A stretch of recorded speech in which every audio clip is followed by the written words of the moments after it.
pledge.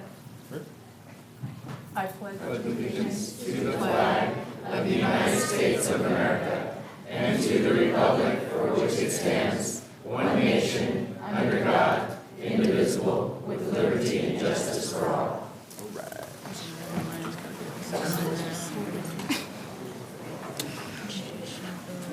This is public, I think. Okay, announcements of actions taken in closed section.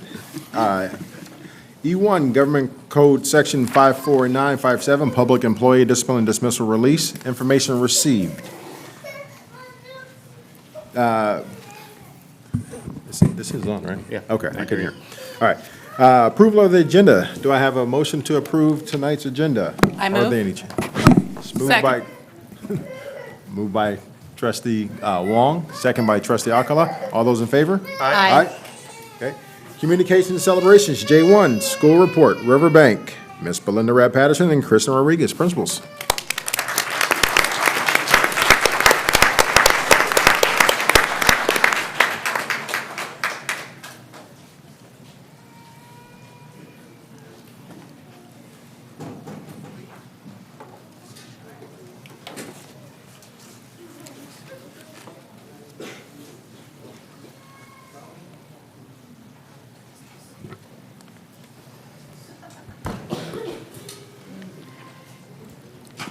Good evening, Board President Jackson, members of the Board Trustees, Superintendent Luna, members of the Cabinet, and good evening guests that are here tonight. My name is Belinda Rapp-Patterson, one of the principals over at Riverbank. And I'm Kristen Rodriguez, one of the other principals over at Riverbank with our co-principal model. We're really excited to be here, and we brought a couple of people to show off. This is our new mascot. Go ahead and wave at everybody over there. And you can go turn around and wave everybody back here.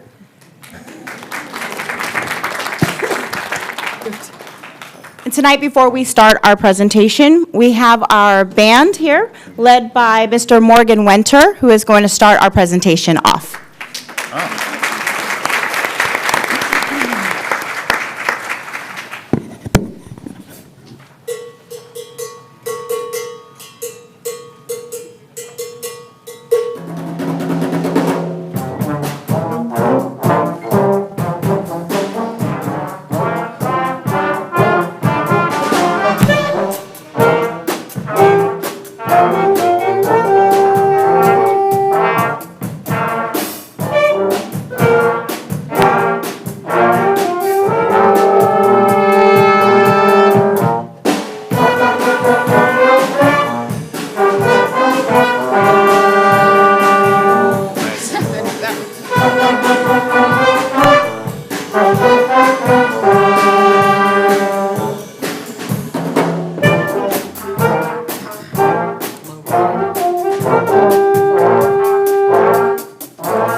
All right, we're very proud of all of our students, and they're doing a fabulous job. Our band actually went to a basketball game the other day and played during all of the breaks in our basketball games, so they're looking just like some of our high school students. It's pretty fun.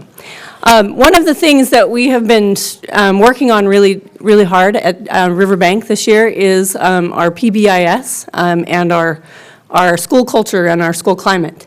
Over the summer, we developed Otter Pride. Pride stands for positive attitude, respect, responsibility, integrity, determination, and empathy. And so those are the characteristics that we're trying to stress and model and emulate at Riverbank. So we're excited about that.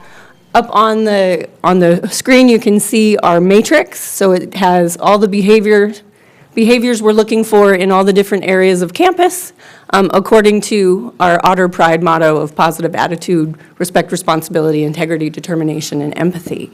Part of what you saw here with our mascot was purchased as a joint effort between our PTC and the school. And one of the things that you can purchase in the student store is the opportunity to be the mascot. So we have one of our fourth graders tonight who is the mascot for us. That is Aiden Harrison, by the way.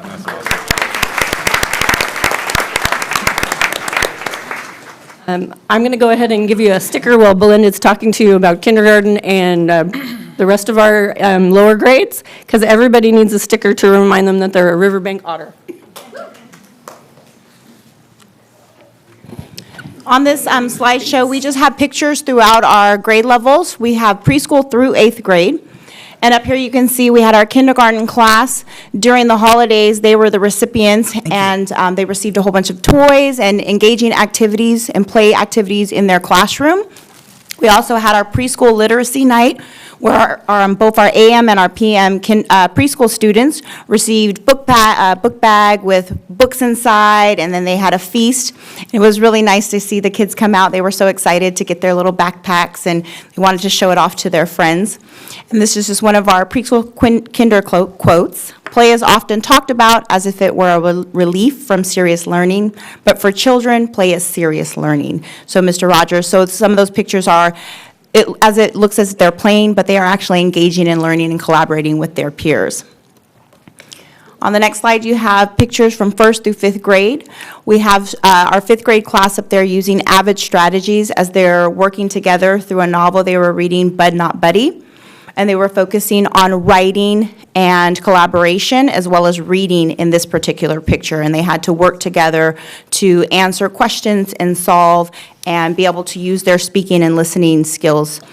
We also have a healthy eating program and visiting Cookie the Cow. We had our preschool through 5th grade students had the opportunity of having the Dairy Council come out, and they got to meet Cookie the Cow. This is also part of how we get a morning snack as well as an afternoon snack for all of our students besides the breakfast and the lunch. And so this is one of the opportunities how we are able to receive the snacks for our students, as well as our 6th through 8th grade students receive a nutritional snack. We have Yoga Fridays in Miss Keller's class, as well as Socratic Seminar in Miss Ashley's 3rd grade classroom.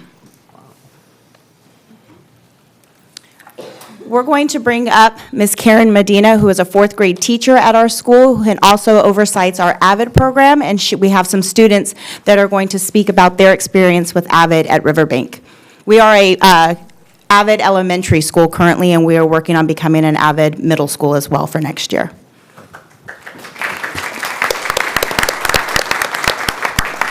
So again, I'm Miss Medina, and I'm a 4th grade teacher as well as the AVID coordinator. My 2 students will be speaking as to what we do.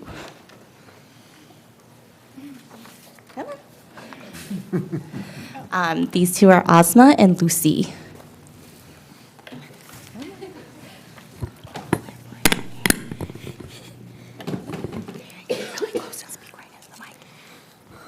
Hey, my name is Ozma. I'm a 4th grader in Miss Medina's class. A skill I have pictured in our class is Sacramento Seminar. We came up with questions about why Wise Up could important our school. Then we formed formed a circle and everyone says their questions. This was fun because I heard about other people care about. Thank you for your time.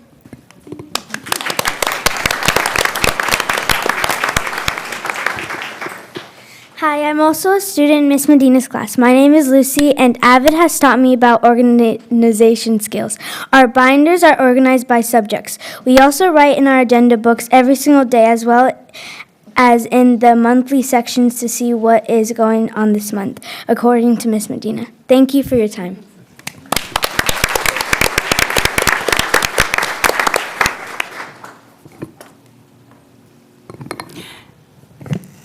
Next, we have a third grade student, Mr. Ray Pacheco, who is going to come up and talk about his experience with Lexia and third grade learning, as well as through these slides, third grade is working on the national park projects. And this is Miss Gwen Brannon, who is one of our third grade teachers.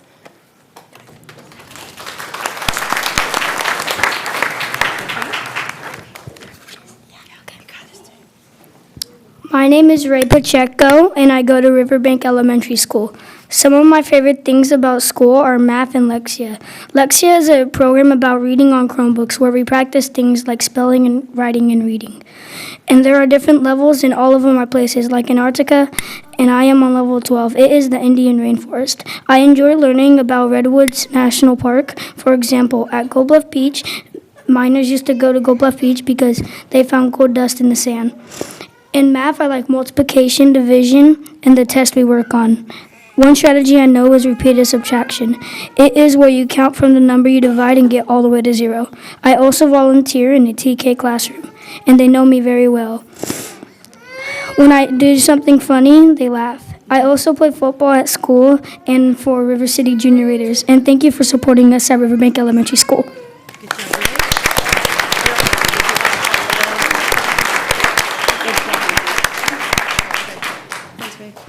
These are pictures of my students in third grade's national park projects. There's a board with all the things that they learned, and then they also built a model of a physical feature, and those are the 5 different parks that we worked on.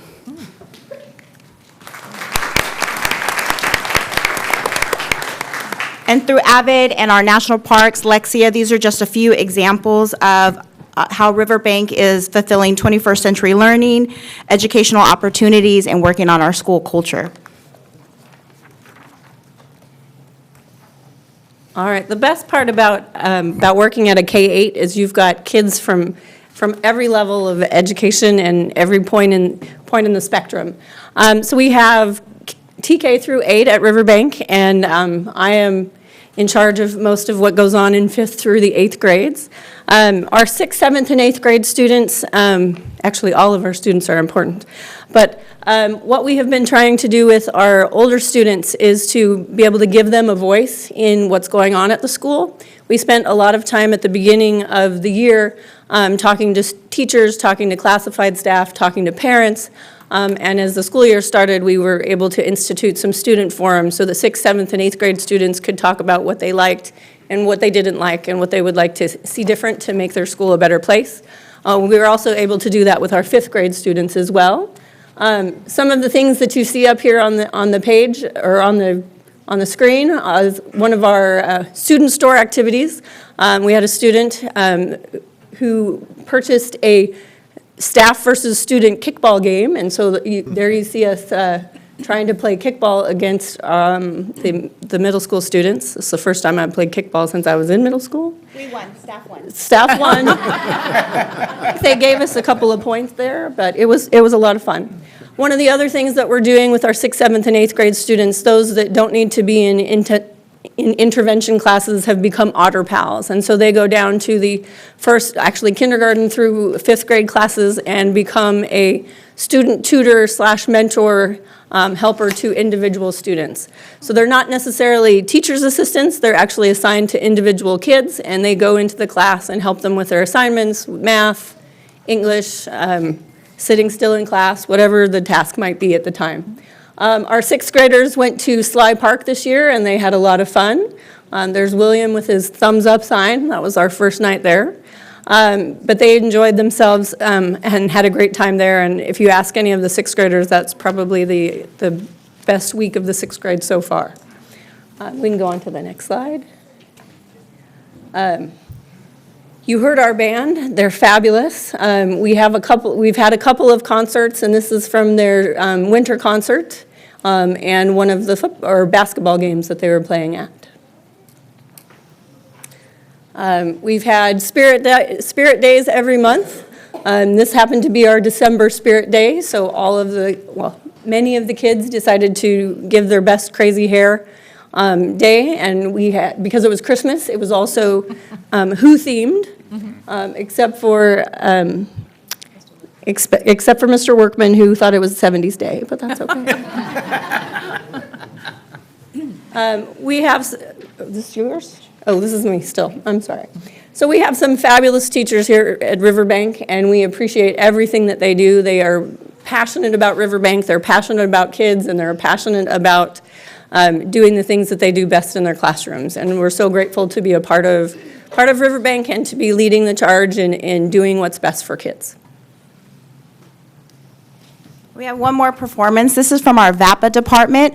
We have theater currently, and we're getting ready to go into our next rotation, which is band or music for our 1st through 5th graders. So today we have some students that would like to show you what they are learning when they go to VAPA weekly. And they are led by Miss Lindsay Molino. Hello.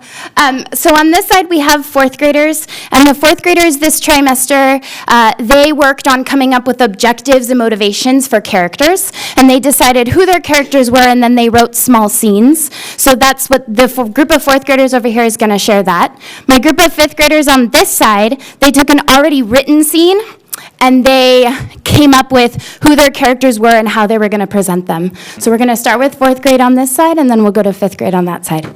Girls, nice big voices. You ready?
Oh my gosh. So memorizing and then having to speak in front of everybody is very nervous for them, so I kind of helped them by saying, Mrs. Rep. Patterson is really nervous to go up and speak too, so you guys got this. So they go, our 1st through 3rd grade go for 45 minutes, and then 4th and 5th grade go for 60 minutes currently. And then these are some of the things that they do: memorization, improving, as well as coming up with their own skits. We also have our 6th through 8th grade program. We have our football, boys and girls basketball, as well as volleyball. They are all led by our staff on site by teachers as well as some of our classified staff, our paraeducators, such as Aaron, Mrs. Mazzatini, and Mr. Workman. At the beginning of the year, we worked with our community partners, and we had different businesses from the community as well as Sacramento County, and they came in and hosted, provided fun activities, we provided uniforms, provided meal for our families, and it was just a nice get to know you before school started, as well as we had many of our staff members come in and attend just to show their face and welcome all the families. So it was really nice for Ms. Rodriguez and myself just to get to know the families before school started.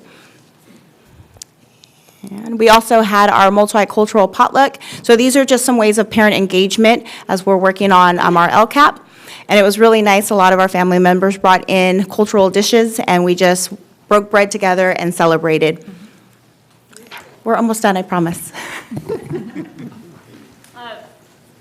So we have a lot of help at Riverbank, and we're so grateful for the teachers and for the staff and for the parents who are involved. Our PTC club, our parent-teacher club, came tonight.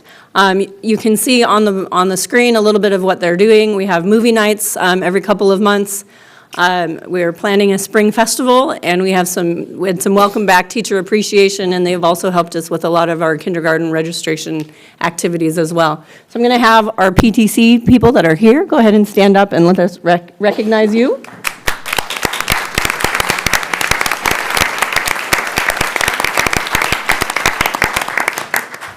They work harder than most of us without a whole lot of thanks, and so we're really grateful for them. Few but mighty. We are few but mighty. And we can have all of our Riverbank students, families, as well as teachers and staff. Anybody associated? To show our appreciation.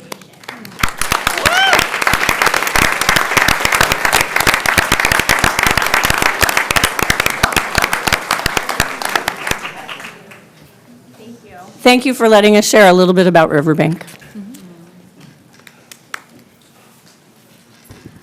Who got in the dunk tank? That's what I wanted to know, your last picture. So, Mr. Garcia got in the dunk tank. That's right. And so this year, Ms. Rodriguez and myself. That's what I was saying. Thank you very much. Thank you.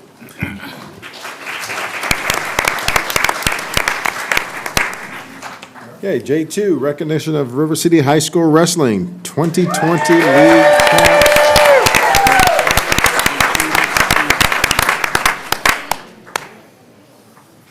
Good evening, board members, Superintendent Luna. The button. Oh. There you go. Okay. Good afternoon, board members. It is so nice to see you. Thank you for having us here. Superintendent Luna, thank you, and members of the cabinet, thank you. I am here just to introduce our wonderful coaching staff of River City Raiders Wrestling.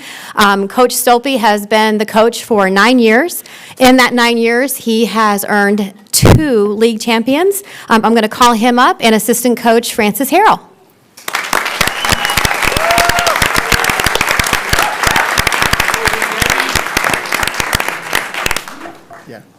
All right, thank you, Superintendent Luna, the board, and the cabinet for having us and recognizing the hard work that these young men and women have put in throughout the course of the season.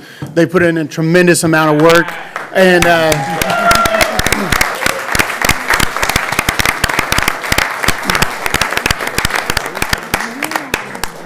we are extremely proud of their accomplishments. They couldn't have got to where they got without an amazing coaching staff, so I want to recognize my assistant coaches. A couple of them are here tonight, Coach Francis Harrell and Coach Don Stevens, so if we could please give them a hand.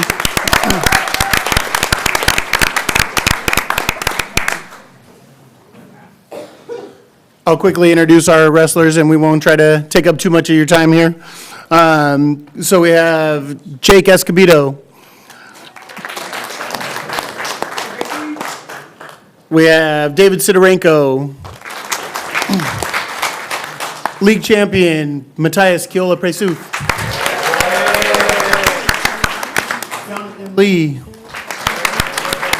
Captain Thomas Sarmiento, Nizam Rahman, Marco Formacion, Adam Emery, Zoe Shriek, Karina Crane, Samuel Weatherly. My Lord.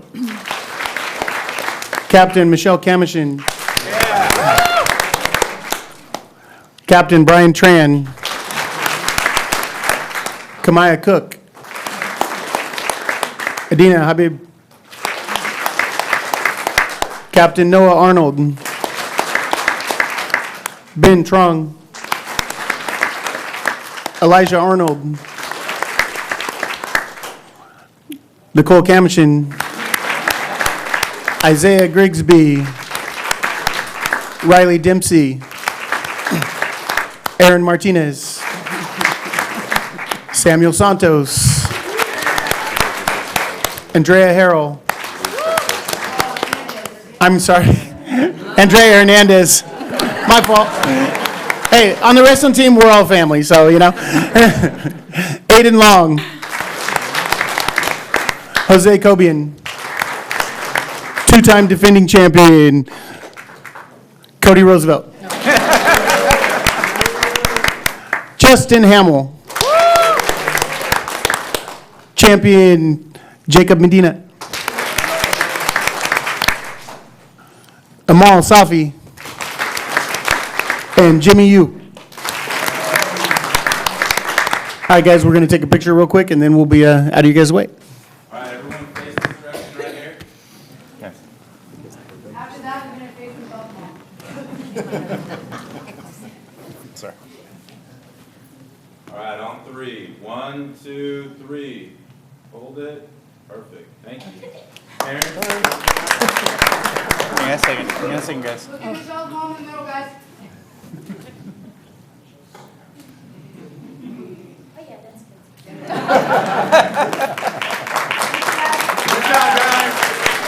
Thank you, everyone, for all your support.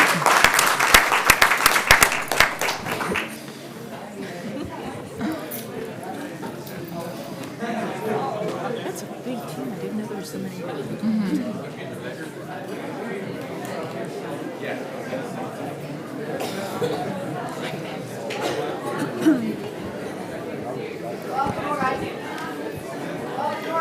I'm just going to say something to the wrestling team. I just want to say congratulations to Coach Stolpe and his assistant coaches. I know you guys put in a lot of hard work, and I want to say I really appreciate especially the leadership that you're instilling and teaching them to not only be athletes, but scholars as well, and I appreciate that. Thank you.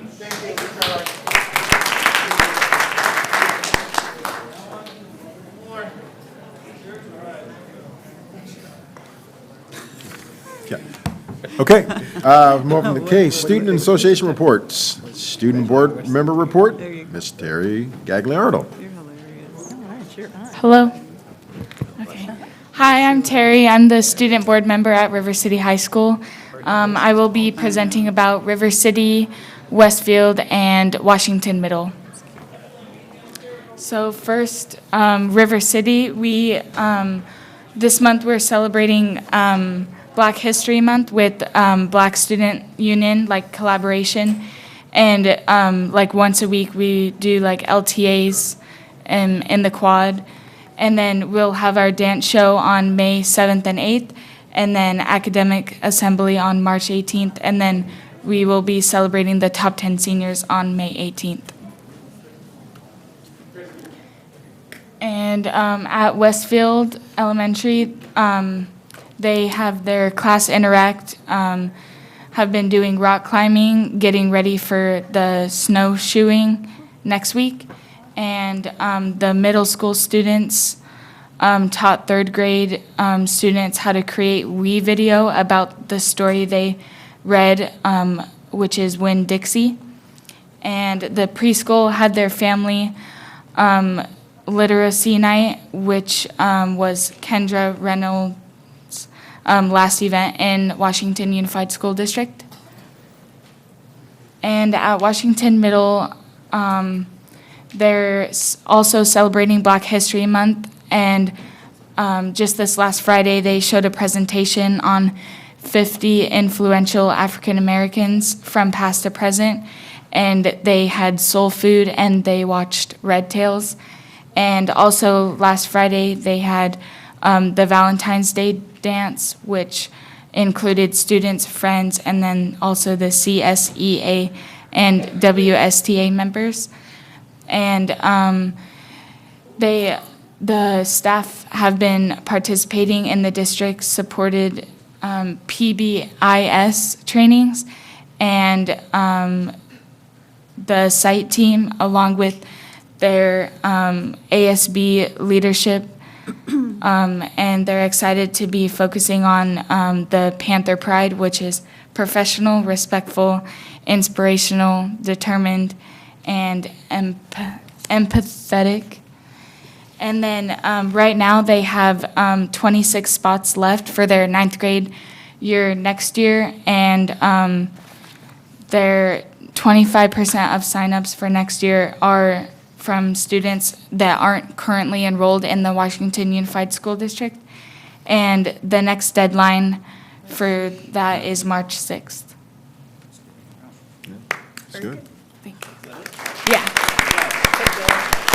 Awesome. Thank you, Terry. WSTA.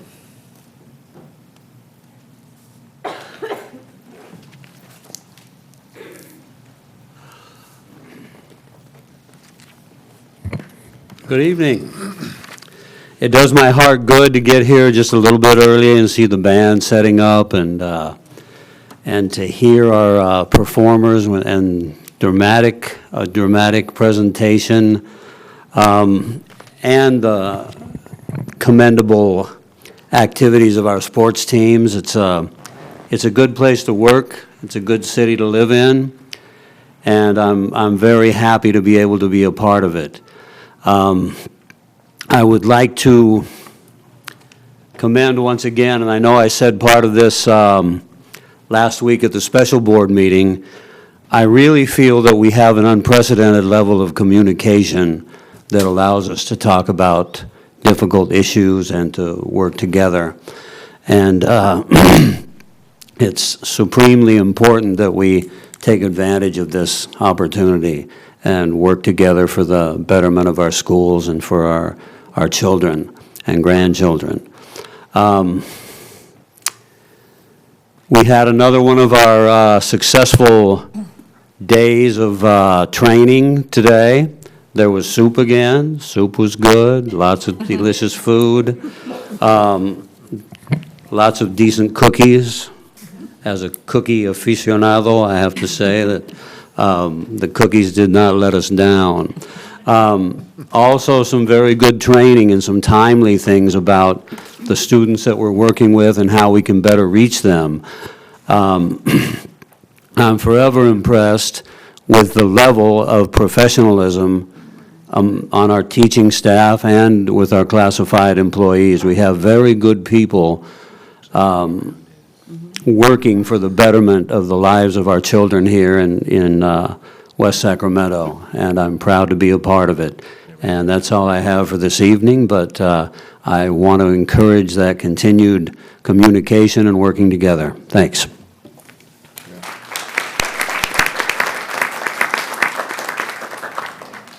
CSEA.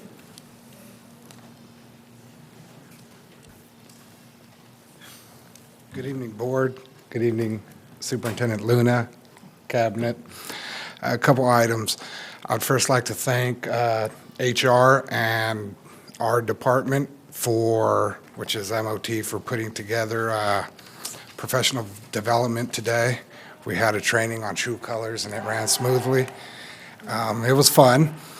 And we've had a couple meetings this year already on healthcare, and those are running smoothly as well. We're hitting our timelines and setting dates for future meetings, so that's going good.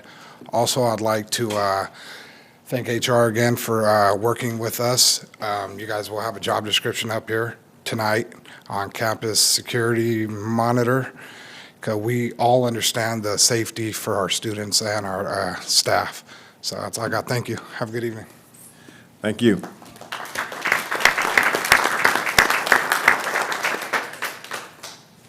At this time, members of the public may address the board on topics of our board agenda, in addition to topics that are under the jurisdiction of the board and are not on the agenda.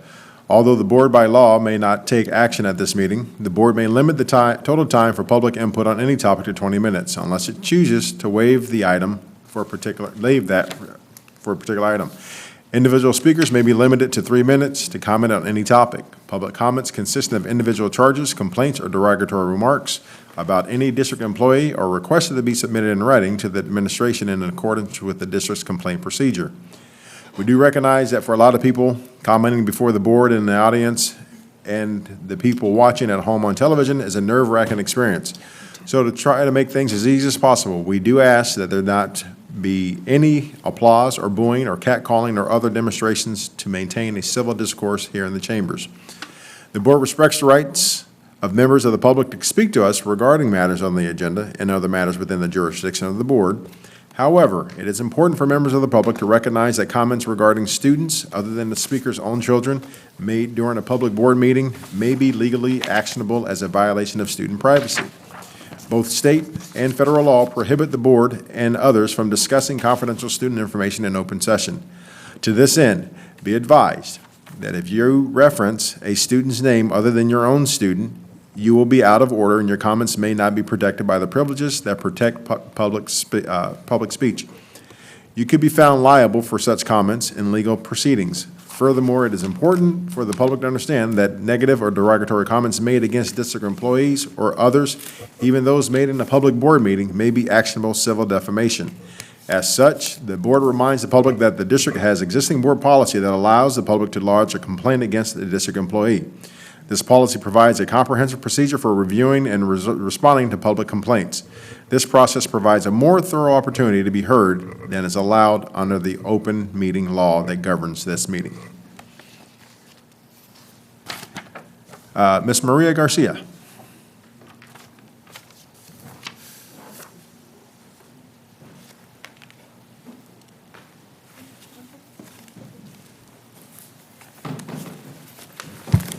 Hola, buenas tardes. ¿Vienen varios papás con nosotros acompañándonos hoy?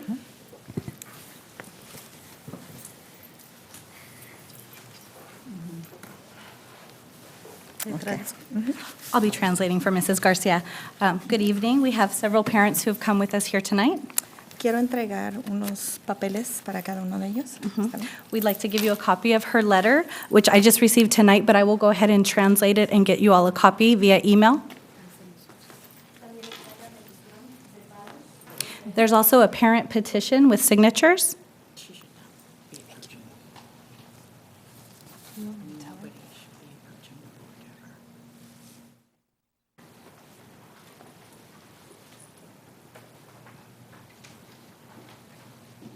Gracias.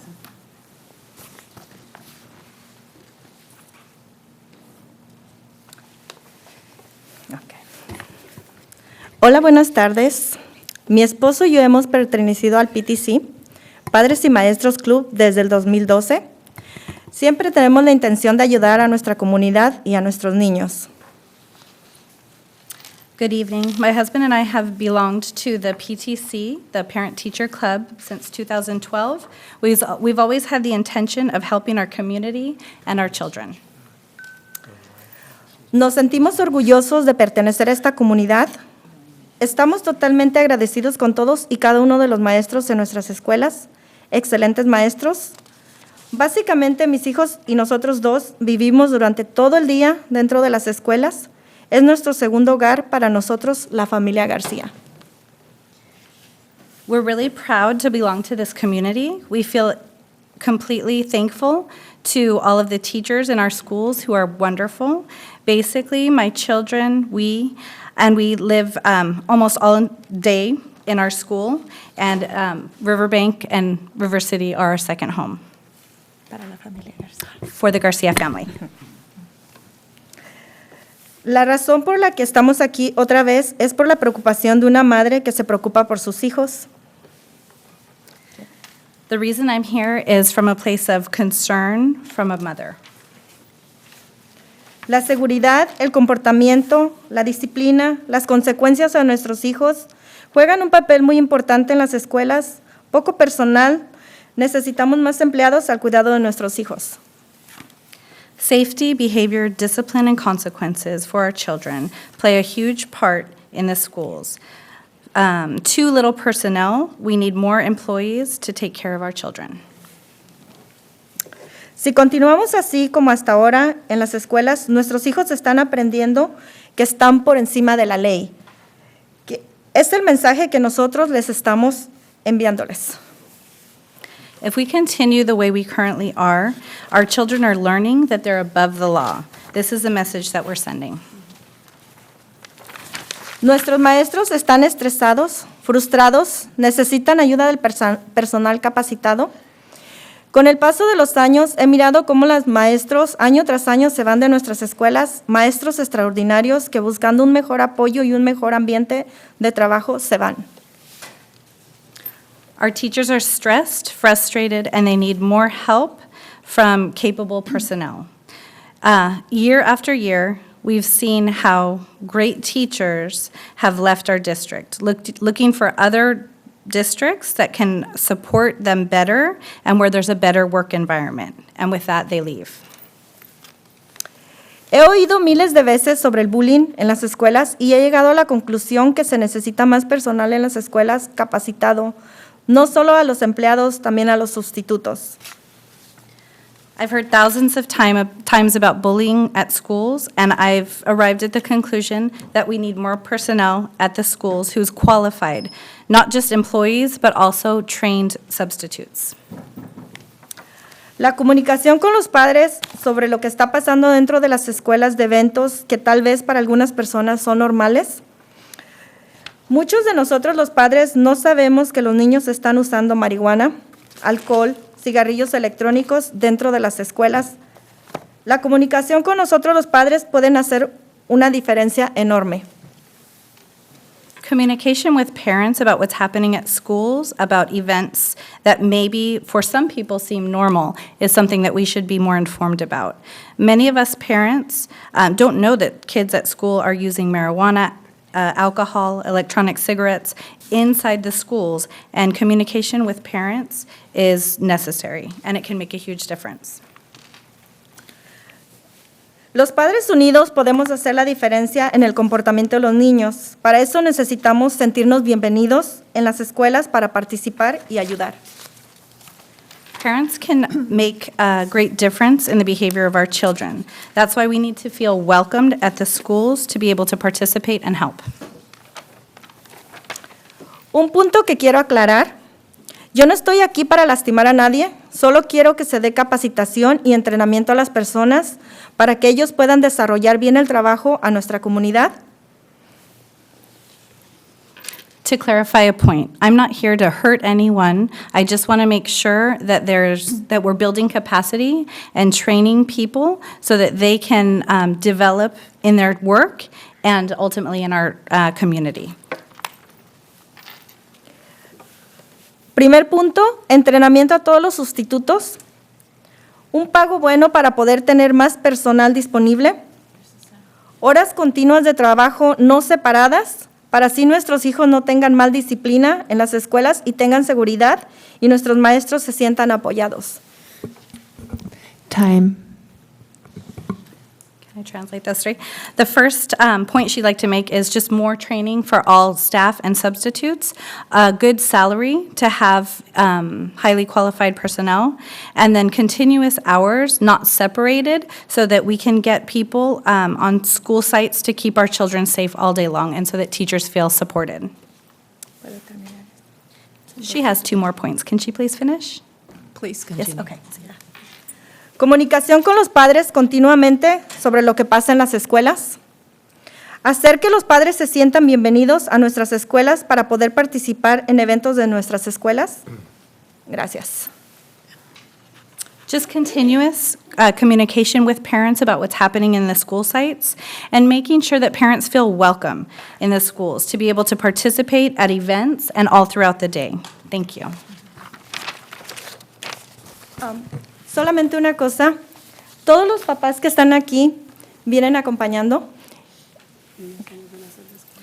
All of these parents are here to show their support. Thank you. Thank you very much.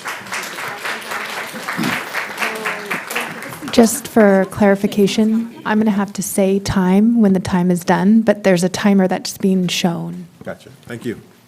Jose Garcia. The timer shows 6 minutes. 3 for translation, 3. Oh, okay. There's another. Oh. There's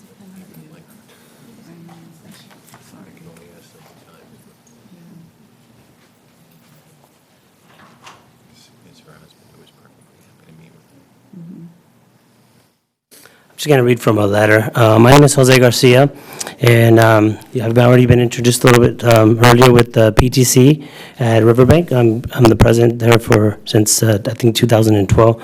I'm just here to support my wife and support my kids and the schools here at Washington Unified School District. This is just to show you that there's other parents and there's more support from the community. Again, just to try to get more security and address some of the safety concerns. This is a letter that was written by Mr. Andrew Schwartz. I'm just going to read the letter really quick. To Washington Unified School District or to whom it may concern, I have extensive experience in all areas of education, from working with young children to instructing at the college level to working with at-risk young adults. I recently became aware of and fully supportive of a petition by Mrs. Maria Garcia that touches on concerns regarding safety issues and behavior concerns at and around River City High School. As a longtime member of the West Sacramento community, our family highly values the mission of River City High School to educate and to prepare our future generations for prosperity and peaceful coexistence. We truly appreciate and never took for granted all the efforts the school board and River City High School staff put in to try and achieve their mission over the years with respect to our child and other young adults. This said, there is usually room for improvements with any institution, and for those being honest with themselves, it is clear River City High School is no exception. The safety and behavior concerns expressed in the petition and are indeed in play and need addressing in the here and now. Each student has the right to an academic environment that makes them feel safe, is not a distraction to learning, and pushes them to excel. When expectations and accountability for behavior are set too low, or their importance has no tangible relevance to the students and young people, safety and behavioral issues can quickly spread through the academic system and its adjacent community. The recent increase in violence and drug use around River City High School has been documented. This adds to the timely need for new and improved coordination and actions to address safety and educated-related issues expressed in this petition. Sincerely, Andrew Schultz. Thank you.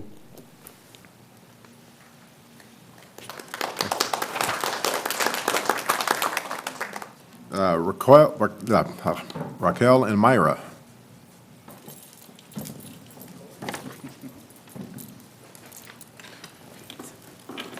Hola, buenas tardes para todos. Pues para mí es un gusto estar aquí. Es primera vez que me presento y soy nueva en la comunidad del área de West Sacramento. Good evening. It is her first time speaking in front of the board, and she's new to the West Sacramento community. Mucho gusto. Pues nosotros, bueno, mi hija está en la escuela ERCOR. El punto que me gustaría tocar ahora es que nos encantaría que si nos podrían brindar un poco más de consejería en la escuela. Hemos visto que hay alrededor de 300, no sabemos exactamente, pero de 300 o más niños necesitando la ayuda de consejería, puesto que han estado pasando sucesos. Y pues yo como madre, y mi preocupación es que mi hija está ahí. She's come to realize that there are many students in need of counseling services at school, upwards of 300 plus students, and her daughter is one of those students at the school.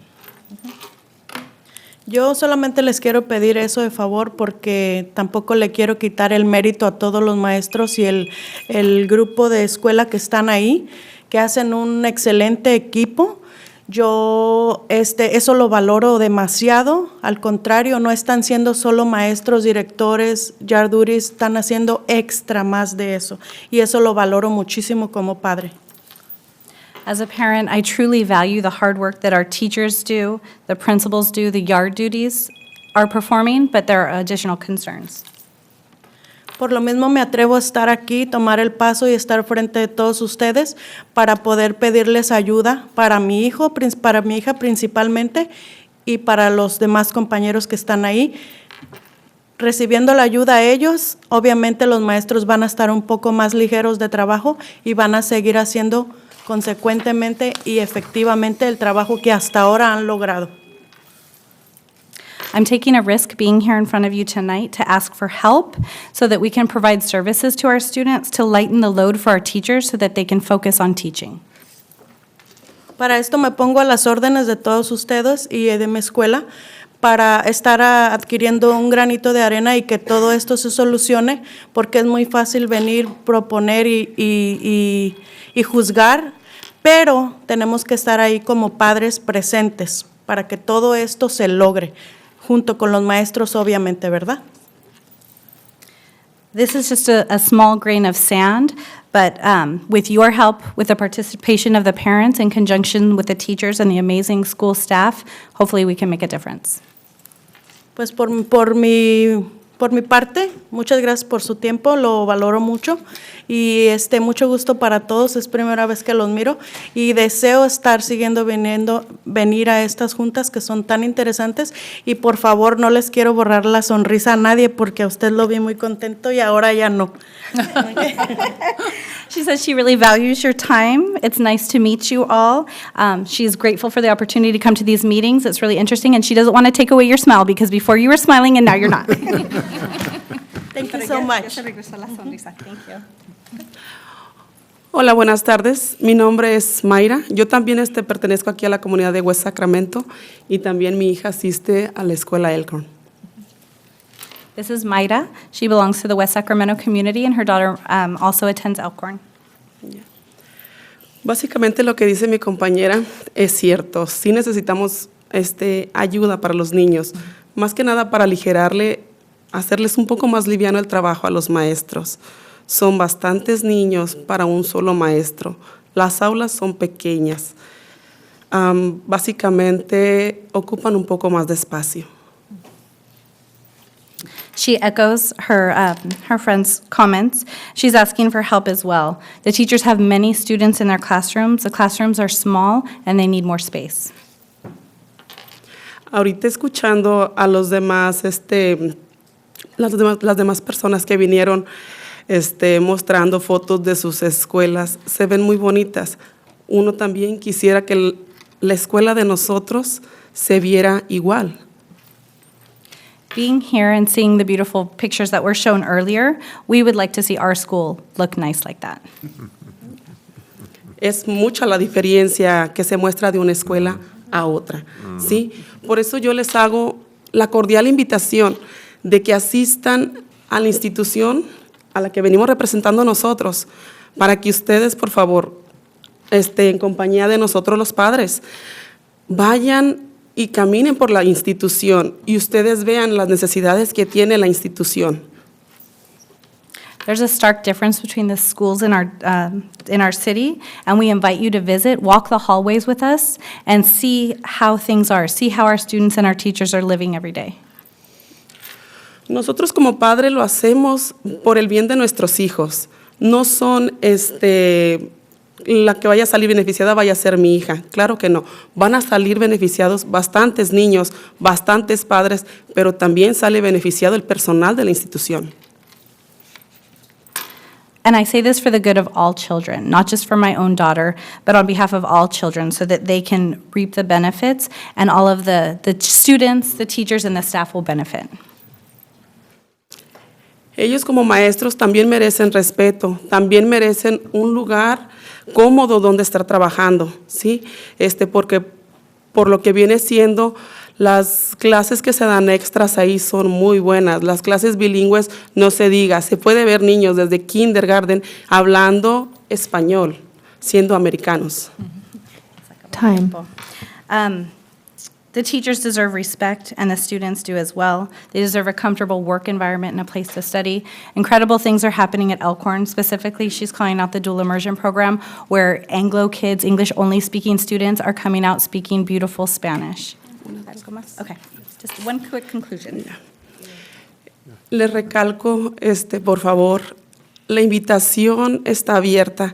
En el momento que ustedes, por favor, quieran ir, comuníquenlo a la escuela. Nosotros de padres estaremos muy contentos en acompañarlos en el recorrido junto con el director, el personal de la escuela, para que ustedes vean. No nada más es por nosotros, es por nuestros niños, ¿sí? Si ustedes creen, al recorrer las instituciones, ustedes creen que no hace falta nada, sería lo único que les pediríamos, ya no los volveríamos a molestar. Again, we open the invitation to come and walk the hallways, take a tour of the school, invite them with the principal, and if you see that there's nothing wrong and nothing that needs to be done, we won't return ever again, but we think you'll see otherwise.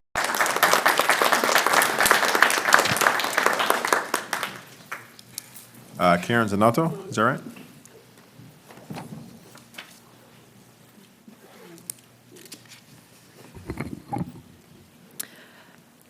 Thank you for the opportunity to provide comments tonight. My name is Karen Sonato, and I am here with Yolo County Moms Demand Action. And I'm also a parent of 2 children in the district. I have a 6th grader at Bridgeway and a TK student at Southport. This week, the American Federation of Teachers, the National Education Association, and Everytown for Gun Safety released a new report about the effect and efficacy of active shooter drills. We wanted to share some of the information in the report with the board here tonight.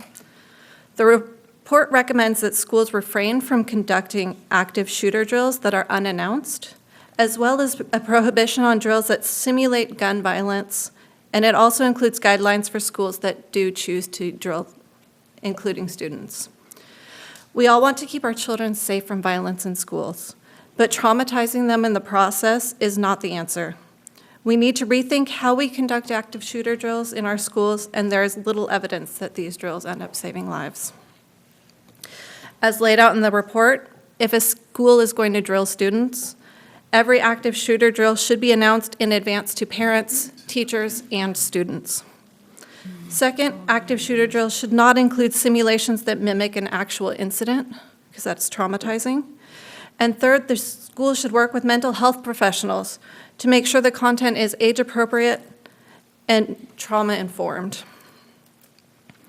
Finally, the report recommends that schools should prioritize training staff and educators to be fully prepared for emergency scenarios. Focus on the adults, not the children. But when it comes to preparing children, schools need to take a closer look at whether drills are doing more harm than good. Before coming here, I asked for feedback from some parents and teachers about active shooter and lockdown drills. Some parents in the district said they appreciate that schools have lockdown procedures in place, but wish their children knew about them in advance so they could mentally prepare. One parent told me that she knew nothing about school safety procedures.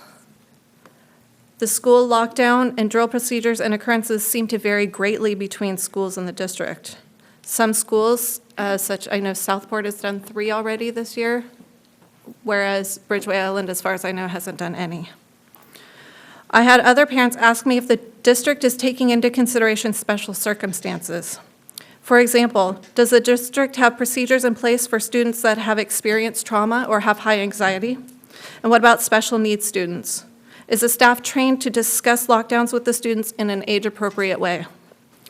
Some teacher feedback I received about drills was about students crying in the classroom, and this isn't just young children, it's children of all ages. In the younger grades, this may be because they don't understand what is happening and why they have to hide under their desks and be quiet. In older grades, it is more likely that they understand what exactly could be happening. Regardless of why it is happening, teachers want their students to feel safe when they come to school, not scared. Time. I just have one more statement. Overall, we need to assess if drills are actually harming those we seek to protect. And if we want to address school safety, that has to start with intervening before gun violence can happen. Thank you, and we are happy to share this report that just came out with the board via email, if you would like. Thank you. Thank you. Anna Domick, is that correct? All right.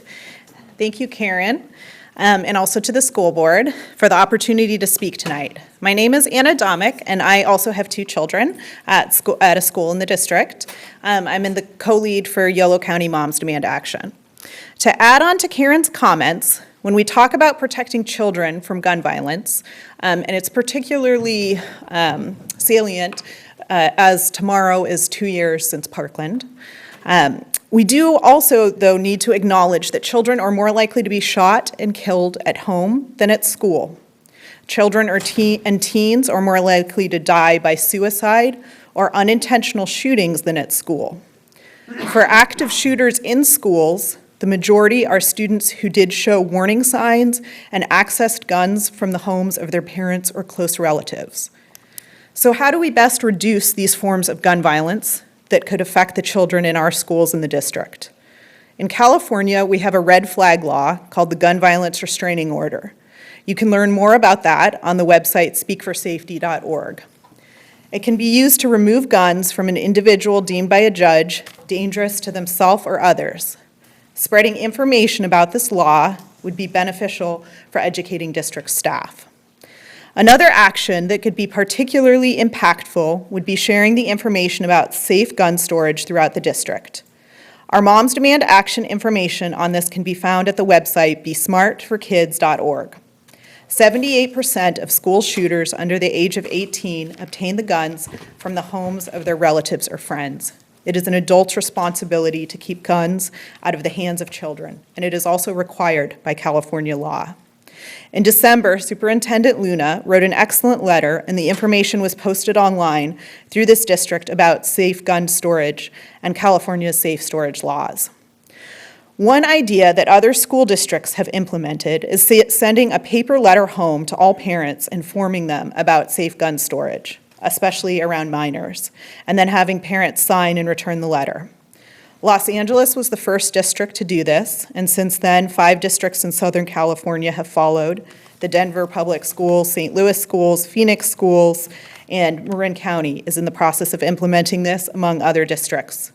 We would love to see Washington Unified School District implement this and possibly include a letter about safe storage with school registration material for all parents in the district at the beginning of each school year.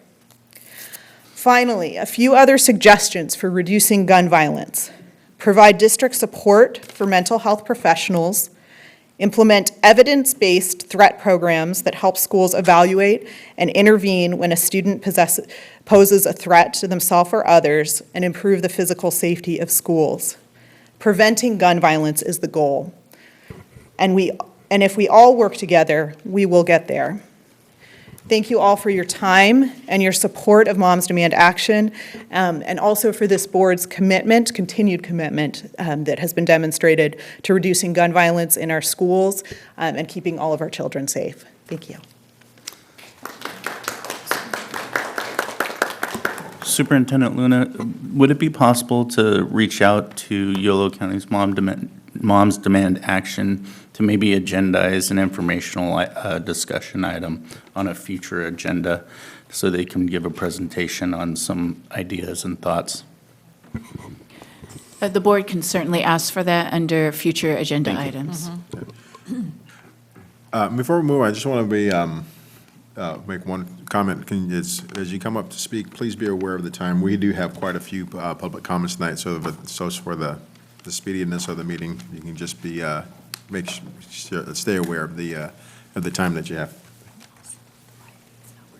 Oh, and the city's recording system, as you can tell, they've kind of made a little bit of an upgrade on the system. It's currently not working. The meeting is being recorded and will be uploaded to the district's website. However, there is currently no live stream of this meeting taking place. Okay? Oh, there's some kind of live stream of this meeting taking place because I can see myself on Jacob's computer. All right, moving along. Brandy Dion.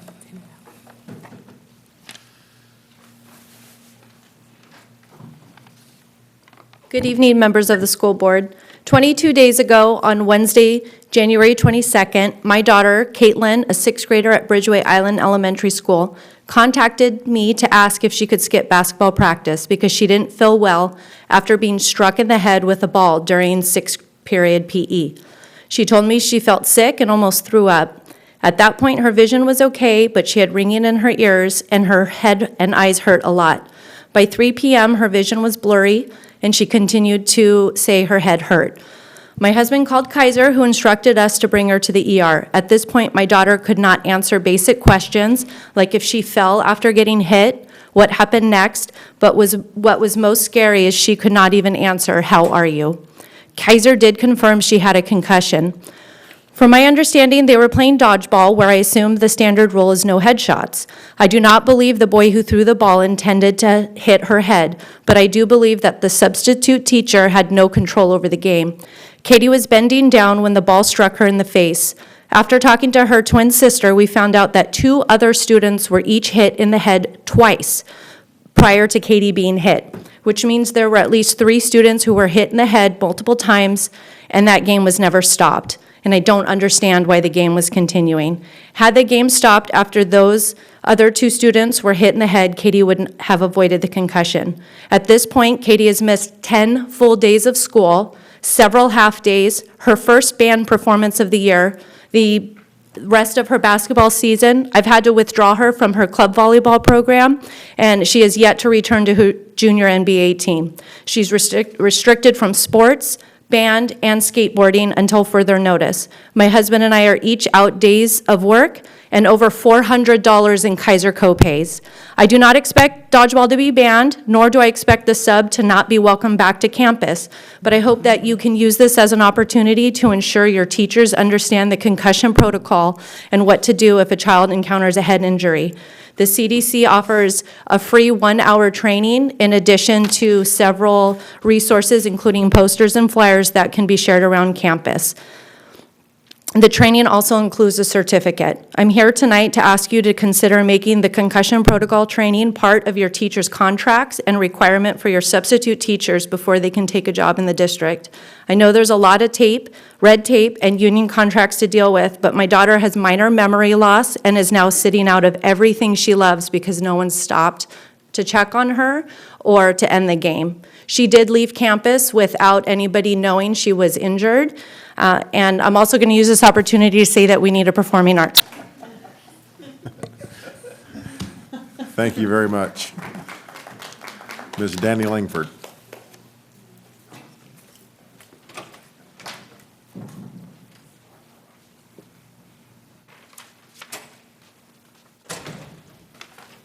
Good evening. I sincerely hope you take the concerns of every parent that has been here tonight, especially about the safety. At the last meeting, there was discussion on the dashboard and our test scores. Some places we improved, some places we didn't. I don't understand and find it pretty disappointing that after all the consultants, countless dollars we've spent on in the last 4 years, that we haven't improved more. I'm also hearing from staff and teachers at every level that we're doing in-school suspensions instead of truly disciplining kids that are like beating kids up or causing safety issues, because we want to keep those numbers down. That's a concern. And they don't want to come forward to you because they're concerned of retribution and retaliation. And to add to what we need, being that my husband has been what I call the voice of the River City Raiders for 20 years in football and just finished his 12th year in basketball, we did have a student have a seizure on the soccer field, as well as there was a couple kids that got hurt. And the first thing the other team side asked was, "Where's your trainer?" We don't have any CPR trainer available. Yes, at football games, we have ambulances. But other schools, they're like, you have this big, huge school, your sound system stinks, and you don't have a trainer. That's embarrassing. Also, I find it disturbing that our girls' basketball team was always supposed to have access first to the second gym, the little gym, what the rec center has kind of taken over. It has not been happening. And I find that disturbing. It's supposed to be a school first, rec center second.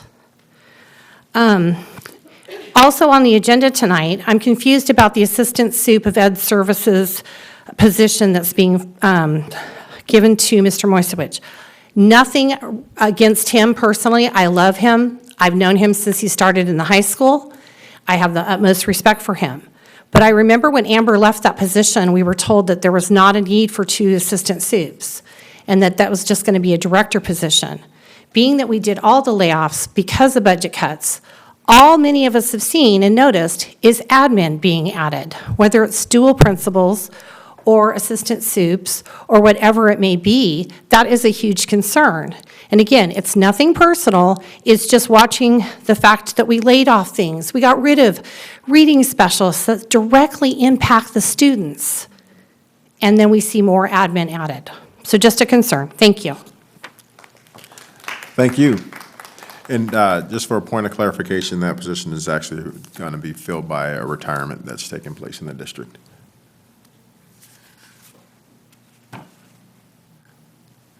Mr. Net.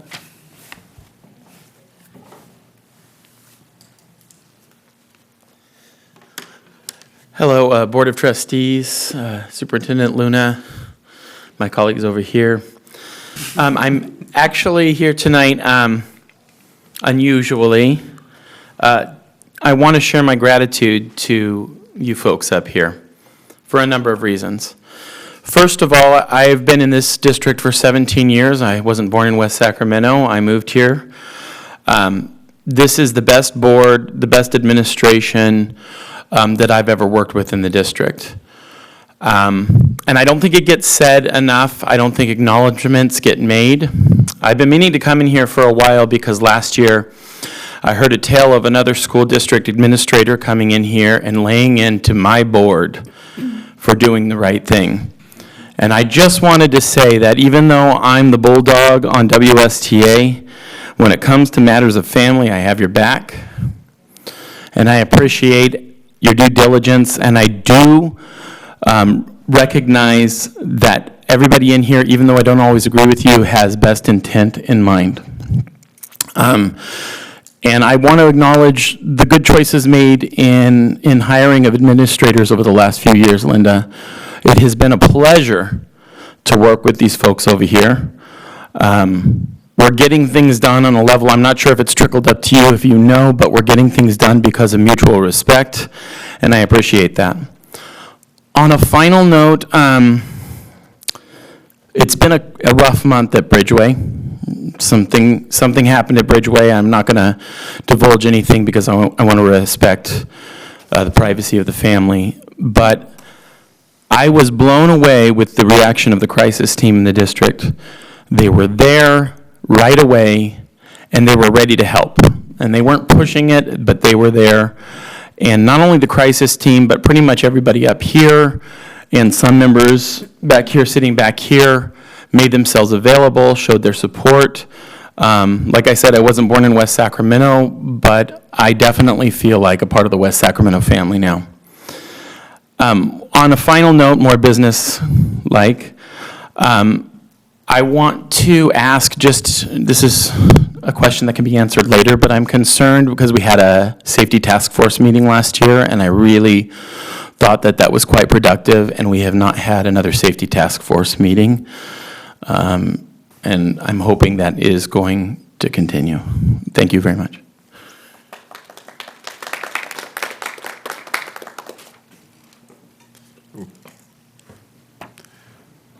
Lindsay Molyneux. I know it's French, but I know I messed it up. My apologies. No, you actually said it correctly. Oh, well done. Hey. Hello. My name is Lindsay Molyneux, and I'm a VAPA theater arts teacher in this district and have been for the last 4 school years. I first wanted to say thank you to the Riverbank's wonderful principals and the board for allowing us to showcase VAPA here today with short performances. The VAPA program allows kinder through 5th grade students throughout our district to explore music, art, and theater 1 trimester at a time. And I love watching my students perform and flourish through performing, and I've relished this joy for the last 4 school years. I'm saddened that this is the last opportunity for Riverbank students to perform this school year after I leave. We rotate in exactly 2 weeks from today. While the music equipment will arrive at Riverbank, a teacher will not. This is due to the fact that the music teacher vacancy has been on the VAPA team since the beginning of last school year. This vacancy means that the kinder through 5th grade students at Elkhorn and Riverbank have not received VAPA wheel music for the last 2 years. On top of this, both VAPA music wheel positions were open at the end of last year. The position that at the end of last school year that served students on the south end of the district was filled first. While Elkhorn and Riverbank students continue to go without a performing arts that research has shown boosts students' academic achievement inside and outside of the performing arts. Not only does this vacancy impact kinder through 5th grade classroom teachers and their much needed, much coveted prep time, but a lot of trimesters this position has been vacant and not set with a long-term sub. Therefore, the students could not expect to see the same face each week or even missing VAPA time due to a sub not even being present. This vacancy impacts all of the kinder through 5th grade students within the 3 schools that credentialed teacher should fill. They've missed a key component of VAPA while this position remains open. I urge the board to make sure this does not continue. Our students deserve better. Thank you. Thank you. Information and discussion items. N1, board discussion number 4, facilities master plan, Westmore Oaks Clarendon, Westmore Oaks Fallbrook, and maintenance operations and transportation campuses.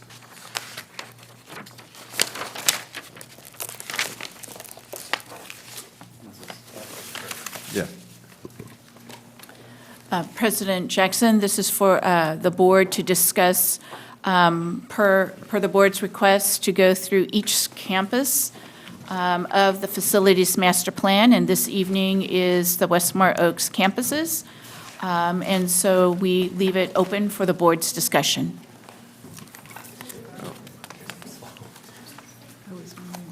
Alrighty. Yeah. Well, I think the Fallbrook, everything at Fallbrook is pretty much taking care of itself. I think the bulk of the conversation probably needs to take place at what's going to happen with the current Westmore Oaks / Old River City campus.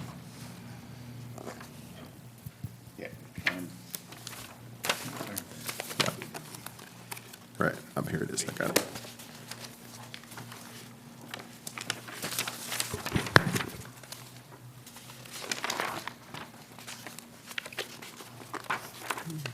Wait, I lost it again. Sorry, I got it Same pulled thing. up. Yeah, I thought I had that one. Gotcha. Oh. Yep, I got it. Okay, thank you. Oh, well. Yeah, no, I got it. Thank you. Yeah. Thank you, Ruth. I'm trying to keep everything in one place.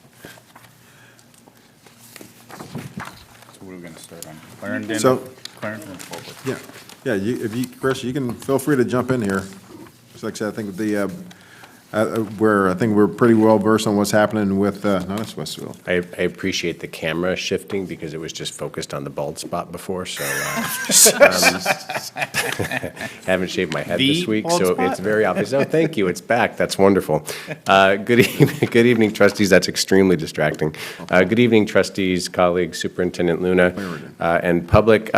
Yet essentially, there's 2 physical sites from the master plan up for discussion this evening, but there's actually 3 different facilities. So we have 2 sites, both called Westmore Oaks, which can be, of course, a little confusing, which is why we call one Clarendon and one Fallbrook based on the streets that they're on. The Clarendon campus also, of course, includes the MOT, as well as the complete equipment and transportation yard that's attached to the back of MOT in the dirt lot back there.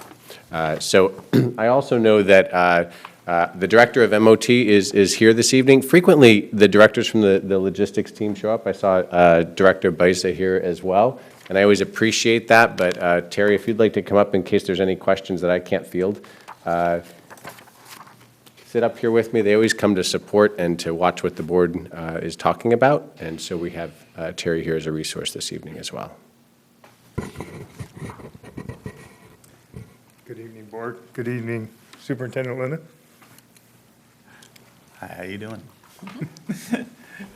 Yeah. Did that come up, has this? We haven't talked about this in the committee Okay. yet. That was going to be my question, if we hadn't gotten to this part yet on. There's not a Nope. lot to talk about either way. There's no but- equity, or no, there's. Yeah, there's- Why don't you present to us what we're looking at, so that we're transparent with the public as to what. Sure. we're looking at. So let's start with Fallbrook. I'm pleased to announce that Director Sousa and myself were at Fallbrook yesterday for a site meeting as ground was being broken. Nice. And portables were being demolished. So you actually can see the physical work taking place on the Fallbrook campus. That is, of course, the latest modernization and new construction that we're working on at Fallbrook. Super excited. That's going to actually completely finish utilizing Measure V. And the capacity of that campus, once it's done, is going to be 900 students. I have had some questions recently about why are you building a campus for 900 students when Westmore is down to 600 students? For several reasons. First of all, it was 815 students just 2 years ago. We've suffered quite a bit of loss from that campus because of the deteriorating facility, because of some issues on the campus over the past couple of years. And I know from prior experience that when we build a new facility and it's bright and shiny and new, guess what happens to your enrollment? So we certainly don't want to build a campus that we immediately have to turn people away from. And we know a lot of our Westmore Oaks student populations have gone to other schools, but are awaiting a new campus. So that's the reason that we build that way. The design has been finalized by DSA. Did we get final approval on everything, I think? I believe so, yes. I believe so as well. And it's an exciting campus. There are some topics in the facilities master plan that would affect the new Fallbrook campus. The equity issue would actually build an indoor PE facility for inclement weather. And the VAPA would add an additional music/art, or 2 different classrooms for the arts on the campus, as they would for every other campus. So there are portions of the plan that would affect a campus that, even though it's being newly built, first of all, we didn't have the money to keep building, but secondly, we were not building things that other campuses didn't necessarily have. So that's the Fallbrook campus, if you have any questions about that. No, you should have invited us over with a sledgehammer so we could have. Sadly, without proper training, I'm not allowed to do that. Come on, man. So First swing, I just wanted first swing. First swing? Yeah. There are still plenty of walls that you can take a swing at if you'd like to go over with me someday. So basically, this campus, since we're rebuilding it, we don't have a whole lot under our top 2 priorities of equity and VAPA to talk about. I personally don't have any more questions about this one. Does anybody else, in terms of? Yeah, are there other issues outside of the 2 that you mentioned, the PE area and the VAPA area, where it kind of would alleviate or resolve some of the other issues at the Fallbrook campus? So the Fallbrook campus, all of the buildings, including the kitchen, which we have to expand to serve the number of students that are there now, will be completely updated and refurbished, with the exception of the administrative building, which, because of some of the structural issues, the cost of totally redoing it was prohibitive for what they could do.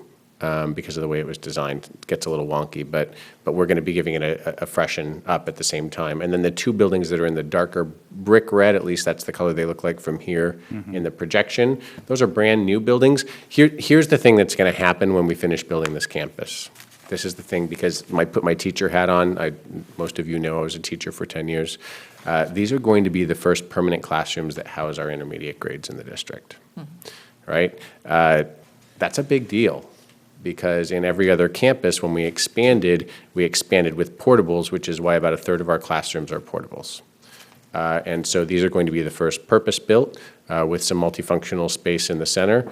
And the campus is going to be much more compact versus the sprawling issues that we have at the current West Morrocks, which actually causes a lot of issues for our administration and teachers to try to keep track and manage everything. When you have 600 students on a campus that's rated for between 1,400 and 1,600 high school students, it's not always the easiest thing to take care of. So Chris, I have a question. Yes, ma'am. So there's going to be sort of an aesthetic continuity to the new buildings as well? Yeah, the elevations have stayed the same, which is why we haven't brought them back to you. I think the biggest piece of continuity, so first of all, we are doing some exterior treatment to make sure that all the paint colors are uniform, as well as the landscaping. This is not an actual drawing anymore. The detailed renderings are interesting. We're working in partnership with the city to do a lot more trees than you see on that drawing, because the community has really asked for the greening. And you're also going to see on the new buildings, we're going to do brick facing on some of them, just like the old buildings, so that it looks like maybe a grown-up version on the intermediate side. It's going to be taller ceilings and sort of a vaulted center area, where it's a multi-use space where they can congregate and have lunch maybe a little bit in their own area instead of with the little ones, and I think that'll be appreciated by both. And I believe last time we talked about, along the equity issue on the VAP and all, the recommendation was made that some of those classes may be in the auditorium or the cafeteria. Is that, I know you said it would be up to really the principal and the administration. Just sort of Right. curious if that's the plan. Well, right now, so since we're building this to house 900 students, that's quite a bit more, like I said, than are currently enrolled at the existing West Morrocks. So there is extra classroom space, but we have been very, very careful. We leave all of the charts blank, and we tell everybody very clearly that who gets what is up to the site administration. Because as soon as people see a label, you start, humans are funny, right? We get territorial, it's my space. And so we really are allowing the teachers and the administrators to work that out for what's best for the students as well as their culture. Thank you. Okay. Any additional comments or questions about Fallbrook? Okay, so let's move over to Clarendon then, so obviously then with the current West Morrocks moving over to the, Clarendon moving over to the Fallbrook campus, that really changes the dynamic and the what's what I'm looking for? The composition of that particular campus. So with that move, I know there's a few things, options that have been presented as far as what to do with that campus. Can you highlight some of the more glaring or? So if you look at that, the map that Ms. Pagano-Turn has up right now, just quick color coding for the public. The large gray field in the back is actually our solar field. And a lot of that is then hard surface, and then you see old play fields and athletic fields from when the campus was a high school, gosh, is it 11, 12 years ago now? And the yellow buildings are still in use in service as classroom buildings. And the sort of light pinkish ones, those are actual buildings, but they're all being used essentially for storage. Those are wings that were not maintained or kept up, and would need quite a bit of work to actually be resurfaced as classrooms. Some of them have deteriorated even further than others. The more red-colored ones are all portables that were added on for the upper grade classes at the end of the campus rather than refurbishing the classrooms, which have been allowed to deteriorate. So about half of the classrooms in the wings have deteriorated, 4 wings worth. And then you have some green, that's the gymnasium and the administrative building and the food service area, cafeteria. So what are the highlights? So this was actually a little bit of a surprise. So before we embarked on this process, there was some discussion about combining district office and YOLO, right? That was something that was being discussed because we have all this space that we're maintaining that's frankly empty. What the architects and engineers pointed out to us was, first of all, the location and size of this campus and the buildings that are salvageable would allow us to actually co-locate, use that same thing, all the alternative programs on one site, but also all the other district programs on one site. Okay? Its infrastructure is in better shape as far as the utility infrastructure, and a couple of the buildings around the central core quad, if you're familiar with the campus, there's a green quad there. Those buildings are still in reasonable shape. There was also interest expressed by the community, not just during the public input sessions, but prior to them and since, that they would really like to see the gymnasium preserved in some way. And so we asked the architects and engineers to take a look at that, and they think that's possible as well if we had a partnership. Perhaps, for example, if City's Park and Rec wants another gym to put into service and they could access grants. So those are possibilities. So if you go down a little bit, Ms. Pagano-Turn, here's a color-coded version, and there's a lot on this.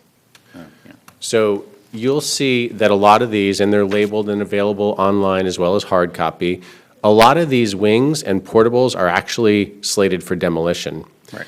Because they aren't salvageable any longer because of their condition. It's mostly the classrooms that have been closed down. Now, here's the weird thing. People say, oh, great, well, then you can just clear them out. Actually, we can't afford to. So what they're slated for right now is to be locked up and mothballed so that we don't continue at least to go through the expense of keeping them open, heated and cooled, et cetera. Where you see the purple slashed lines, that would be the new bus yard in the back of that area. You see a white area where the MOU for the city would come over with the landing for the overpass. And the reason that the buses need to go there, first of all, we're currently parking them in a dirt lot. We're converting our fleet slowly to electric, and we need to be able to charge them. And the power lines actually come off the back of that little square in the back of that campus where those buses are lined up. It also allows us to pull the buses in from one end of campus and come out the others, which is a much more modern way to modernize buses. You get far less damage and that kind of stuff.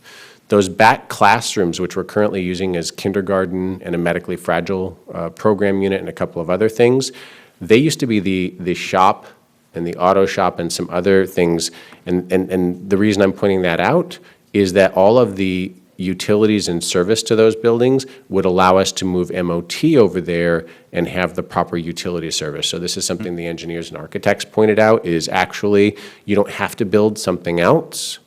You have the structure and infrastructure on that campus to house appropriately your MOT, and that's a lot of people, groundskeepers, maintenance, transportation, et cetera. But instead of having to work out of the Quonset huts and some of the other stuff we have going on in the back that we don't always show in the public, we actually have facilities that would take very minor modification for those folks to work in and have an appropriate working environment. The bow tie building. The bow tie building. This was another one that I was like, oh, well, that's a boondoggle. What do we do with that? And it came back some really interesting conversations that at least the one half of it that is a very small auditorium and shaped like a V, which is why it's a bow tie. Both sides are shaped like a V. It is a 2-story tall structure. It's actually a little bit higher than this roof, and could easily be outfitted as a boardroom for the district. And that portion of the building is in good shape, small format auditorium. And there's also possibilities that when we do that because we're now on Facilitron, that's the type of small format facility that the community might also be interested in being able to access and use. And then the rest of it could be offices. The office space would have to be reconfigured for sure, because right now it's just sort of open space. But the infrastructure as far as the walls and the foundation are solid, and guess what? It has heat, which we would be, I think, pleased about, and we could more easily modernize the restrooms. So the infrastructure there is only about 20 to 25 years newer than the current district office and YOLO, but it is in enough better shape that it makes sense to do something maybe with those two campuses that are across the street from one another, and move all of those things to a centralized location. This would also save a lot of costs in Basically, right now, we're using 3 different areas to do all of our special programs and central operations, which actually takes up a lot of time going back and forth and all that kind of stuff, and also utilities and maintenance of 3 different campuses. So that's the high level. There's a lot of details on that map. Yeah.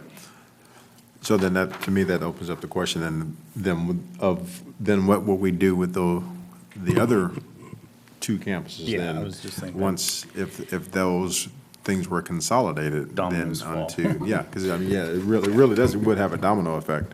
I think at this point, Board of Trustees, that those multiple projects that CBO Mount Benitez just described really are phases and may not all happen, actually, once phases start working. The priorities in regards to the Clarendon site, of course, would be the MOT department. The second priority would be the district office. Once you get to the third part of the phase, which is years out, in regards to the Yolo Education Center, our demographics could change, our enrollment could possibly be different.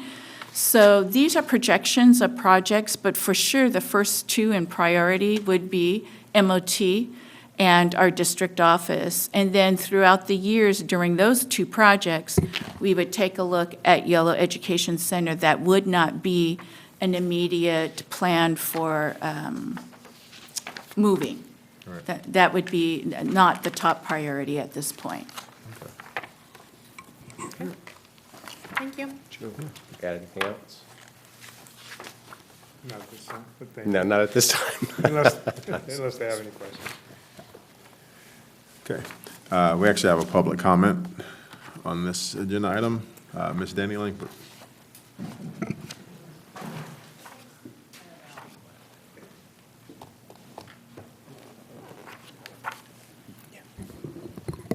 I know you all know Westmore Oaks is dear and near to my heart and my family.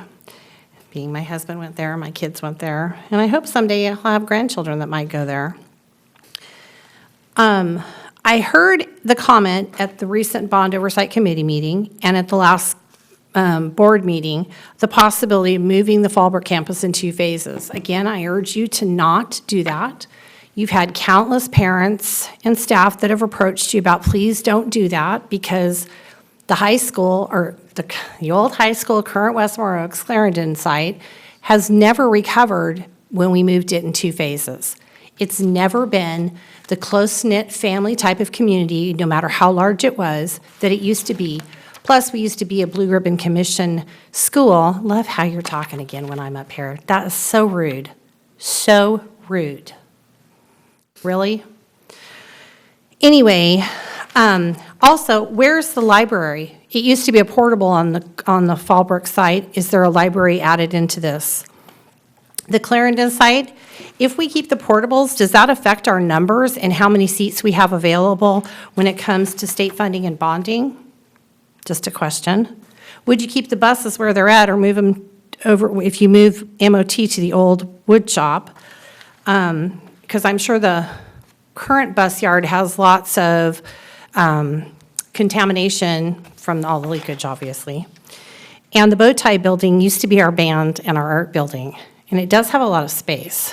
It is a good area that could be redone. I don't know how it is now that it's been Westmore Oaks, but I know what it used to be when my kids were in the high school. Thank you.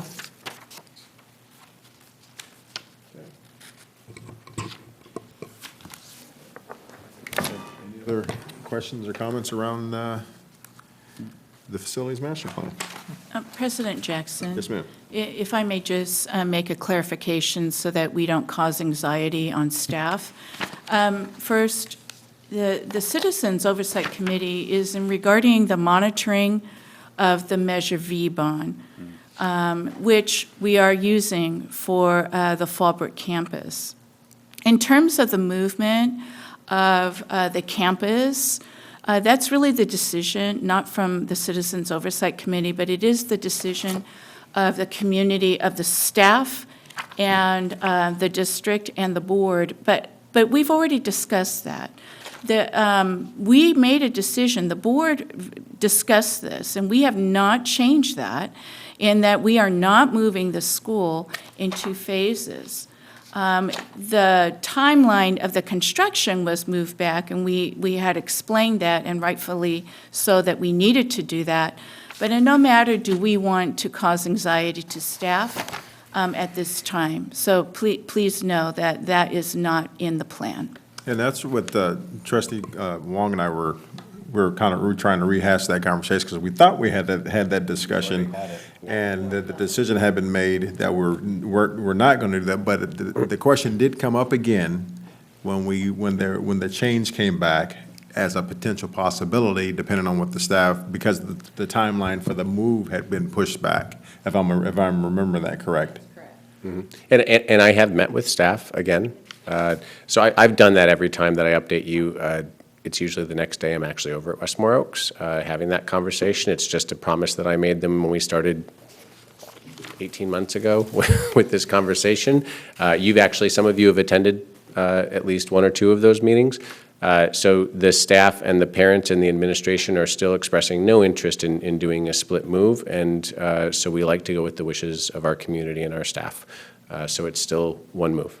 Yeah, that's what we thought, where we had left the conversation, but, okay, thank you. Can I make a comment? So I appreciate this work, and I just want to make the comment that I would like to, in this discussion of overall master plan, that we should prioritize our schools versus kind of district office consolidation. Makes a lot of sense to me, because if you look at the numbers of what this consolidation looks like, it's approximately, on average over the years, $11 million that I would rather have go to schools than I mean, I would love a new boardroom, and I know we want a new boardroom, but I really want to focus on the students and the teachers. Yeah. So I want to make that statement clear. Yeah, I think that kind of came out at the last board meeting too, when we had the discussion as far as priorities, is that, hey, if we're going to move forward with this project, and that the plan was, hey, we're going to put the focus on the schools that actually desperately need the help the most, which obviously are the schools on our north side of town. And I don't think that's changed at all. That's a great point. And also to that point is that any sort of movement in the district office has nothing to do with campus equity or VAPA, as we have set as our top priorities. And we will long run out of bond money if we should ever pass a bond. We would long run out of bond money should we ever pass a bond before we even get to that. Yeah. So, with the number of projects that we have. Right, and I think if we were to prioritize, this probably would be the last priority. That would probably be the last priority. Yeah, the only thing that we have talked about before in regards to the city's work with the work behind the Clarendon campus, and then the movement of the MOT yard once the Clarendon campus was vacated, would make sense, because the land's already there. It's just a matter of moving the offices to the other side of the campus, which would be very minimal. And I think we should revisit that conversation for, first of all, the priority of that campus once it's vacated. That MOT definitely can make that move with very minimal cost to the district. President Jackson, if I may, and I think when Chris and the rest of us are hearing these discussions, like you said, we all on the board want this equity. We understand, where the needs are most, but these are things, as you said, in phases that we could eventually get to in terms of,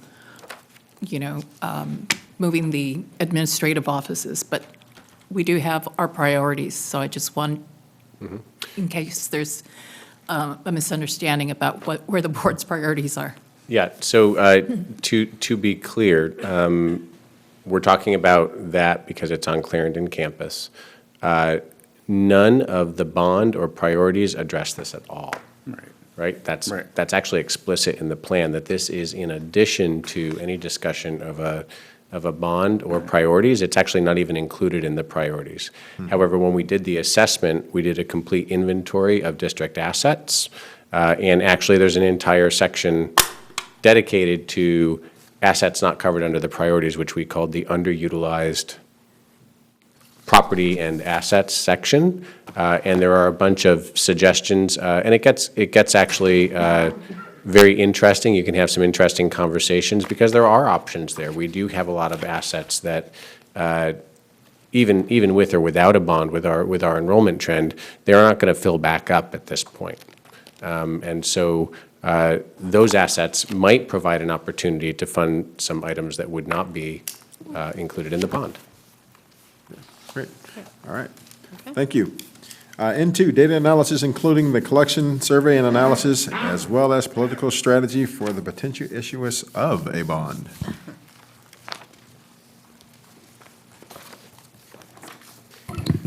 Pardon me, trustees, my computer went to sleep as we were going over that. I didn't, but my computer did. Let's see. There we go. So we have a number of presentations for you this evening at board direction. So we have 3 presenters. We have one presenter on data collection and analysis in association with a bond, and that presentation is going to be first, and that's going to be followed by 2 presentations by strategists. The 3 presentations, after they conclude and you have a chance to ask questions and have a discussion with the presenter, you can then have the opportunity to provide staff with direction so we know what you would like to do from there. And in the transmittal, I included what some of those options might be, telling us to find more folks, telling us to engage with somebody, et cetera. So to get started, we're going to have a presentation by Godby Research. The board directed that they would like folks familiar with West Sacramento and that work in the area. And of course, Godby has worked with the district previously and built a very strong relationship and is very familiar with the community as a result with the amount of work that they've done in the region. So Charles Hester is here from Godby Research. And just to be clear, this is just the pollster version. Correct. Got it.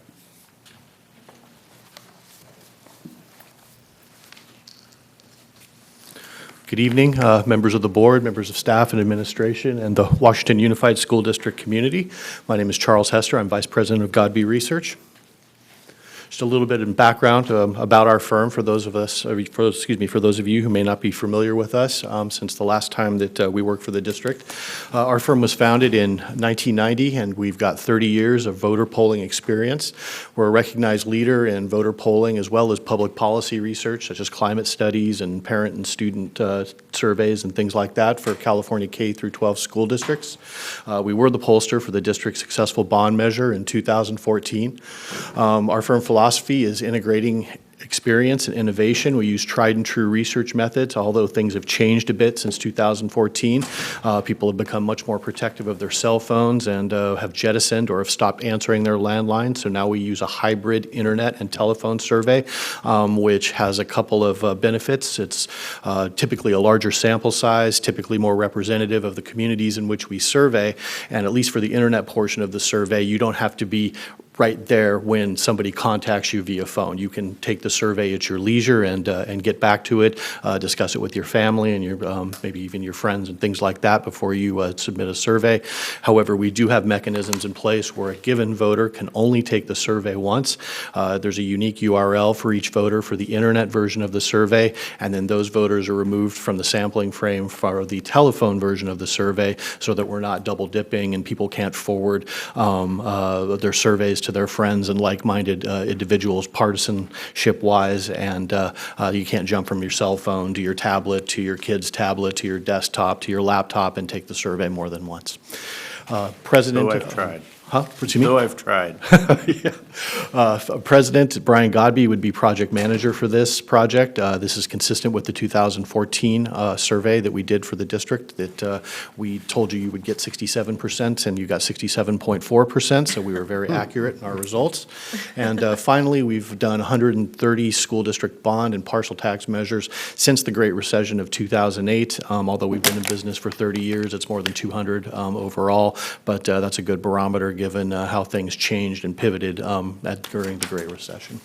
Can I ask a quick question on your voter file information? Sure. Do you know approximately, and this may be a little too specific, how many voters provide their email addresses in the voter file for an area like West Sacramento? Do you know I the do, number? and I'll answer that, and then I'll get to it too, because for voters, we may have an email address, we may have a cell phone, because we do both text to internet recruiting and email to internet recruiting, as well as calls to cell phones and calls to landlines, again, to be as inclusive as possible. But specifically, we've got, let's see here, we have landline telephone numbers for about 31% of voters, cell phones for about 29%, and email addresses for 24%. And some of those double dip, and some of them we only have one, but we certainly will take that into account when we develop our sampling frame. So hundreds of relevant clients. The most important takeaway here is while we do have a smattering of federal and national level clients and state level clients, the majority of our work is what I would consider to be sub-regional, multi-county work, down to the local government, with local governments being our bread and butter and where we like to focus. So I'll skip the top ones there, our county and sub-regional clients. We've worked for the Yolo County Library, specifically in the city of Davis, the county of Solano, and then Regional SAN we've done quite a few studies for, which is mostly Sacramento County, but also provides wastewater and recycled water services to West Sacramento. During local government, we worked with the Folsom Unified School District on a couple of bond measures, the Napa Valley Unified School District, and this is just a smattering of clients throughout the Bay Area region, the Roseville Union High School District, Travis Unified School District that has a bond measure that's going to be coming up in November, the Novato Unified School District, Dublin Unified School Districts, and again, we've got more than 130 school district client wins since the Great Recession. A little bit about the process. I won't go into this in great detail, other than it all starts with the kickoff meeting, and that usually includes a subcommittee of board members as well as staff and your political strategist so that we get all on the same page in terms of what we're looking to do in terms of a bond measure. Is it a Prop 39 bond? Is it a Prop 46 bond? Are we looking perhaps at an SFID or something like that? And then we take that information and we go and we review the existing data, our polling from 2014, other polling that's been done in the West Sacramento community and in the district's footprint by other agencies. Then we draft the survey, which is a very iterative process with the district and the political strategist. There are multiple points in this process. It takes maybe 2, maybe 3 weeks to develop the survey questionnaire so everybody's happy with it. And there are multiple points from all perspectives in terms of input, review, and approval before we consider a questionnaire final. It's not like we go away, we come back in a couple weeks, and here's your survey, like it or lump it. It's a very collaborative process. During that time, we're also developing the sampling design, whether we're looking at a November 2020 bond only, or perhaps we want to look at election cycles in 2020 and 2022, assuming that we're looking at a Prop 39 bond, which has to be placed on the ballot in a regularly scheduled election. Then once we're done with the sampling design and the survey development, we pre-test and program the survey. We translate the survey if that's of interest to the community and the district. Then we will field the survey. There are a couple levels of analysis and reporting. We'll give a top-line report, which is really just the raw percentages in the questionnaire, and then we'll do a more detailed report that breaks things down by demographics and election cycles, and there's a lot of detailed information in the proposal that we provided in terms of the deliverables and the information that were provided in terms of our reporting. Then we typically present to the district board. We can make a separate presentation to staff based on the purview of the district, and then finally post-project support. We don't go away. Our fees are firm and fixed. Whether that's consulting with the district on the results and recommendations of the survey or the political strategist on the results and recommendations of the survey, that's all included in our fees. It's not like we flip the meter and it goes to hourly or stuff like that. What you see in our proposal is what our costs are, soup to nuts. Just a little bit about our just very preliminary understanding of the district's needs. What we're looking to do here with the survey is to evaluate the feasibility of placing a potential future general obligation bond measure on the ballot in November 2020, and perhaps looking at other election cycles based on voter support. Again, we do a hybrid and internet and telephone survey of district voters, and more importantly, because voting propensity is a variable that's flagged in the voter file, we can look at voters in specific election cycles. cycles to be very targeted. Our recommended project parameters are about a 15 to 20-minute survey of 400 district voters. And to summarize our fees, it'd be $25,275 for an English-only 15-minute survey to $31.75 for a 20-minute survey in English and Spanish. So why do we use the hybrid approach? Again, we don't have 100% contact information for any of the contact methods, landlines, cell phones, or emails. So we use the telephone module, and we'll use voter landlines as well as voter cell phones. There are people that still answer their landline and will answer a cell phone call. There are people that won't answer a cell phone call unless somebody's name pops up. I'm one of those people. I don't even have a landline anymore. So we use the cell phone and the voter emails, text and email to internet to get the internet module. And again, I can't stress this enough that we have mechanisms in place that a voter that's not in our sampling frame will not be included in the survey process. And voters in our sampling frame can only take the survey once, which is very important for the quality of the results. Can I ask you a question? You have here English and Spanish. Do you have Russian? We can. We work for the city of Rancho Cordova and typically translate their surveys into Russian. We've done Ukrainian as well, Hmong, Mandarin and Cantonese for telephone, traditional simplified Chinese for various clients, Khmer, Korean, from probably a dozen other languages that are prevalent throughout specific communities. I appreciate that. Yeah, you know, and it used to be all about how many people do we have that maybe speak Viet, or how many people do we have that speak, Cantonese, or, that read simplified Chinese, for example. But now it's typically about inclusion, right? If the district produces materials in languages other than English, and even though we might only get 10 to 15 interviews in these other languages, it's beneficial to do that because, this is a process where we're reaching out to the community on behalf of the district, and we certainly want to be respectful of that. Thank you. Appreciate that. I have one question too, is that, so when we're talking about gathering this data, are we going, is it targeted, or are we just kind of just shooting it out to everyone as far as, targeting voters that have only voted in like the last 2 or 3 or 3 or 4 elections? So what we'll look at is who voted in the last presidential election, as well as who's moved into the community since then.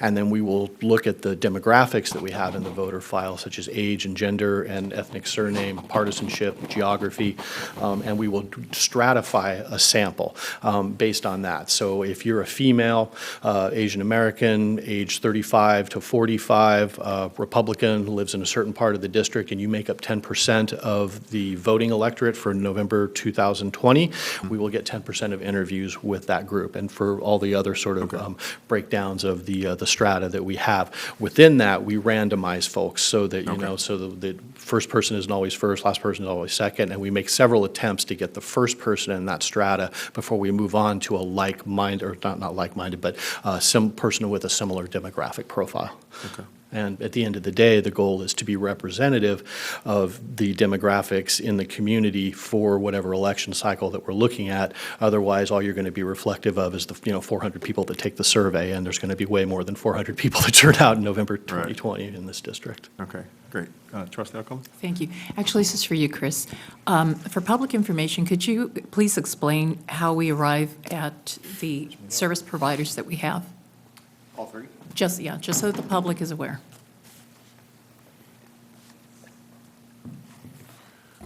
So the board asked me to make sure that I found folks that were familiar with West Sac, had done this work in West Sac, and who worked in the region. And so that narrowed things down a lot. So actually, the only one of the groups tonight that's presenting that I've worked with before is Godby. Because every district that I've worked with that does research, Godby is one of the statewide data collection and analysis folks. It turns out that they were also the ones that worked on your Measure V. We have worked with one other person who's really engaged in other areas at this time. So Godby was the only one that fit the initial board criteria. Are there other folks in the state? Yes, I have a long list of them, but with that criteria, it made it pretty narrow.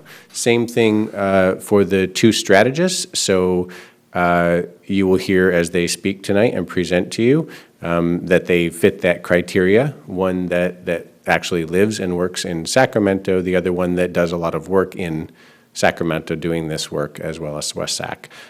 So that's the criteria I used. It put a very narrow lens on it for me. I don't know any of the specific folks presenting to you this evening, but with that criteria, it made it, like I said, pretty focused pretty quickly. All right, thank you. Mm-hmm. Trustee. And I'm sorry, I determined that by actually calling our other advisors and contractors and asking them for lists of folks that met that criteria. And like I said, it was very quick. Thank you. Vice President Pisani. Okay. So in terms of the sample size, you're using 400 as the sample size to collect your data from. Is this the same sample size that we used in 2014? It is almost the same sample size. We were able to obtain 401 interviews in 2014. Having said that, that was a telephone-only survey process. You know, we may get more than 400 interviews, and we'll include that data. It's not going to cost the district any more money. We've typically been able to increase sample size using the hybrid model, but I put 400 there based on our working relationship with the district in 2014, as well as probably more importantly, that 400 interviews will get you that magical margin of error of 5% that we're really striving for as data scientists. We pulled a few years ago, and I want to say we had a much higher sample size. That's why I was curious as to whether or not. And 400 seems a little bit low, but. Well, with roughly, I think. What's your plus or minus on that 400? It's 5%. Yeah, it's 5% at the 95% confidence level. And it really doesn't go down if you get 600. You're, you know, at 600 interviews, you're looking at 3% plus or minus. But what that does allow is much more granular data at that sort of demographic level that I was talking about. You know, so the more you peel back the onion, the lower the margin of error at that level. We can certainly shoot for 600 if you got 600 in a recent survey process, whether it was, you know, telephone only or hybrid. Well, that's the reason why I ask is because if, I would like to see the numbers meshed up from the previous survey that we did using the same sample size roughly in a Okay, then, I mean, what we'll have to do then is just beat up the sample a little bit more. I mean, you've got 28,000 voters. We may have to, you know, contact people more than once, you know, multiple times to be able to do that. You know, if you've got 600, we can get to 600. You know, the difference between a sample size of 400 and 600 is negligible. We're probably talking about a difference of 10% in terms of our cost, but, you know, it's not like a double or, you know, it's not like a third more or anything like that. It's really just a little bit more of data collection costs. More in the phone area, because, you know, programming the survey. Email's cheap. Yeah, it's just, you know, send. But calling cell phones, you have to hand dial cell phones, and then calling landlines, you certainly have to pay the people to do the interview. So it'd be about a 10% increase if we were going to shoot for 600. And then, help me out on this. Once the initial assessment is done, say, yes, it's feasible, we have a very high likelihood of getting a bond passed. Do you work with the strategist to provide tracking polls? We can do a tracking poll. You know, we're getting a little bit, you know, close to the November election. You know, I'm not really sure that if we came back at the same 67%, for example, that I would recommend a tracking poll unless. No, I mean, as we get closer, like say August, September. Yeah, no. But that's what I'm saying. Okay. Like, you know, if we got started, you know, let's say today, we've got the primary where we don't want to be in the field. We've got tax season where we certainly don't want to be in the field. No, I agree. So, you know, we may wedge ourselves in between March 8th and let's say April 1st, given income and property tax deadlines. We may get in the field a little bit after that, let's say April 20th. You know, and if we come back at 67% at that point, you know, I'm not sure that I would be spending your money wisely if I told you need to do a tracking survey, right? But if we come back at, you know, let's say 54%, you know, exactly, like we're really close to that margin of error in our final results, then, you know, we let the strategists do, you know, their important work, and then we may want to come back in July or August. Yeah, so it'll really depend on the results in terms of our recommendation to do a tracking survey, but we certainly have the capability to do it. I had one more question, but it's escaping me right now. So, go ahead. Just for board information, your last survey was an N of 400, and they had 408 responses. 480? Is that what you said? The N was, they were targeting 400, and they received 408. 408 from the last one? Correct. I thought it was. Yeah. Yeah, but, you know, it depends on election cycle, right? For the bond that we did for you guys in 2014, that's a gubernatorial here, general, yeah. right? That's a much smaller election cycle than a presidential general, so it is feasible to get more than 400 interviews. Right, bump it up a little. I have one final question for you, since we're talking about feasibility. And if this is not your area, please just let me know. Is how feasible, since we are now in February, middle of February, how feasible is it for us to be able to get this done in a timely manner, to be able to get something on the ballot in November? It's very feasible, unless your county registrar has asked for more than 88 days. You've got until the first full week in August to get a measure on the ballot. Having said that, you know, you probably don't want to hear the survey results the same night that you're voting on, you know, the measure. Right? You probably want a first and second reading of the, you know, of the resolution, and then the survey results separate from that. So if we get started now, you know, we'd be presenting results at the end of April or beginning of May at the very latest. Great, that was going to be my follow-up. Perfect. Thank you very much. You got something else? No, I was asking you. Okay. Oh, no, I'm okay. We have two other presentations. All right, yeah. Okay. No pressure, though. Oh, it's okay. We don't do political strategy or political consulting. You know, we see it as a conflict of interest for me to tell you, should you put a bond on the ballot? And if I did the follow-up work, you know, why wouldn't I tell you to put a bond on the ballot? We just do the voter polling, but we work, you know, hand in hand with the district and your political strategist. Thank you. Awesome. Thank you very much. Thank you very much. Thank you. Actually, we have a public comment into one. Ms. Daniel Langford. Can I wait till after all three presentations are made? Sure. 6 minutes. What did she say? Wait, I just want to. She wants to wait till all three. yeah, we can do that. Great, thank you. All my questions might be answered. Perfect. All right. I apologize, I got distracted. Let me at least introduce. So next you have two political strategists, no particular order. The first one is a presentation by Mr. Jared, and I'm going to mispronounce his last name. I'm going to say Boignon, and I'm going to be wrong, I'm sure. Boygan, there's no N. It's from TBWBH, and he'll be right in. Oh. I have that one pulled up on my computer.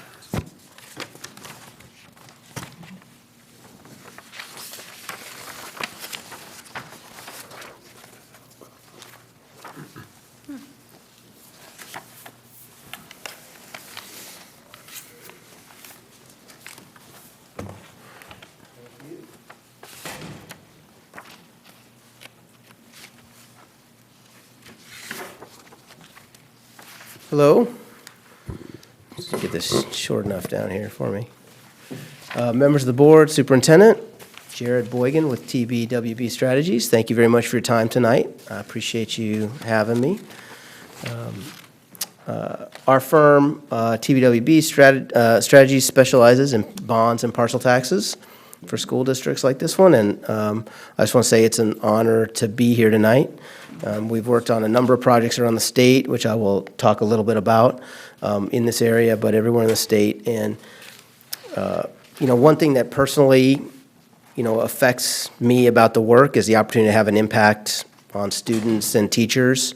You know, it's great. I've always been involved in politics. I care about politics, but really these elections and these campaigns, the kind of personal impact that they make, you know, is very dramatic.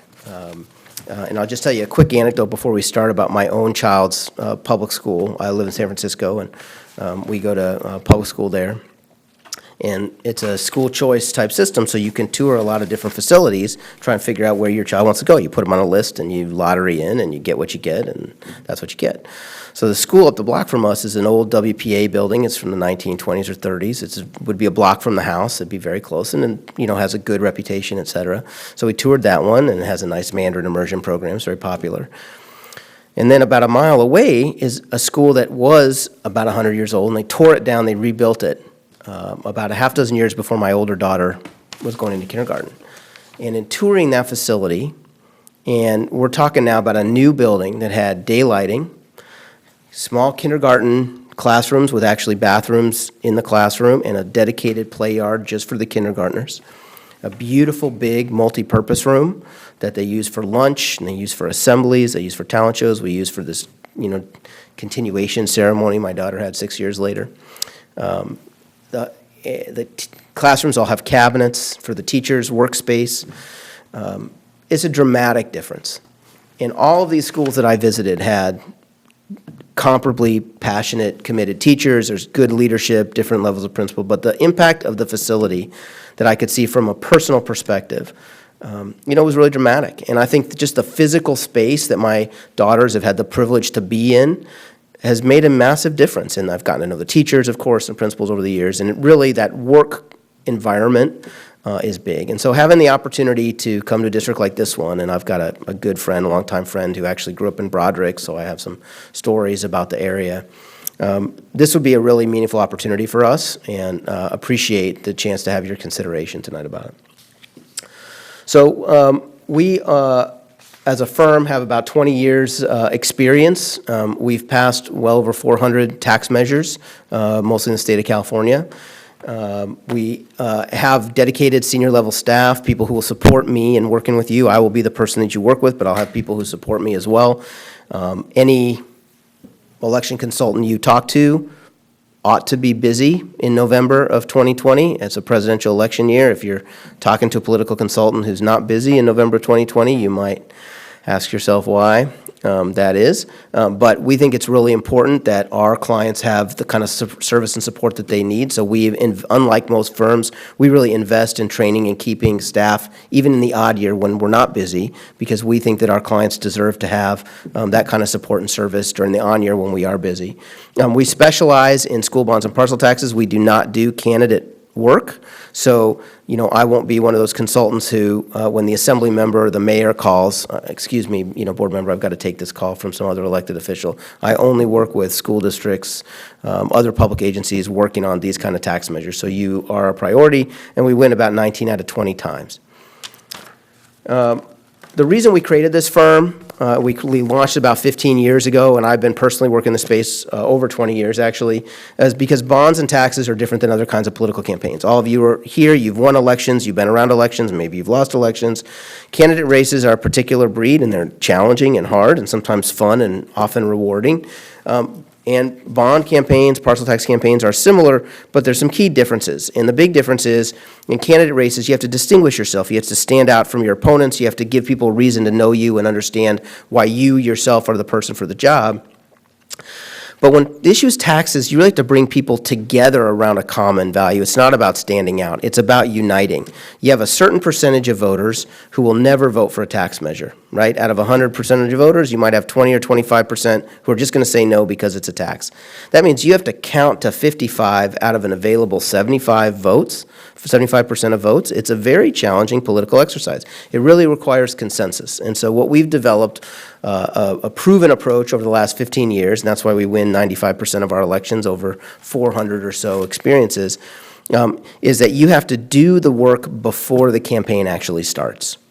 And that is what we believe, is that starting on day one, before the board actually commits to putting something on the ballot, get in front of your community, be transparent, be constructive, let people know what you're thinking about doing, hear the hard questions, answer the hard questions, and then by the time the board actually commits to being on the ballot, people already have had a chance to vet the projects, the programs, the idea. You as a board can right-size it and fix it and make the proposal you actually put in front of voters correct based on the impact the input you're getting from voters and residents. And then by the time you put it on the ballot, you're putting a product in front of voters that they're likely to support. So that consensus-based approach that we have, really worked over the years has led to a tremendous amount of success. This is some examples of some of the districts we've worked in your area. As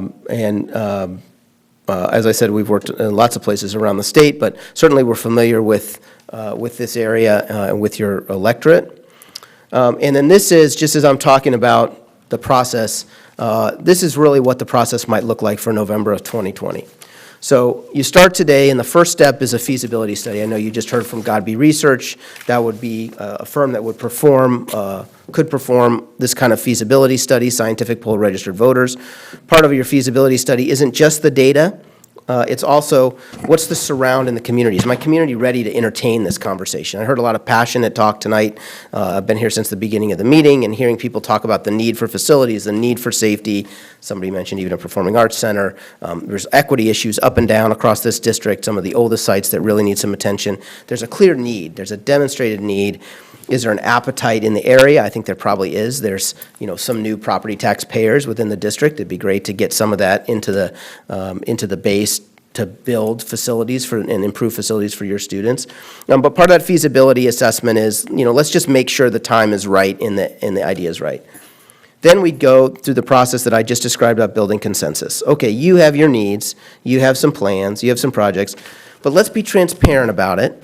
And let's be constructive about it, and let's have these conversations in public, and let's get people to understand what we need to do and why we need to do it. Because one of the things that in a community like this one, I would say, look, your voter base by demographic, got lots of Democrats here, you have many fewer Republicans. On the outside, a person might say, of course, a school bond is going to pass here.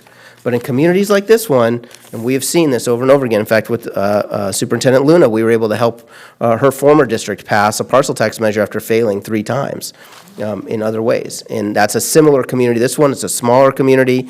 It had a lot of longtime residents, families who'd been many generations, and there was a lot of doubt and distrust in that district about some of the decision makers and some of the past decision makers. And it wasn't an automatic legacy of support. And just because they were Democrats and they might vote for a state bond pretty easily, their local jurisdictions, they didn't think had handled public trust well over the years, and they were harder to convince. And my experience is in a smaller community like this one, especially a community with deep, deep roots and some problems that have lasted a long time, there can sometimes be that level of skepticism.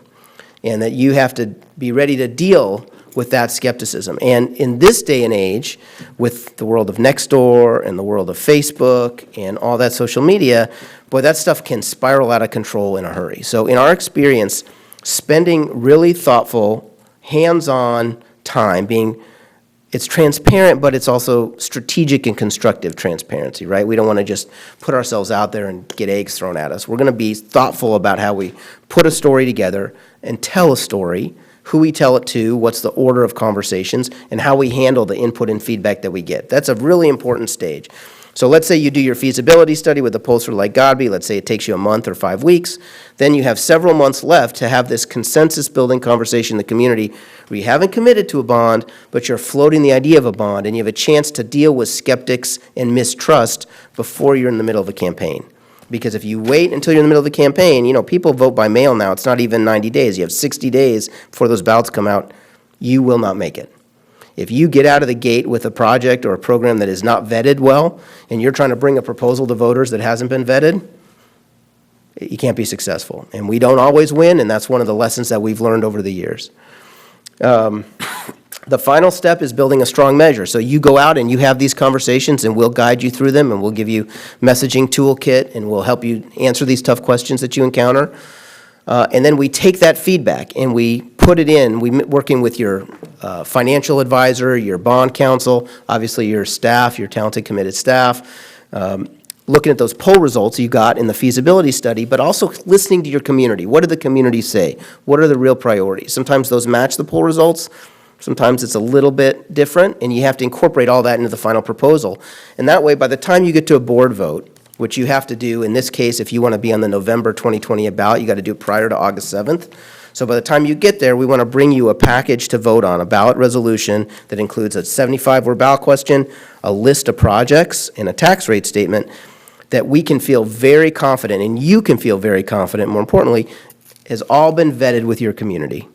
No surprises. That when that comes forward to the ballot, that the people that will be here at the board meeting that night will be saying, we appreciate this process.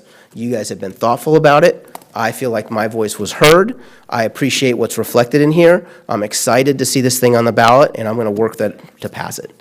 That's what you want to hear from your community by the time you get to that board vote. So then after that, we will work with whatever that campaign committee looks like. Those are volunteers, it has to be privately funded, the district can't pay for that. But if we've done that upfront work the way I described it, the campaign should be a downhill sled. It shouldn't be fighting uphill the whole time. That's when you have trouble.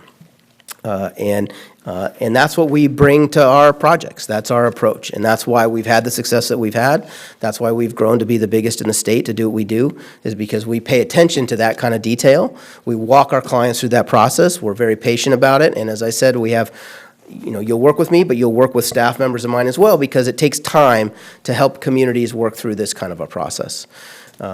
So that's who we are. That's what we do. And again, I really would, be honored and grateful for the chance to work with you all. Vice President Prezani. Okay, I have a couple, just informational questions. How many people do you have on your staff? You said you would have, you would be the lead. You have support staff to help you through the process. How many, I guess, everybody on your firm would be available to you if needed, right? But you have an exclusive team that I'm guessing you work with. How many would that be? Yeah, so you would meet 2 people, maybe a third, but generally 2. Meet me plus one other person who would be, really assigned to help me work with you. Behind that person and behind me would be several other people who would be supporting this project. So we have right now, we're like 30, 35 people because it's an election year. We're very busy. I'm a partner. We'll have a consultant that works with me on this project. There are associates back in the office who support the work of consultants and partners. We have a full-time graphic design and production department to help us develop digital ads, direct mail, flyers, those kinds of things. You won't meet those people, but they'll work for you. And then we have a production department also that manages printers and mail houses and whatnot, because if we're trying to send a postcard to, 6,000 of your targeted voters in, late September or early October of 2020, when every union printer and every mail house in the state of California is deluged with massive print jobs for state assembly races and mayor's races, how do we get our print job done? Well, we do it because we do a lot of work, and we have a lot of stroke with those union printers and mail houses, and our production manager gets work done. So that's something else that we bring to you that other firms won't bring to you. Okay. You kind of answered my last question. How many bonds do you have or expect to have under contract with you in the November election cycle? With me personally? Well, you and your firm, because it's not just you, it's Right. also your firm that you have operating, because you have graphic designers, you Yeah. have associate consultants. Yeah.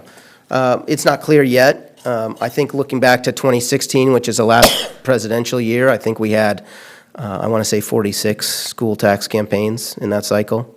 Okay, and how many did you have then? I probably had about a dozen or 10 or 12, yeah, something like that. Okay. And then you did mention you run your own, you have your own,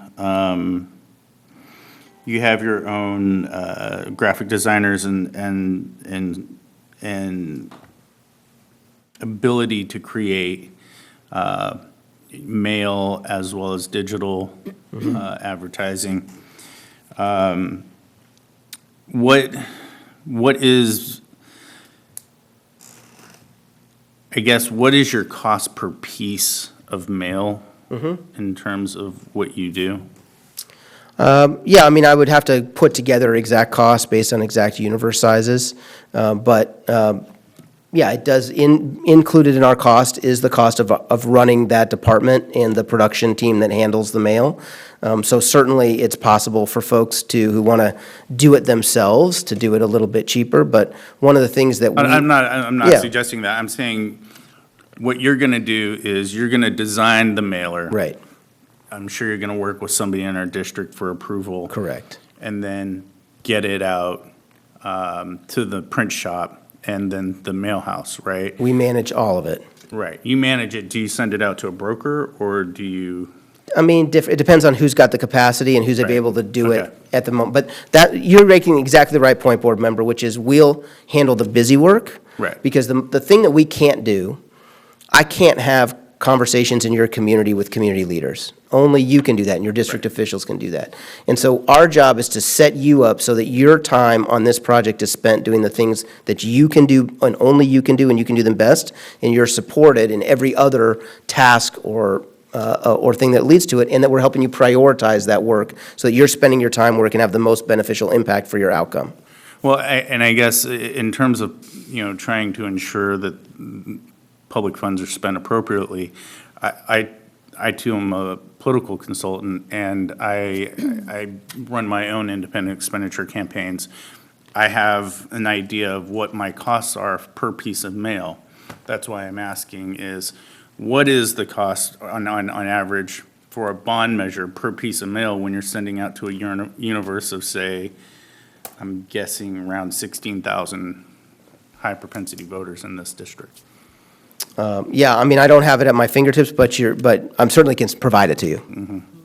Yeah, but you're right. I mean, there's some cost per piece that at that universe is what it is, and it's certainly a lower cost if it's 100,000 households. Yeah, exactly. No, Right. Exactly my point. Yeah, I mean, the paper costs are higher, the printing costs are higher, I Yeah, get it. you got a print set up, it's, all that. Yeah, so I mean, that's just kind of my question, because I have relationships with, the same printers, and I have a general idea of what my costs are at about 55 to 60 cents per piece of mail that I have to do. I was just curious as to, that information. Well, and I would say, like, if it's helpful for you all to leverage your relationships as we develop whatever the strategy is going to be for any kind of printer mail that we do, and if that, is advantageous to the district in terms of cost, I'm very happy to, Sure. to do that. Okay. Thank you. Trustee Wong? I noticed that you ran one of your clients is Woodland. How did you do in that? Yeah, we are one of the many firms who have tried and failed to pass a bond in Woodland. Well, I mean, it's one of those things that I'm trying to look at. One of the most important things for us is, do you know our local community, right? So Woodland's kind of similar in that way where we have long histories, kind of the things that you've laid out, the political challenges of, well, not this board, but prior boards or whatever. Right. That we, that they feel like 20 years ago that didn't fund certain things. So Right. how do you overcome that? I think you have to engage in sort of extra transparency and public discussion. And, our Woodland experience, we came in pretty late in that process. Okay. And the one that we worked on was 2014, where they tried two bonds at once. It was their financial advisor had given them this idea that it's basically $100 million spread over two different bond measures. So it's a very high degree of difficulty. They tried again with another firm for $20 million in one measure and didn't do any better than we had done with two measures and $100 million. So, I think there's, some built-in challenges, to that experience. But at the end of the day, we came in kind of late. Yeah. And all that upfront work that I talked about, they didn't have a chance to do. And I'm not sure if they were ready to commit to doing it because, I'll be honest, it's hard work. Yeah. It takes time. Yeah. Sorry, go. Sorry, what did they lose by that on the campaign that you worked on? I know I that think you they came finished in the 40s somewhere. We didn't even get north of 50. And I think that's their history there. I think if you look back, I think they've passed one bond in like 6 attempts. It was for the high school, and they've lost 5 other bonds. So in now 20, we have a 25 similar years. dynamic, like kind of mentality, culture here. Yeah. What would you do in terms of what advice, looking back, what would you do differently other than start earlier? Well, yeah, and as to your question about what will we do here, I think you have to take that community outreach and transparency seriously. You're going to have doubters and skeptics from the sidelines, and what you don't want is for them to have those skeptical conversations on Nextdoor and on Facebook. You want them to have those conversations with you face-to-face. They already have. And then you want to be able to try and work through those conversations. And the other thing that you have that's a built-in advantage in a bond measure, it can be an advantage or it can be a disadvantage, but we want to help you make an advantage, is on a piece of paper is what the money's going to do. Yeah. Right? It's not just my word as a board member or superintendent's word as a superintendent. We're going to actually put in writing, this is what it is, this is the project. And as we go through this process, we'll figure out what is the plan that works for the community so that you can make it less about personality and history and memory and more about the plan. So, if people say, look, we don't think it's appropriate for a district office to be part of this, you can say, it's out. We're going to take it out. If we're going to do it, we'll fund it another way. This bond is not going to include that project, or, whatever that compromise is. So you have that opportunity, but going through those conversations and helping people, having them allow to hear you and you to hear them, and then for you to come back to them and say, hey, we heard you, look, it's gone. It's not in here. The bond will not include that. So thank you for giving us your opinion, and look, we heard you, we listened. And if you go through that process, and it'll be a little bit of a hustle, because we'll only have about 4 months to go through that, and there's probably a lot of different conversations you feel like you need to have, in this community, or that, Superintendent Luna has to have, or that Chris has to have, or what have you. But going through that process and building a sense of not trust on everything, because that's just a mountain you don't build overnight, but trust on this. Because people in this community probably can unite around the concept of need, right? They will say, look, we need this. The problem is some people won't necessarily trust that you have the right solutions, or that necessarily the district can be trusted to implement the solution.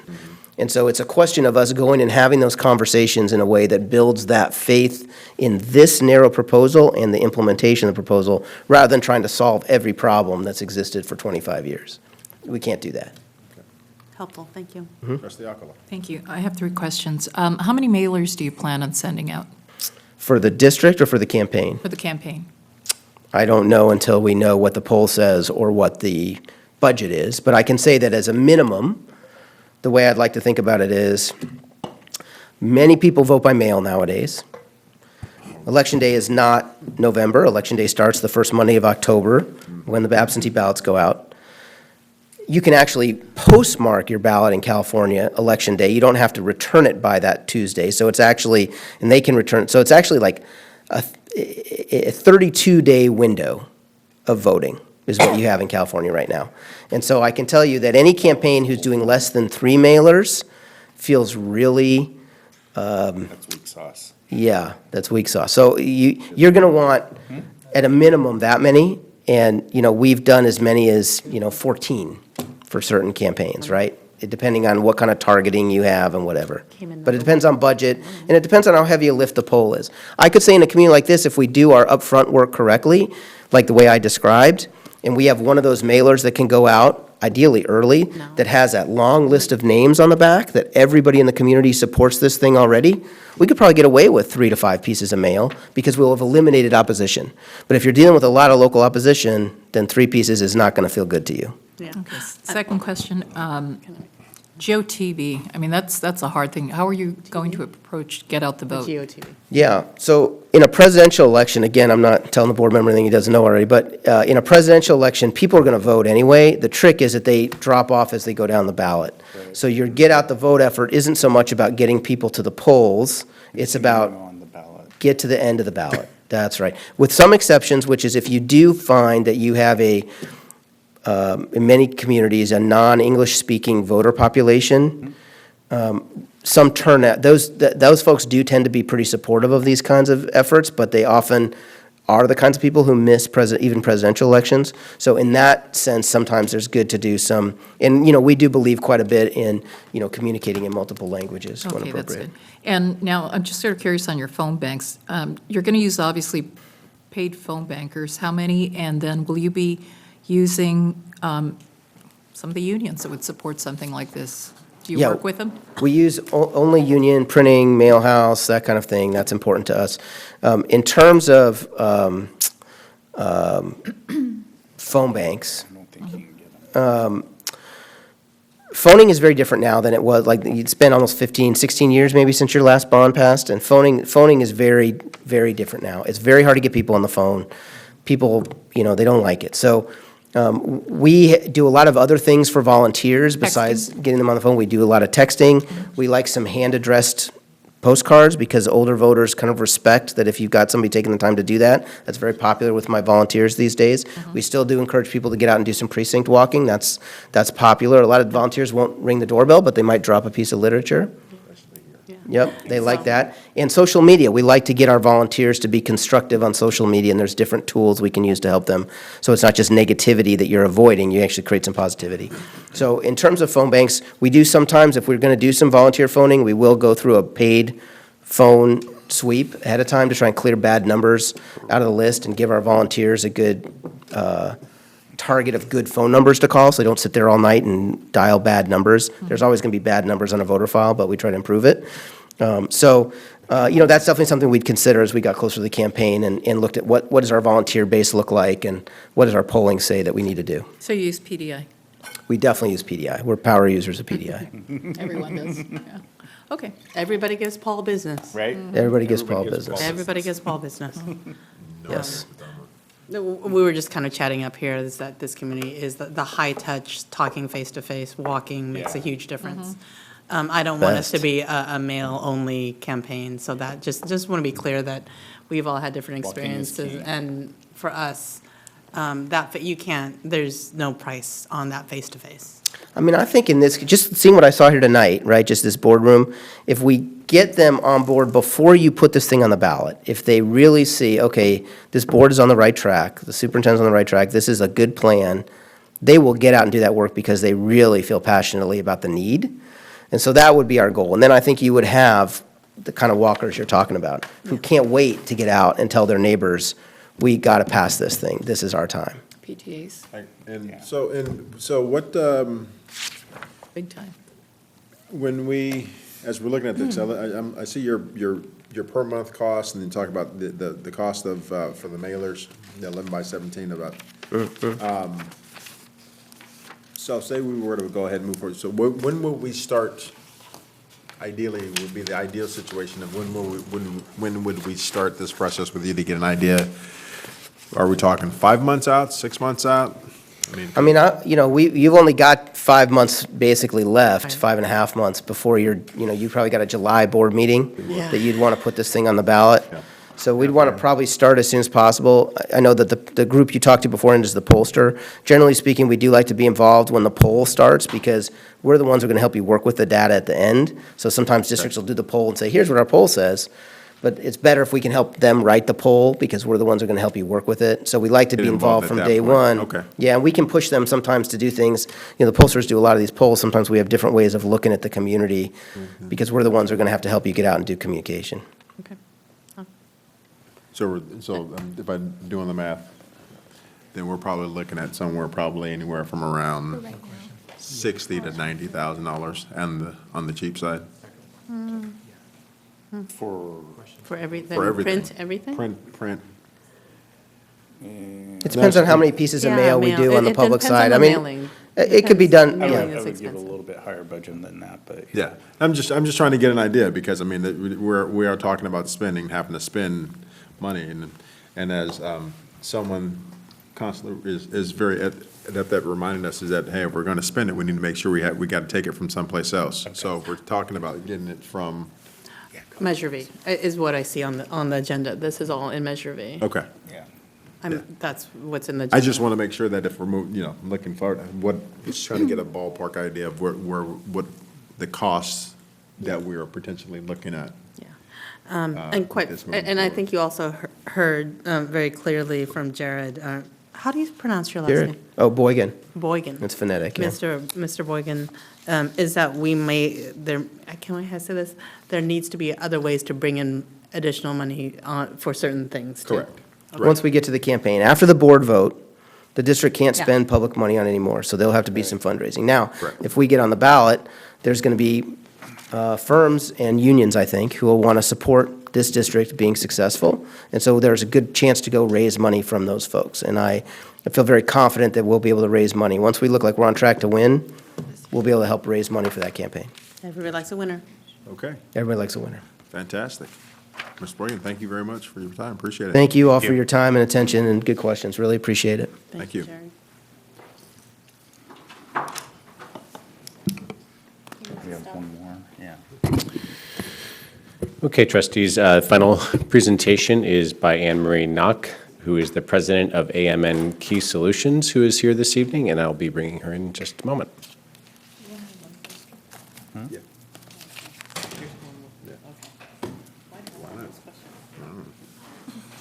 Yeah, we got, and, I'm sorry, man, this is fascinating to me. I'm on the freaking clock, man. Anyone else?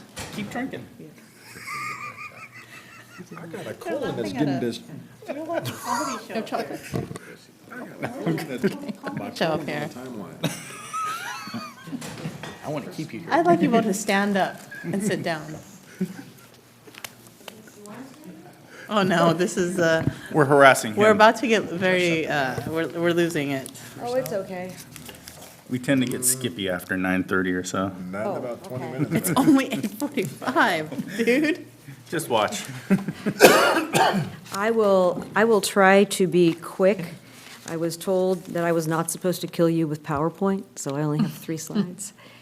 Is that right? Yeah. All right. That's bueno. Okay. I got plenty to say, but I don't have too many slides for you, okay? Good evening, and thank you for inviting me here tonight. I've had a delightful time. I've been here since 6:15, which was quite fun because I listened to the kids play, and I listened to a lot of the parents after they'd given their public comments. They were quite pleased with the fact that you listened to them and considered them so well. So, well done. My name is Ann Knock. I am the president of AMN Key Solutions, and I specialize in developing public information efforts on behalf of public agencies, principally school districts. I have been working in this arena for 27 years. 7 years ago, I started my own firm, and I and my professionals that I work with set out to develop a comprehensive and customized set of services that suits the unique projects and demographics of our school districts. And I will say that in the last 4 to 8 years, one of the things we have found is that customization and personalization is probably the moniker of a successful election versus one that has lost. I work only with public agencies. I do not work for candidates, and I do not work for initiatives. Of the 270 elections that I have worked on in my career, they have spanned the demographics of Beverly Hills to Barstow. Yes, I have worked for Beverly Hills and passed 2 bonds for Beverly Hills and 1 for Barstow and several in Palo Verde, which is in Blythe. And I have passed bonds that have done everything from replaced World War II boilers in Lassen County to performing arts centers, competitive pools, and entire high schools. Tip O'Neill said famously that all politics is local, and I don't know if there is a consultant that is more local than me. I have lived in Sacramento since 1989, and it took me 9 minutes and 37 seconds to get here this evening. So I'm easily accessible. I will tell you that as a campaign consultant for a number of years, that campaigns are not necessarily scalable. And because of that reason, we only take on a limited number of engagements. I will be the one personally working with you. And as a professional and a parent of 2 children, I take this role very seriously because I understand the consequences of failure. Because what it means is basically you have to come back, and it's not going to necessarily be in the next year, it's going to be the next 2 to 3 years. So if I'm a parent of a first grader and we're not successful, it may be in fact 7 or 8 years from now that basically I will see the results and the fruits of a new bond. And in that time, my child will have lost opportunity. So it is important to me to ensure that my clients have the best possible advantages to being successful. You'll find that the collaterals that I produce, and because there's only 3 slides, I haven't been able to put all that up there, are very unique, and that they will represent the type of district that you have with your 7,600 children. And our strategies are basically geared to meet the short and long-term objectives of your district. And this can be anything from increasing the audience of engagement to strengthening enrollment, because I noticed in your facility master plan that you do envisage increasing your enrollment, or potentially within the population of 400 kids. I want them all to go to your school. And positioning your district for the future. The messages will utilize statistical research, and you talked to Mr. Godby tonight, and I can't think of anybody better. In your last survey, he probably reminded you that he predicted about 67% success, and that's exactly what he got on Election Day. So, It was 0.5 off. wow, I'll tell you what, that's probably because somebody didn't vote, not because he was wrong. It was the reverse. Someone did vote. Oh, okay. We are a very collaborative firm. A large part of our success has to do with the amount of engagement that I personally invest in a community. Probably the most significant recent effort of such was with the Orange Unified School District. They have been attempting to pass a bond, their first bond, for 12 years. They lost that bond election 3 times before I finally passed it for them in 2016. And that had to do a great deal with working collaboratively with community groups, the board, the researchers, and everyone involved to ensure that we had a seamless process. And it was very different than every other process that they had had before, for sure.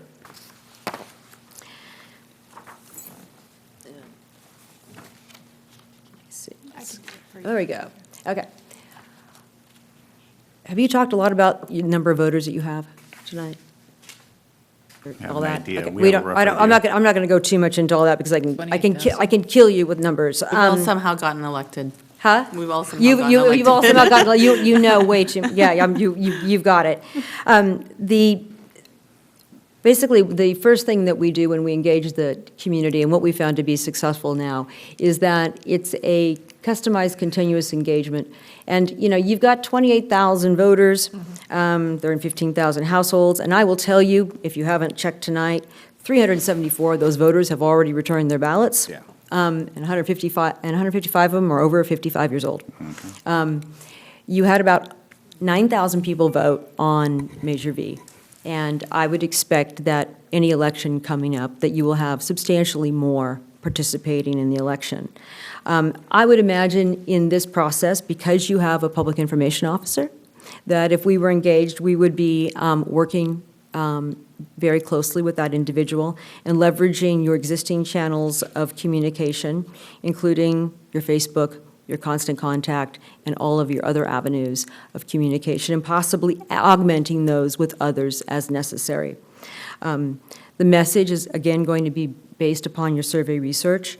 One of the things that we've included is a potential online survey that might be done, similar to that was done during the facility master plan when you had about 429 people respond, as well as the creation of mail and other types of printed collaterals.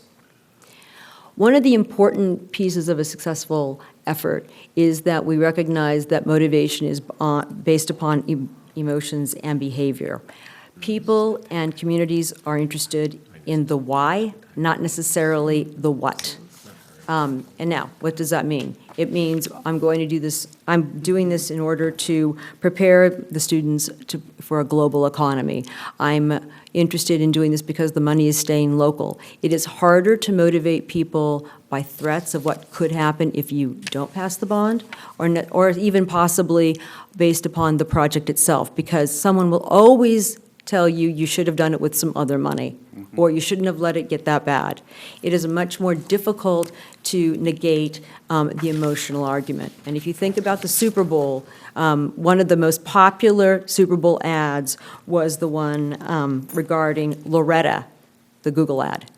And that was an emotional ad. So with respect to the project, sorry. Obviously, the project and the demographics are critically important. I have a great deal of experience with framing the 5 that you have identified in your facility master plan. And I do have to tell you, I was given a copy of the plan last week. I came over to the district and took one. That is probably one of the finest, and I kid you not, master plans I have ever seen. I mean, congratulate yourself. I talked to your staff out there. I'm like, wow, I mean, this is beautiful. It's well identified, and it is absolutely defensible when you are to go, if you go to the ballot. With respect to equity, which I know is always an issue, especially when some areas are going to be getting substantially more than others. Recently, I passed a bond in the last election cycle for South Monterey High School District. Almost all the money was coming from King City, and almost all the money was going to Greenfield.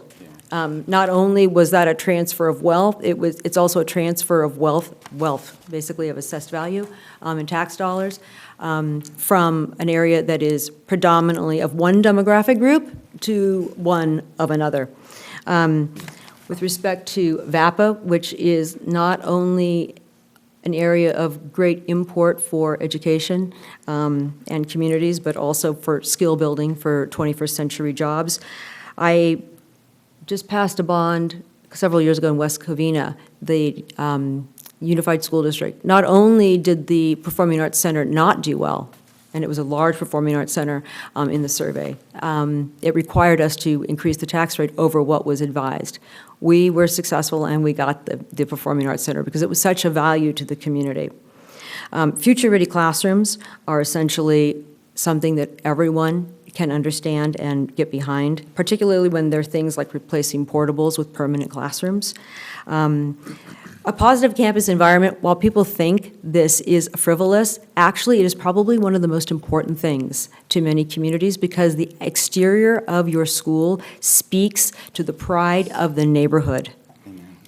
It does. And I will tell you, trees, landscaping, and greenery are of critical importance, not only for our children's health because it's so hot, but also for sustainability and the environment. And finally, the early childhood aspect, something that a lot of school districts are doing now, and obviously something that would be very exciting because you'd be able to extend your offerings of full-day kindergarten, which would be obviously very appealing to a number of individuals, in addition to getting younger students involved with your district and essentially being able to retain them longer as they go through the district. Those are all excellent things. We would be using in our efforts both traditional and contemporary communication methods. So basically, through research, we know we need three methods. We need 3 points of contact in order to get our message passed. We normally do this through printed mediums such as direct mail, posters, flyers, information in doctor's offices, videos similar to the one that you have on YouTube, although I would say you might want to refresh that one a little bit, but it's a good one. It's a really good video. You have one on, it's from 2017? Yeah, it's a great video emphasizing your motto. It's a very compelling video. Multilingual, you could do things with multilingual radio and TV, and articles and neighborhood meetings are still very popular. And I would say that, we could think about promoting those things through Facebook, then the West Sacramento Community Discussion Board, places like that, as well as anything else that you can come up with. But these are just some things that I have for tonight. All right. So I've come up with basically a kind of a tiered process, and you've probably seen something similar to this before. The difference, though, that I have, and I want to point this out right now, is that in your facility master plan, you stop your stakeholder engagement at the point where you have your election. That's wrong. You, as a public entity, need to continue to inform the voters. The advocacy group will have to take over and for the yes campaign, but voters will still be looking to you for information. So please do consider providing information during the course of that effort. It is legal and it is expected by many. So in terms of the community assessment, the way that we have found it to be very effective is that we will do a SWOT analysis, strengths, weaknesses, basically exercise, which is an inventory of attributes, attitudes, and misunderstandings that maybe the community has. After the online survey, you might wish to do the statistically valid survey, you might wish to do an online survey also, not because you want statistical validity, What we have found is that it's obviously very good in order to engender more participation. And that is to any registered voter that you have an email address for, as well as any individual that you have an email address for. We would then collaborate with the district PIO and develop some initial information. And in many cases, what we have found to be effective is mailing a piece of information prior to the public opinion survey. And it is for this simple reason. If a substantial number of people indicate they don't know or they want more information, you've now spent $20,000, $30,000 on a survey without getting a good answer. And the Godby researchers are going to come back to you and say, those that gave us an opinion gave us X and Y opinion. But unfortunately, we don't know about a substantial number of people because they didn't give us an answer. So you might want to think about doing a piece of mail. Now, that doesn't have to be a extensive piece of mail. It can be an 8.5 by 11, flip and term, basically 2, postcard. Depending upon your legal counsel, you should not be sending it only to registered voters. You should be sending it to every household, okay? And that's about 40 cents a piece all in. It's really not very expensive and it's very, very efficient because versus basically sending just political mail. So after the community assessment and you get the survey back, we would then develop a full outreach strategy that would identify the key messages. We would revise it based upon the data. We would develop materials with and in accordance the board and the staff. And those could be printed materials, presentations, which is essentially like a pitch deck that would be available for all of you and the staff to basically present, but assuring that everyone had essentially the same script to start with. Content for the constant contact, newsletters and information, Facebook, Instagram, tours of various facilities, including inviting people in, bringing essentially the mountain to Muhammad, if you will, Rotary, Kiwanis, anything else. Basically, you start scheduling them into your facilities. And calendaring the message and the medium and the messenger. One of the things that might be interesting in this survey, if I could suggest, is that you actually test messengers as well as messages. Who is believable to various groups? And finally, after all that work, and we've essentially, done a significant degree of communication and customized it and tailored it to the various organizations and groups and sub-demographics, we would advise the district on the feasibility of a bond. And while that July piece is fairly small, it is probably mission critical in a lot of ways. Because you're going to draft a resolution, and this includes the 75-word statement. I did a lot of research in my past life. I'm actually a trained statistician. I have a degree in econometrics from Oxford University, and I've actually conducted hundreds of surveys myself. I was a senior vice president of an investment bank, and I managed this division over a number of states. So I was also a licensed investment banker. I'm not going to do any of those roles. I just understand them now. But in that role, at one point in time, I did research the influence of the sample ballot. And it is by far the piece of information that voters believe and look for and reference the greatest degree. Fortunately, in the course of preparing for a school bond, you have great ability during the recitals and the whereases and the project statement, which is item B, to provide information that would be helpful to informing the voters. But that takes time. So when you look at the sample ballot, one of the things we would do is we'd be working on the recitals. You have an amazing master plan to reference with enormous detail. There's probably far more here than you would ever need, but at least you would have the luxury, if I could say, of saying, do you want to say things generally, or do you want to be specific to every school? You could be like that. In many cases, if there is sufficient time, we will go through 8 to 10 iterations of the resolution. This is before you get to the 75-word ballot statement to get it perfect. And that basically takes time on task. And I will be focused and attentive to that issue because it is so mission critical. And then, of course, there is the 75-word statement. Now, that will be tested by Mr. Godby, and he probably talked to you about AB 195 and the difference in the wording now from that which you had in your last election. But we'll be working on that too, and that will be actually the 75 words under which they hit yes or no. And during the course of that, of course, you will all be involved.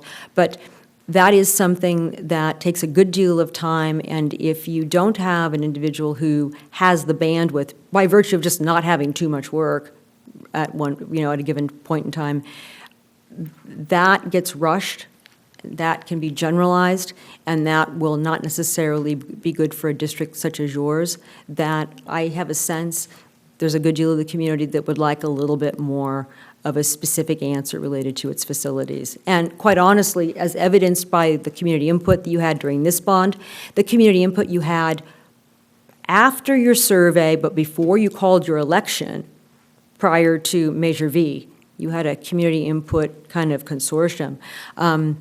You guys really pay a lot of attention to the input and the involvement of others, and so this needs to this must reflect that in order for you to be successful. And finally, there will be a campaign phase that we're not going to talk about because that's the basically the outside group, and they will raise money. They will probably call the election, or I'm sorry, they will start basically organizing for the bond election at the point where you call the election. They will raise money and they will advocate on your behalf. So before I close, I'd like to ask you if you have any questions for me. Trustee Alcala? I have a question. You mentioned something about being specific about the schools, if you're sending out mailers, informational mailers. Are you saying then you would take a certain location and sort of target the school in that area about the... You could. Things that, okay. I wasn't certain. Yeah, no, what you were could, indicating. you could do that, yes. We have done that. Have you found that has a lot of impact? Or would an overall general plan be the best bet? Okay, before you do the survey, I would say you do a general message. After the survey, and you get the statistically valid results back, you may very well wish to target and be very specific with the mailer. I don't know afterwards if it would be advantageous or not, or if in the sample ballot, you should go with more general language, or if you should be more specific. I'm just saying there are a variety of ways. I have seen 100 things. The research and dialogue with all of you will essentially guide what is most appropriate for you at the time. But it's certainly possible to do, and with technology, not difficult at all. Okay, thank you. And different messages may work better with different parts of the district, too. Absolutely. So. Yeah. Good.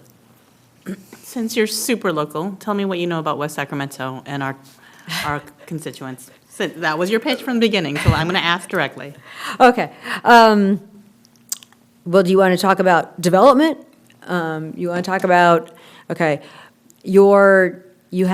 basically, in terms of development, you've essentially almost risen from farmland and from a very different place because of the consequence of, the highway going in and doing the same thing as Oak Park in Sacramento and being basically kind of relegated because West Sacramento was the thoroughfare into Sacramento at one point in time. You've developed, and I will tell you, before Mayor Johnson, most people in Sacramento were looking at West Sacramento and going, what happened? We were behind. With respect to your voters, you have an interesting mix of voters now. You've had a substantial number of voters. Now, I can't tell if this is because they've re-registered as a part of Motor Voter Act, or if they're actually new voters. But it looks, when you look at the data, you've got about, of your 28,000 voters, you have 10,000 voters that look as if they have registered since 2014. But I can't tell if that's a false positive, because a lot of people, if they re-register, they think they should re-register when they go back and get their new license. So I don't know if those are truly new regs, because that, you just can't tell in the data. You know, you suffered mightily during the, I don't need to tell you, but you suffered mightily during the recession with AV loss, employment loss, and development. And, you know, there's that's been a consequence. But you've had tremendous development, and, you know, the IKEA came, a lot of development, you know, you've had the ziggurat, you had a lot of things come that we were all wondering on the other side of the river, what happened to us for a long time. Are you looking for something? No, I just asked, I mean, you open up with, nobody can be more local than somebody who drives 9 minutes from here, but just what do you know about West Sacramento? Because that river actually, all of us actually work on the other side of the river. Right. It's very different than West Sacramento. I got a 6-minute drive. I just was curious to understand your perspective, and it's interesting to hear, because West Sacramento in many ways is a fast-growing city, but also a small-town feel, right? And so, yeah, and it's curious. It's a very, if I can be very direct, your response is a very Sacramento perspective of West Sacramento. And I think only West Sacramentoans understand what that means. Yeah, I get that. And if you knew that Washington actually existed before West Sacramento existed, so the school in itself and the history here has been longstanding. So anyways, I was just curious. Yeah, Vice President Zani. Yeah, so you mentioned that you're a small firm. These are the same questions I asked previously. So how many people do you have on staff, or is it just you? It's myself and 2 others. 2 others, okay. And then how many bonds do you have currently for the November election cycle, or are expected to have? Like, how many do you have on an average presidential year? On an average election cycle, I'll have 4 per date. 4 per date? Okay. And then in terms of doing your,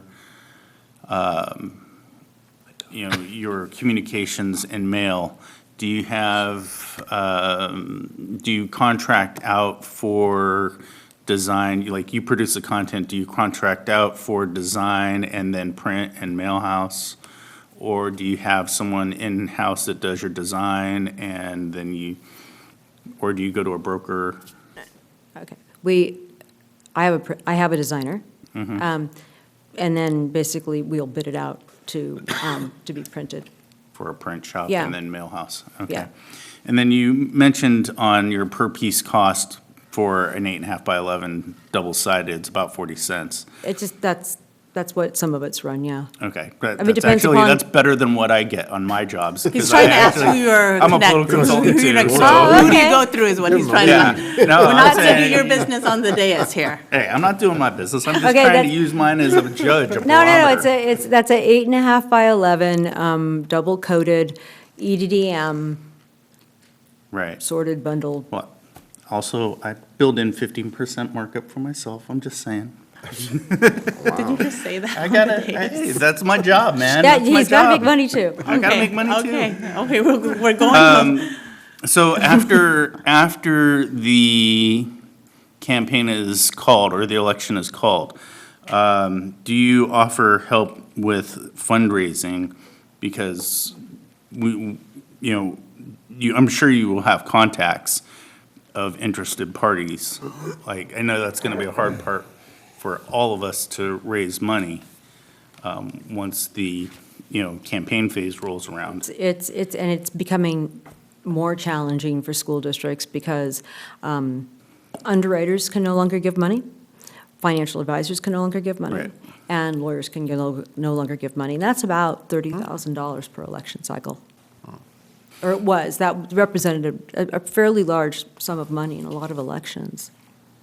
But there are people and there are strategies to use, yes. Okay. One of the issues is they want to see your survey. Okay, and then do you do, like, once the election's called, do you do the campaign advising? That is up to the campaign committee. Okay. Could I, would I? Yes, but that is a selection for the to be clear, it's a selection of the campaign committee. Okay, and then it says your cost is about 55 per month, 5,500 per month for the term of the contract. And you don't have any hard costs based on, printing and mail. Do you have estimates from previous districts of this size? Yeah, but that's why I gave you the 40 cents for the piece of mail. But I could basically give you estimates for mail. The question is, would you want it to be EDDM, or do you want it to be of registered voters? And I hate, because there's a big, there's a big Yeah, there's a difference. big discrepancy there. yeah. Because the minute you go to registered voters, you're sorting and traying it, you have to buy a list, you have to basically label it, and you pay far more for the piece of mail itself in postage, because you're picking this house and that house, rather than giving the mail carrier 500 pieces to deliver to every house. And quite honestly, because of challenges related to targeting mail, if you're at the public agency, and campaigning, that's the reason why we do EDDM also. Not only is it cheaper, but it essentially allays everyone that you are targeting only registered voters or only parents, because when you mail to everybody, including every business, every post office box, you are clearly simply providing information to your community. And therein lies the difference between my mail and her mail. You had success, mentioned that Orange County, you did something different. So in your analysis, what was different about what you did then, and why did they fail before? Although I'll know, I just so you know, I have family who lives in Orange, so. Do you? Continue. I do. Okay. There was a group of parents, and if you know anything about Orange Unified, they were parents from Peralta. I don't know if you know that. I mean, we're the Peralta, they're called the Peralta parents. That group was a bit more, was difficult, and in the last election, they were intimately involved in the process. Fundamentally and structurally, though, there was also a massive difference in terms of the entire proposal placed before the public. They had tried for a number of years to do what I would call an equity-based funding. And Orange High School, the oldest high school in Orange, needed the greatest amount of work. A lot of the money, though, was coming from Villa Park, which is much more affluent and does not need it as much. And quite honestly, in many of the other elections, when you analyze the election, they were losing consistently because there were just too many people voting in Villa Park saying, we want as much money as the other schools. And so two things happened. They always had opposition, even in our election. And the opposition had a good deal of money. The difference was we had involved, and they were very involved, they controlled the checkbook even, people that were opposing the bond previously, and they changed the proposal entirely and divvied the money up equally to each school for its most important projects.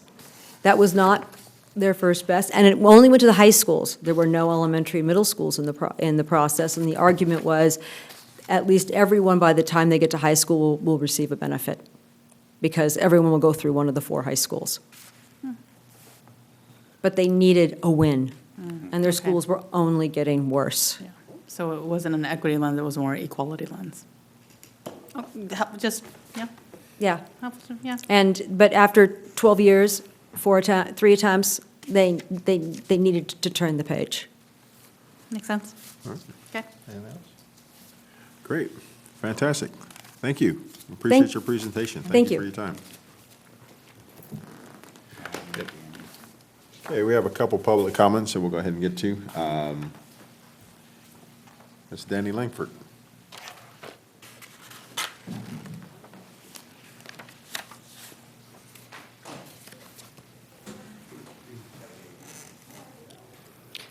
While I like some of the things each of the presenters made, I stay concerned that we'll never pass a bond in the climate that we have right now in this community.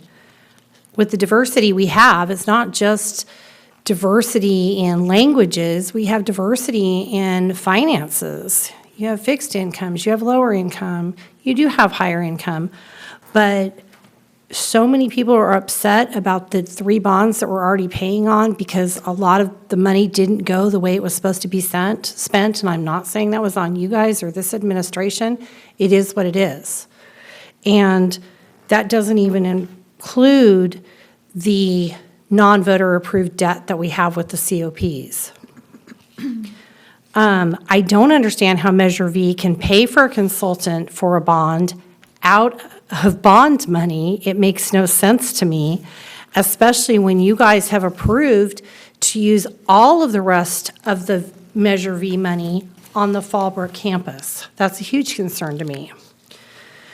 The first gentleman said they would only do surveys out to, or calls to 400 people. That does not represent our voters. As of October 1st of 2019, in the Secretary of State, we had 27,848 voters. 400 is nothing. It's not even 10%. So I just have concerns moving forward, and that's what they are. Thank you. Thank you. Don Stauffer.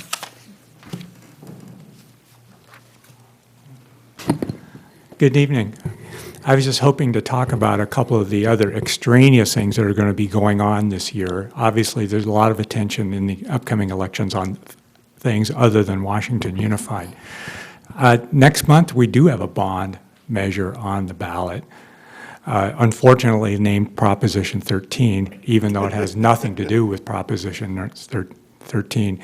If it passes, it's going to increase the bonding capacity for this and other California districts, which hopefully you will consider once the survey's done and you sit down and look at what you want to do for the fall.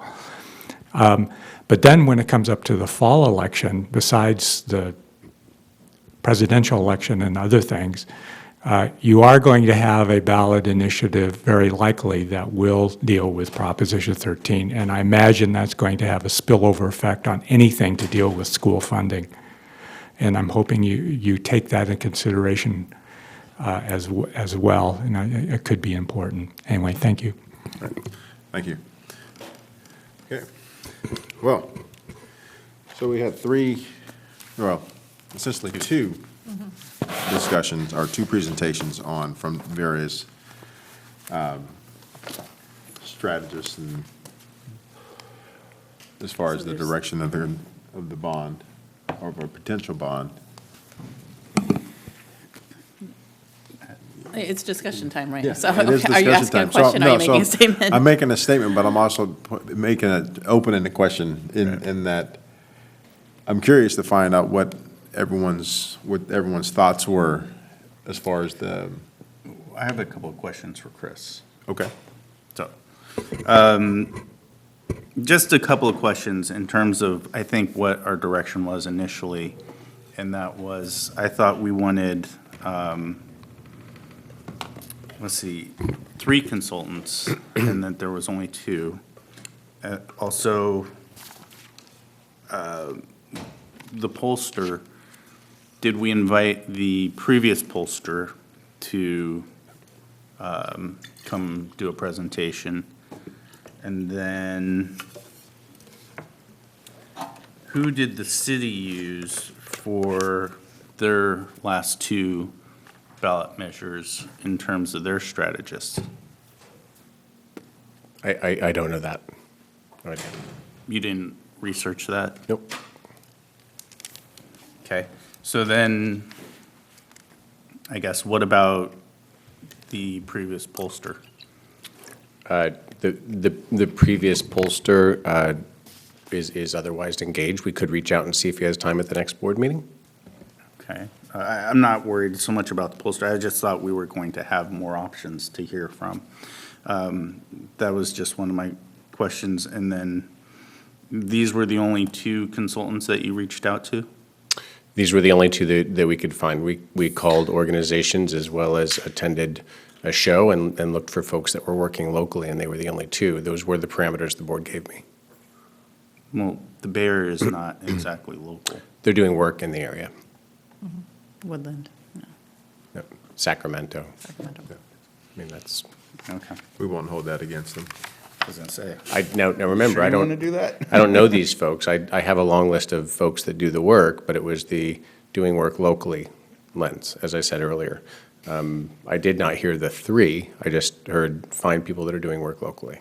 I don't recall that. I don't recall three. hearing The three was not certain said. number. I I don't recall a re-listened. certain number either, but I do remember that we wanted someone that were, people that were familiar with the area. Right. Correct. Yeah, and so, which I think is a valid point, because, I mean, as trustee Wong pointed out on several occasions, that, I mean, and as the first presenter pointed out, this is a unique community that we live in, particularly when it comes to voting, the way the voting people like to be massaged for their votes.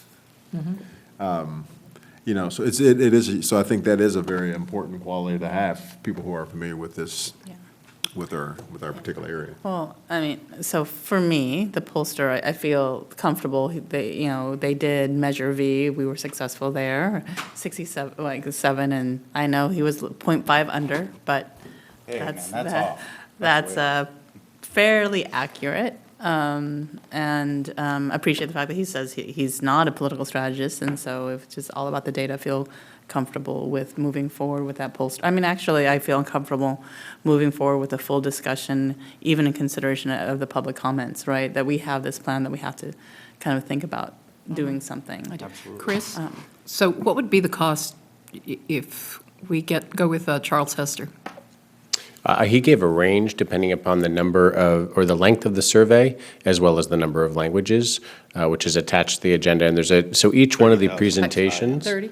30 is high end. Yeah, that was the high end. I think it was 26 to 30 was the range, depending upon English For the versus full English survey, and all of it, Spanish versus, 15 or 20 minute.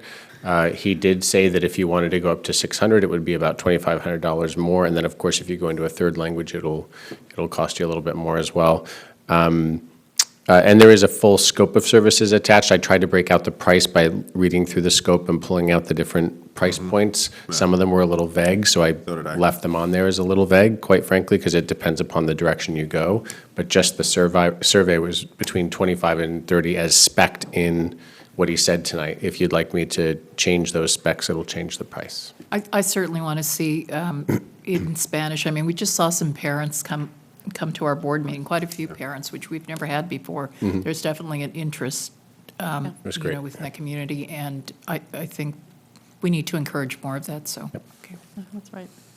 I agree. I mean, I think that's right. We've seen, when we've kind of unveiled even with Elkhorn, there are a lot of parents who said, oh, how do we get involved? Right? Exactly, yeah. So- We've had two different schools, Riverbank and Elkhorn, and Yeah. So then so there you have, I don't know if that's direction, at least on the pollster decision, if.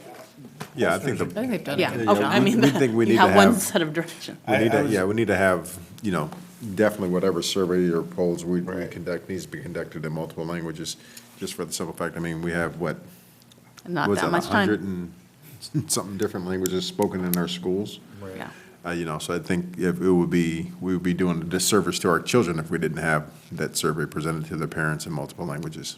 At And least this- that's kind of reflective Yeah. of the majority of the Yeah. languages that are spoken in our community. So on the polling, I've only worked with 4 large polling organizations. I'm not smart enough to tell the difference. They all seem to do a great job. I have worked with Godby before, so I don't see the difference. But he does, they do, I should say, have experience with West Sacramento, and successful experience.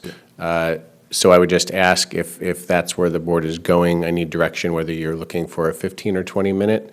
And then if you want to expand. 15 or 20 minute survey. Okay. And then, did you want languages other than English and Spanish? Did you want to include Russian as well? Yes. Yes. Yes. And how about Farsi? Because we have as many Farsi now as Russian. Really? Wow. Okay. Well, That are that'll bump it attending up our another school. not- 5,000 so- total. So there's two different groups, right? There's communities living in the district versus students attending our school, and the Farsi community tends to attend our school more, even though they're a smaller percentage of the community, and whereas the Russian community is a larger percentage but doesn't attend our school Right. as much. Yeah, they go to the true. lighthouse. So you're saying that that bumps it They up go to the 2,500 Russian per charter. language effectively? No, he said that that Or- increasing the sample size by 200 would be about another 2,500. He did not indicate how much extra for the languages, but I can find out if you. I had assumed that he, Yep. yeah, it was all kind of rolled into one, there was a. I can Yeah, easily. I mean, I guess that's my Yeah. question, is like, how do you determine what is the high end? I mean, it does matter because there will certainly be far fewer people that maybe speak Farsi that are actual registered voters, and that's who you're polling. idea. Right? And same thing, goes down the line. You can figure that out, but it's not a big, especially if we're only increasing the sample size by 200. Well, I think that's probably something that should be asked the pollster. Yeah. Is to find out which languages would it make sense for us to Yeah. present. I mean, he was the surveys successful into. last time, so Yeah. let's ask him, So- what was your experience? Yeah.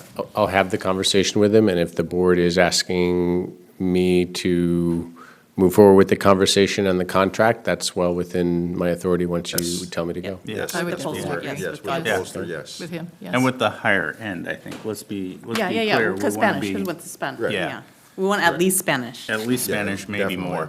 At least Spanish. I'll ask him what the demographics show. Probably Russian as Because well. I think, didn't we last time include Russian, Linda? With our, Is she here? no, she was. We were doing it. Not in the last Measure B, but when we did our last poll. Oh, that one. The Traumatola? Fall offhand. Yeah. I actually sent you, since you brought it up again, I Yeah. sent you the copy of it again, so. Okay. By the way, just a point of information, Jesse Salinas now has the ballot translated into Russian as well. Okay. He's, I think, one of the few registrars that does that. Yeah. He does, he is, he is. Yeah, because I remember I had that option. I chose not to take it because it cost me extra $500. Right, but- right. It's pricey. Yeah. So. So So we, I you think- have I think direction that's on the the pollster. Yeah, Go I forth think, and I conquer. You have direction mean, I on- think, is that the direction you want with the pollster, that would move forward towards the If that's language the of direction you're contract? giving me, Yes, then I'll yes, do that. yeah. Mhm. On the So let's pollster. do We have to On the know. pollster. Okay. And what are the other, the strategists? Is that what those are? Yeah, the political strategists. strategists. Okay. So, political strategists. Absent clearly Vice President Pizzotti would challenge them either way. Yeah. It's, Like I said, in terms of questioning, it was hard for me to discern whether Ms. Knock followed all the way through to the campaign end of it, or does Mr. Boygon. What was his name? Boyan? Boygon. Boyan. Does he continue Phonetically. on through the campaign aspect of it as well? Or is this just a strategist and we get a campaign consultant for the last 2 months? Is that how you see it, Linda? It's my understanding with his timeline, he at least goes all the way He through goes the all the way campaign. through? all the way through. That Yeah, was his my presentation. impression. I think they all do. I've worked with other political strategists, and they're to the very end. Okay. It's their investment. Okay. They cut themselves away from the actual campaign committee. Right, So and they just run the it's aspect of working it. with the board on the side and communications and all. And the reason why I asked about the mail, and this is kind of an important question, is as a consultant, I do add a markup for my services. I want to know, you don't have to get somebody that does that. Like, I don't necessarily have to do that, but that's how I make my living. These guys are getting a contract. I don't get a contract for that. So I'm wondering how much of their contract covers the cost of design cover, printing aspect Yeah, and I mean, it looks and like mail there's a hard, the only, well, TBWBH gave us a hard cost and all that. Right. AMN did not. There were So the friendly difference costs. is that, so for me in presentation-wise, TBWBH felt a little bit more organized Yes. around it, although AMN is closer, but even that, when I asked the question, it was a very Sacramento lens, might as well be Bay Area to me. Well, yeah, it's funny that you say that, though, because I actually it's interesting, because in preparing for the meeting, and reading the two presentations, the AMN one was the one that came off as being more appealing to me. Yeah. In reading. In reading. Yeah.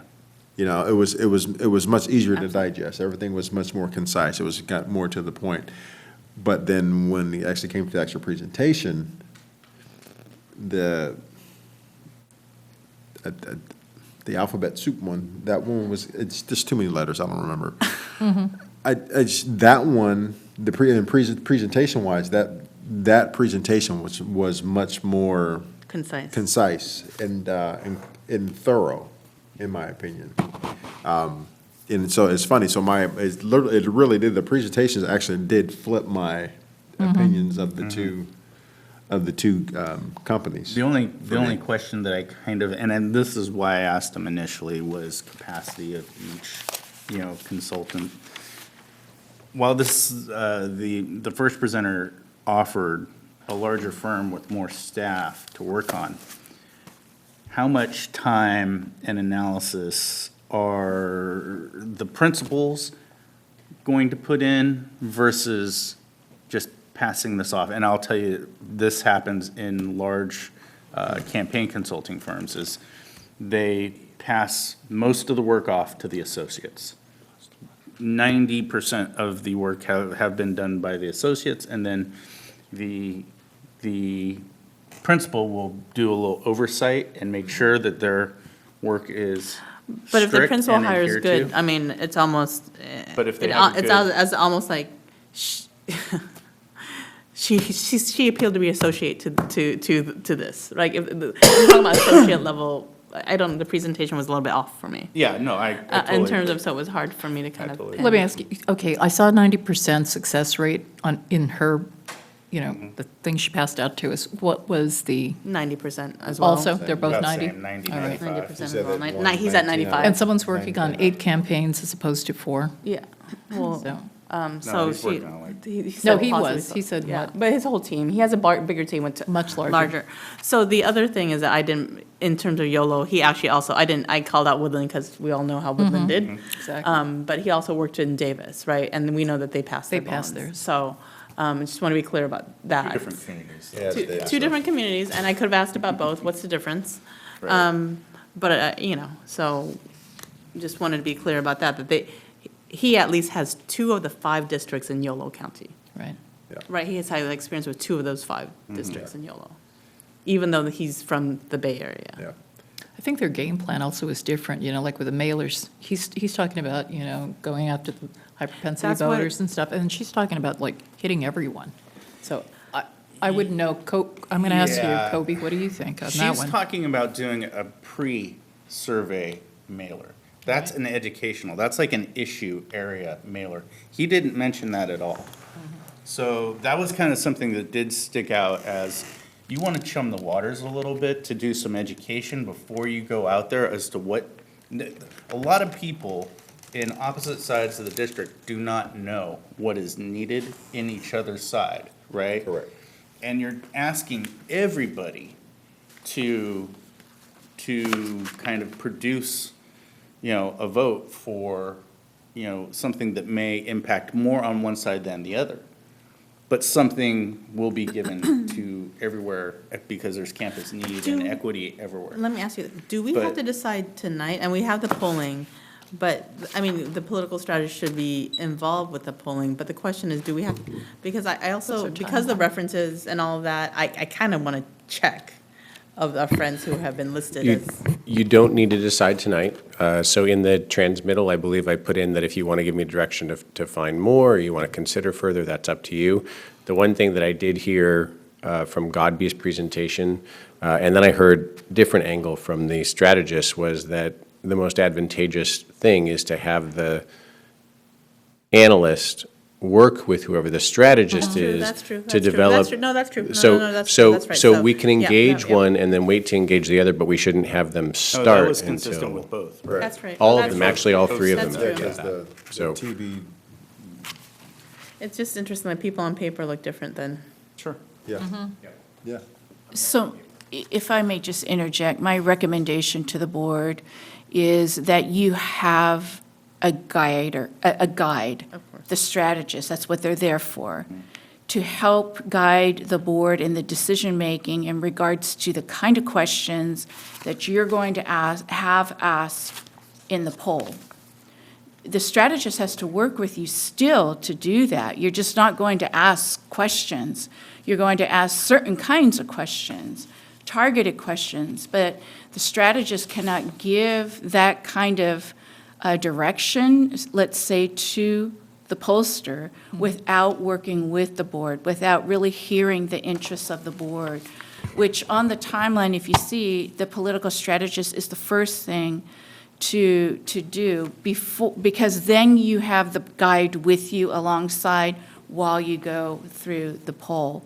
So you could do the poll, but what kind of questions are you going to really no, I target? don't- You need that guidance of the strategy moving Right. forward Yeah. first. That would be my suggestion. I don't think that's Is there a helpful. strong feeling either way? Yes, appreciate that. But the presentations Yeah, go ahead. were Well, so for- clearly different. The presentations were night and day. And like I said, like, when, in reading the presentations, my impression was, my preference would have been one versus the other. But after hearing the presentations and seeing that, them presented, my impression completely flipped. Yeah. So for me, it was, from what we saw and from what we heard tonight, for me, out of the two, I would be more comfortable with TBWBH. That would be mine. Okay.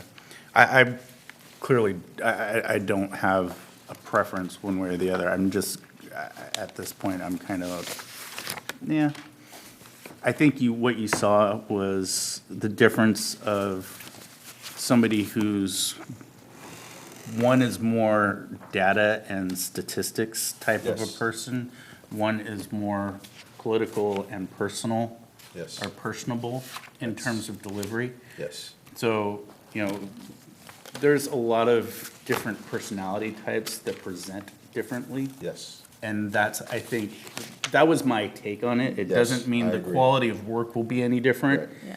I think what you just saw was, one appealed to, this is a smooth, more function, or more, not functioning, but a more polished More version experienced. of presentation. The other one is, I don't know if there's any more experience. It just, that type of personality Yeah. is more, One yeah. was more data-driven. One's more wonky, in Yeah, terms of, one's more- you'll appreciate No, that, more I wonky. don't, but clearly I didn't. Trustee Alcala, did you have opinion? I would love to Yeah. hear, like, in terms of what would work for Washington and West Sacramento? I agree. The first presenter was very polished and stuff, but I'd like time to think about it before we make a decision. I'd like to try and find out a little more. By next board meeting? Can we do a special, like, Is- just to give us time to think about it? Well, let me What's our ask, next board meeting? February, 27th. 2 February 27th. We just don't have time. Yeah. My inclination would probably be then to go with the gentleman who presented. TBW, Yeah. okay. that would kind of be my leaning as well. But I fully understand exactly what you're saying, because, in hearing you verbalize that, I think you hit the nail right on the head. Is that one was more, hey, let's go grab a beer and talk about the election versus, hey. Exactly, yeah. Well, here's what your numbers are telling you, this is what you need to do. Yeah. Is there one that's better than the other? I don't know. I mean, for me, a political and I am a wonky wonk, but in terms of political strategists, you want them to be political. Right. You want them to be, there is that piece, right? Right. And so, I'll tell you what I appreciated from Jared is that he was honest about the demographic. It's as though he's probably experienced to know, like, there are people who will never vote for it, who don't trust us because of Right. something that happened 10, 15 Correct. years ago. He nailed that on the head, Right. right? Like, and for her, I just kind of opened it up, and she just, well, it's development. It's kind of not what I was looking for as a school district. Right. You didn't go to my community, you didn't talk about, you talked about what the city was doing, but you didn't talk about what the parents care about. Right. Right. Right, like, and the context of that. I did feel like he did, that the first presenter kind of understood our community a little bit better. Even, and I mean, believe me, I'm trying very hard not to hold the fact that he's actually working with Sac City and the. He also worked at Davis, and you're a UC Davis grad. I am, but the fact, the fact that he's trying to help Sac City pass that bond, which I think has a snowball's chance of passing. Yeah. Okay. Yeah, but ultimately, he's worked with Sac City, Davis, and Woodland, two of our five Right. five school districts in YOLO. Okay, let me ask this. So I think, I think you so I got- think there's obviously a strong leaning I'll say towards, three. towards them. Yeah, me. Is there a feeling or a strong desire, feels that, that maybe we need to hear from someone else? No, not from me. I would have initially liked it, but I mean, given the timeline, unless we're gonna do a special board meeting next week, no, then. Okay. I would have liked it for this meeting, but, Right. that's not, So it's not then, imperative now. so then would everyone then be comfortable in moving forward with, given the direction of, hey, let's go ahead and move forward with TBWH. TBWH as Yeah. well? Okay with it. That's fine. I'd be comfortable with that. I think we could have a good working relationship with them as well. Yeah.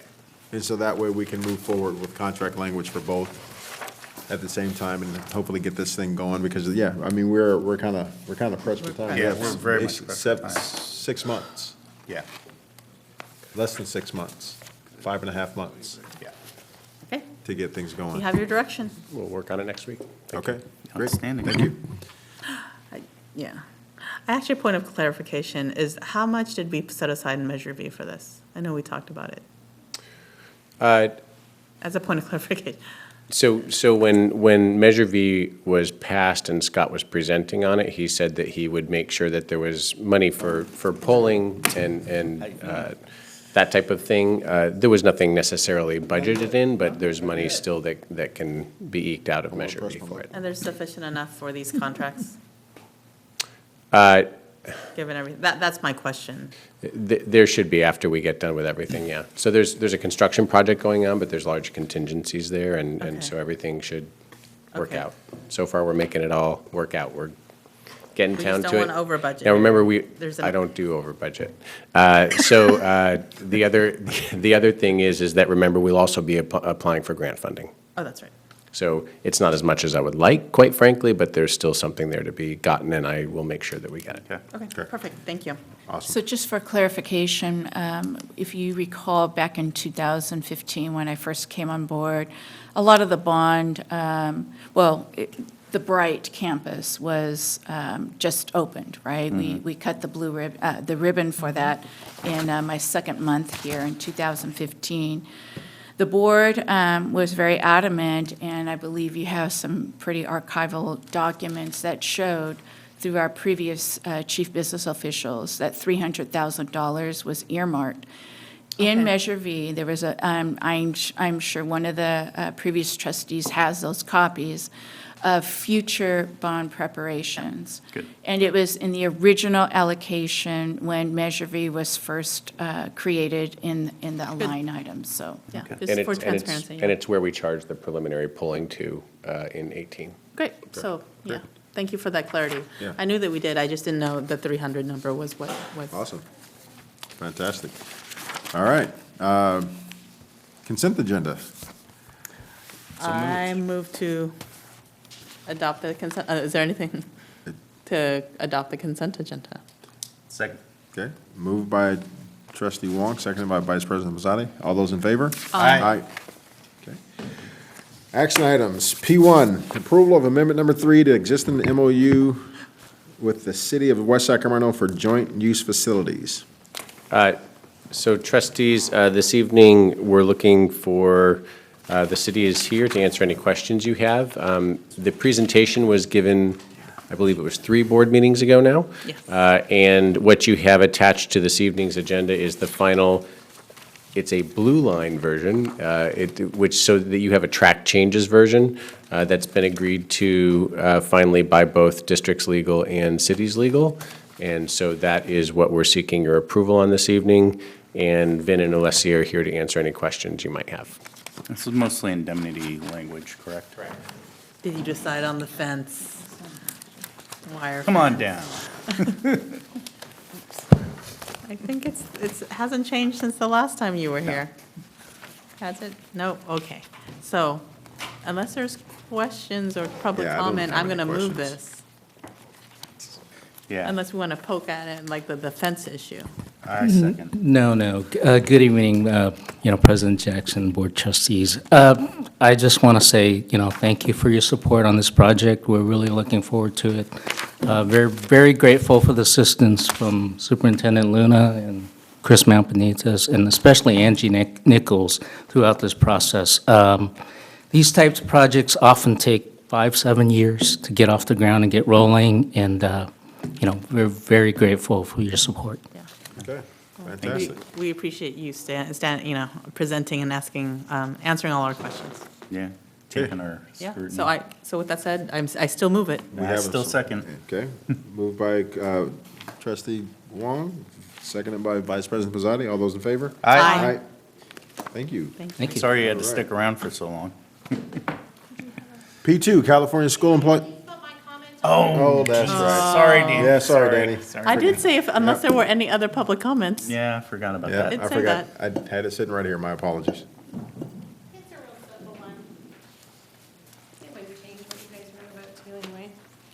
I just want to put on the record the continued concern about construction workers being on that campus when there's students on that campus, because we will not have moved the students off that campus when they start construction. So I want to put that on record. In case something bad happens, those parents have it on record. Thank you. Thank you. All right, P2, California School Employees Association, Riverview Chapter 168, drafted job description for campus safety monitor. Good evening, Board President Jackson, trustees, superintendent, cabinet, and community that are left.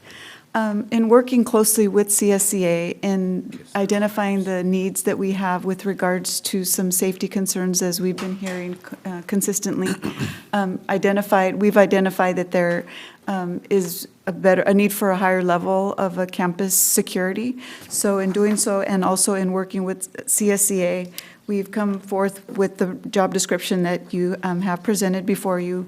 We've since modified it. In fact, as of the last few hours, we made some revisions. Granted, the job description does entail some outside of work duties. Outside of the workday. What that means is they would basically have opportunities for overtime as any other classified position. And then, if you notice, we also agreed that there would be, we struck the piece about the driver's license. And the reason for that is because the position is not intended to be itinerant. Okay. It was actually placed in there for the purpose of if there would be a need to move from one site to the other. We already have that in place in the contract, so I wanted to put some explanation with regard to that. But as mentioned, we have been working closely with CSCA. They actually initialed it, and as of late, recently, within the last couple of hours, their labor rep, Cesar Mata, has also approved that Okay. as well, because they have to Good. go through their policy, and it will be 6/10 with their association on February 18th, and we committed that we would not post for the position until we get that green light. So, but they were in full agreement to bring this job description forward for board ratification. Great. There was one thing that I had in reading this, and it's on my computer, and I've already put my computer away. But there was one thing that I kind of wanted to make sure that we had added on there, and that was I think it was I forget how I worded it, because in reading the description, something, I think felt like there needed to be something in there about, that kind of addresses professional conduct and stuff like that, with the students and in that realm, because, I mean, even, they are campus monitors, and I know sometimes there's an issue, there tends to be an issue with campus monitors. Well, I take my site, for example. I have a couple of campus monitors at my site that hide out in the utility closet all day long versus being around walking around campus. Oops. Or, as far as, What's happening in Sac City? I guess the chickens are coming home to roost. So I just wanted to kind of make sure that there was some sort of language in there that kind of addressed those types of things, or which, as far as continually monitoring the campus versus, you know what I mean? So that way they're not necessarily static in one position, especially at River City, because it's such a large campus. I mean, those campus monitors have got to constantly be moving and on the move, and not necessarily thinking that, well, this is my building and this is where I'm staying. And that's and the reason why I say that is because of the last few times that I've gone to River City myself, during the instructional day, either with or without my badge on, walking across campus and not having a single person say anything to me. Right. And that's a little bit concerning. With regard to job descriptions, basically they identify the description of the position, the ability to, the qualifications, experience, and so forth.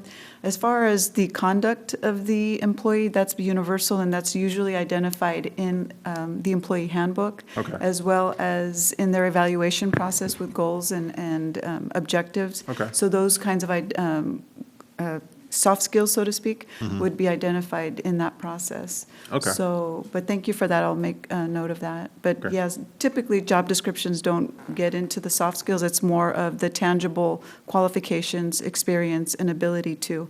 Understandable. But I have seen job descriptions that would have some soft skills in there. But thank you for that. Yeah, and then for me, because I mean, they're campus monitors, but they're also they're an adult figure on campus, and that kind of, they are more or less a role model on the campus as well, so.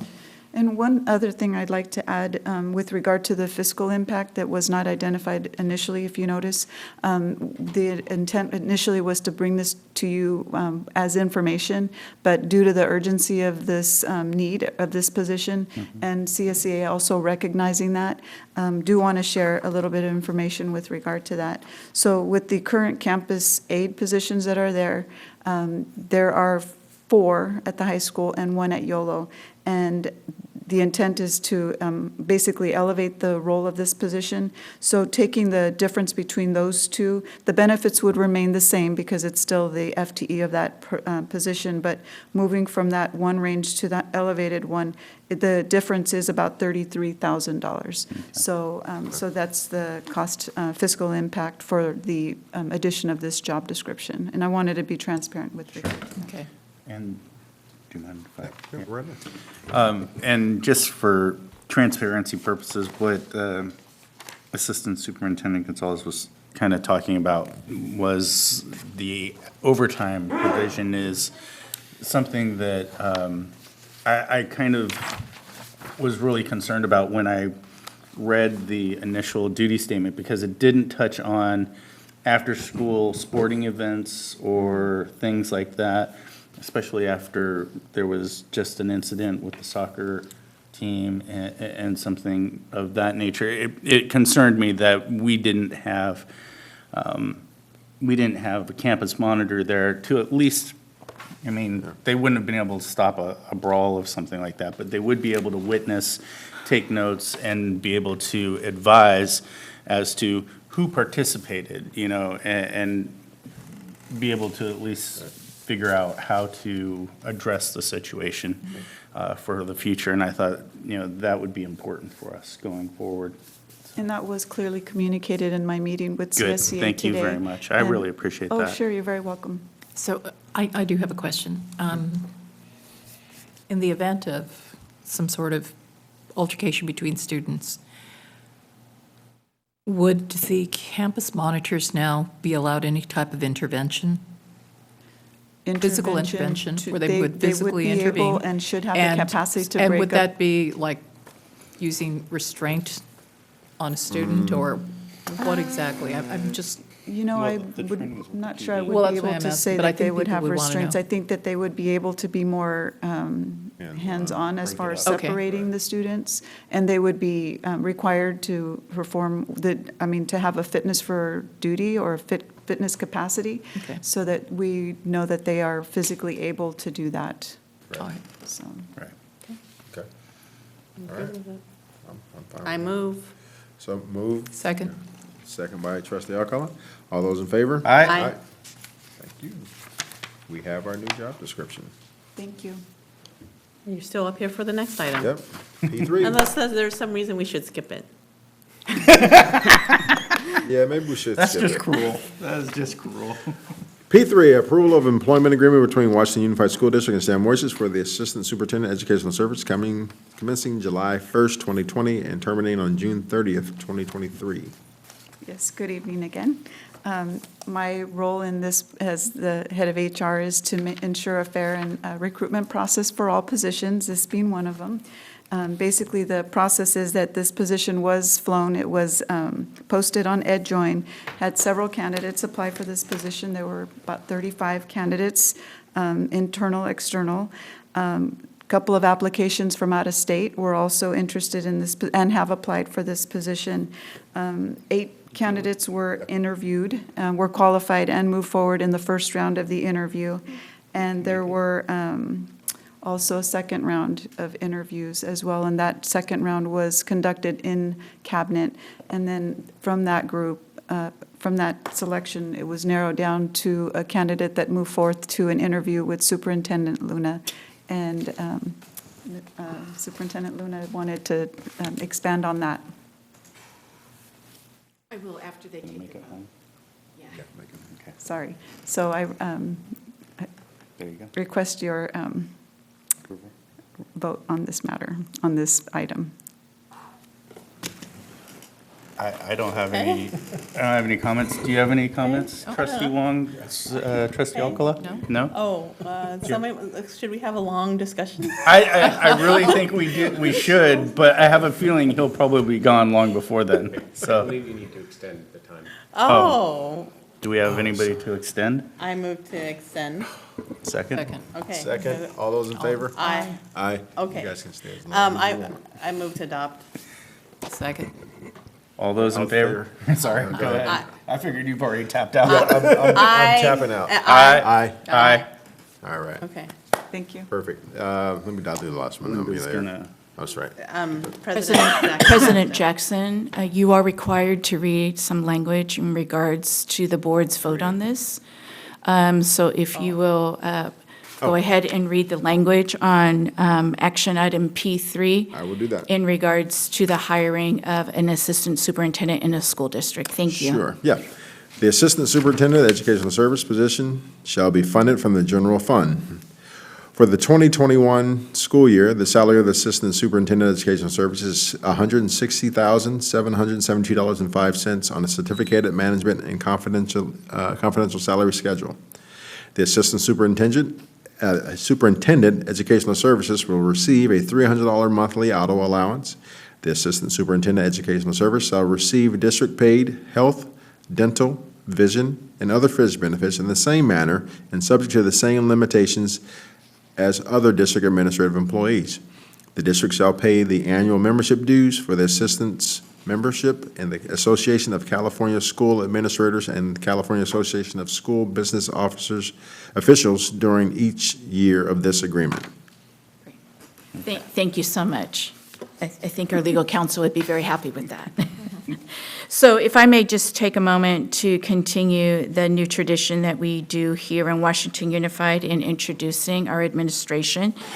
Stan Moisich, as Assistant Superintendent of Educational Services, received his bachelor's in International Relations from Chico State, his teaching credential in Social Studies from Chapman College, his master's in Educational Technology from Sacramento State, speaks some Spanish and is fluent in Russian. Stan Moisich is no stranger to our district and to the West Sacramento community, as he is now in his 24th year in our district. He currently serves as the Director of Curriculum of Instruction and Professional Learning, and while Mr. Moisich was appointed July 1st to his current position, it is not uncommon for an administrator, particularly a comprehensive high school principal, to be quickly appointed to an executive position in a small, medium-sized district. 5 years, he served as principal of the comprehensive high school River City, with the highest enrollment in the history of the high school, alignment of all subject areas and graduation requirements towards A through G, and the largest number of four-year college acceptance in the history of the school. He served 2 years as principal of Yolo Alternative Education Center, 4 years assistant principal of River City High School and Stonegate Elementary School, 5 years as a technology specialist, teacher on special assignment in the district office, and 7 years as a classroom teacher. Today, in 2020, when organizations look at candidates at an executive level, there are 2 areas of interest: competencies and characteristics. Competencies are the skill sets a candidate demonstrates, much of which are taught and learned. Characteristics are about who we are as people, which are demonstrated by their work and interactions with colleagues. We have moved Mr. Moisich forward for this position because of his proven track record of academic achievement of students in our district throughout his various positions. These accomplishments are not just from leadership skills, but relationships with staff, students, parents, and the West Sacramento community. From recollections of employees from the past 30 years, Mr. Moisich will be the first employee of Washington Unified School District to serve in the shoes of all certificated positions, from the classroom to technology specialist to assistant principal to central office, and now to the assistant superintendent. He has broken a ceiling, and we welcome him as our assistant superintendent.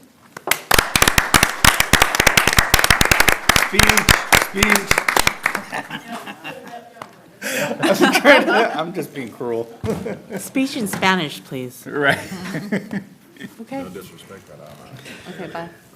All right, moving on, let's go to P4.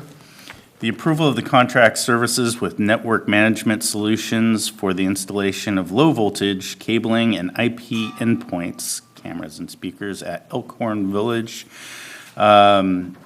Stonegate, and maintenance, operations, transportations, and facilities. Chris Mount Benitez. So this just continues the IT's upgrade of building off the existing infrastructure to continue to add surveillance cameras to the perimeters of our schools and actually, in particular, our maintenance and operations and transportation yard, which is where we experience the majority of issues. And also to continue to upgrade our bell and clock systems, which have been failing at a number of our schools. Thank you. I Any have a questions? question. Yes, thank you. Trustee Alcala? Thank you. Do we have cameras and speakers at Riverbank and at, let's see, what other school? I'm thinking of Westlake, Westfield. I'm Westfield. sorry, I'm thinking. I Westfield. hesitate to be specific about where we are surveilling and not surveilling, because when I share it, we tend to have issues. It is, we have been slowly installing surveillance, actually since I got here and Marco joined the staff. We identified that only a couple of schools actually had surveillance systems. We actually have been fortunate not to experience a high level of loss or theft. However, our principals have asked that we really move forward, and what we've come up with is what we call a plug-and-play ability. So we can now use the existing fiber that we've installed at all of our campuses to support these low-voltage cameras that record 24 hours a day. And we are making sure that the principals that want them, which is all of them, are getting that coverage. We started last year, sort of quietly making sure they were there, and we are continuing this year. And because it's a contract, I'm having to call out the 3 sites that we're installing at. But after this installation, the majority of our campuses will be covered. Great, thank you. Anyone else? No? All right, is there a motion? I move. Second. All in favor? Aye. Aye. Thank you. Okay. Board governance. Man, if somebody votes no, Then I have more free time in my life. Q1, board action 2020 ballot for California School Board Association Delegate Assembly. We've put forward Trustee Wong as our delegate and shall continue to be. So, Are there other people on the ballot, though? I don't know. So moved. Is there? Can we? Second. You may not have a choice. Oh. Okay, I are we moved. voting now? I moved and Kobe second. Are we voting now? Oh, we did, Yeah. yes. Yeah. I do vote you- for myself. Good. Aye. Aye. Thank you. Thank you. Excellent, thank you, Okay. thank you so much. You're welcome. Okay. Okay, approval of resolution number 1920-09, Women's History Month. Does anybody want to read I have the that? only name on the ballot. Oh, are you? Yeah. Oh, well, then it didn't really matter much, did it? I don't have, oh, well, you know what, I do. You I have have the Women's History resolutions Month. Would one of our women on the board like to read the Jackie, resolution? can you do it, because I'm just, my Yes. throat's not going, I start coughing a lot. Okay. So, Women's History Month. Whereas women of every race and ethnic background have contributed and continue to contribute to our country's triumphs and accomplishments in countless ways. And whereas women have played and continue to play critical roles in the economic, cultural, and social spheres of our nation's life by constituting a significant portion of the labor force working in and outside of the home. And whereas women have played a unique role throughout our history by providing the majority of the nation's volunteer labor force and have been particularly important in the establishment of early charitable, philanthropic, and cultural institutions in the country. And whereas women of diverse backgrounds have served as leaders in the forefront of progressive social change, not only to secure their own right of suffrage and equal opportunity, but also to abolish slavery, promote fairness, equality, and safety in the workplace, advance the modern civil rights movement, and whereas the role of women in history has been overlooked and undervalued in the past, through its significance is now emerging and assuming its rightful place as an important part of the body of American and world history, and whereas California Education Code, Section 51204.5, specifically calls for instruction in the social sciences to include the study of the role and contributions of both men and women to the economic, political, and social development of California and the nation, with particular emphasis on portraying the role of men and women in contemporary society, and whereas the history social science framework for California Public Schools, kindergarten through grade 12, states that the history of curriculum of community, state, region, nation, and world must reflect the experience of men and women and of different racial, religious, and ethnic groups, and must be integrated at every level. And now therefore it be resolved that the Washington Unified School District proclaims the month of March as Women's History Month and encourages all schools to commemorate this occasion with appropriate instructional materials. Any discussion? No? Nope. Do we have a motion? I move. Second? Let's see, it's a resolution, so trustee Wong, Aye. trustee Alcala? Aye. And I too vote aye. The motion is passed 3-0. Moving on to approval of resolution 1920-10, Cesar Chavez Day. Do you want that one? Yes, I'll go ahead and read that one. If I start coughing, though, Jackie, you'll have to take over. Recognition of Cesar E. Chavez Day of Service and Learning, March 31st, 2020. Whereas born on March 31st, 1927, and experiencing the hardships and injustice of farm worker life firsthand, Cesar Chavez valued education as a path to a better life, became self-educated, and served as a voice for California migrant farm workers, as a prominent civil rights activist, and whereas Senate Bill 984 was signed into law on August 18, 2000, creating Cesar Chavez Day of Service and Learning, where California schools engage students to learn about the life of Cesar Chavez, and observe March 31st as a day to educate and celebrate and serve the legacy of one of America's greatest heroes. And whereas through civil rights activism, Cesar Chavez pursued a mission of nonviolence social justice, and selfless service to others, and organized farm workers, and campaigns to enact laws and regulations to bring dignity and protection to farm workers. And whereas school and community leaders today draw upon the example of Cesar E. Chavez as the coalescence around the cry for protection and leadership being heard throughout the district and the nation around many social problems that continue to plague our communities today. And now therefore be it resolved that the Board of Education of the Washington Unified School District hereby recognizes the many contributions and accomplishments of Cesar E. Chavez and encourages all district school sites to do the same.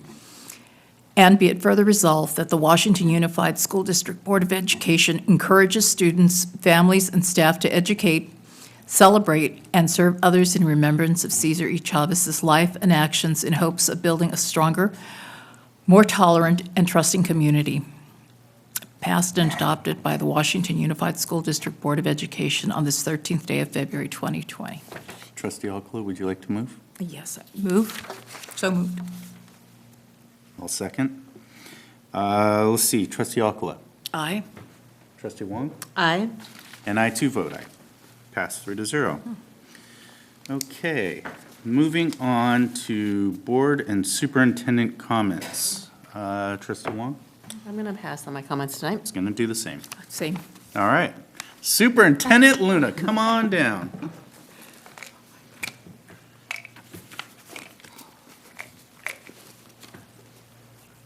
Thank you, Board of Trustees. I'll try to be brief, but I really felt compelled to share because there's so much going on in our district. So let me see where we are here.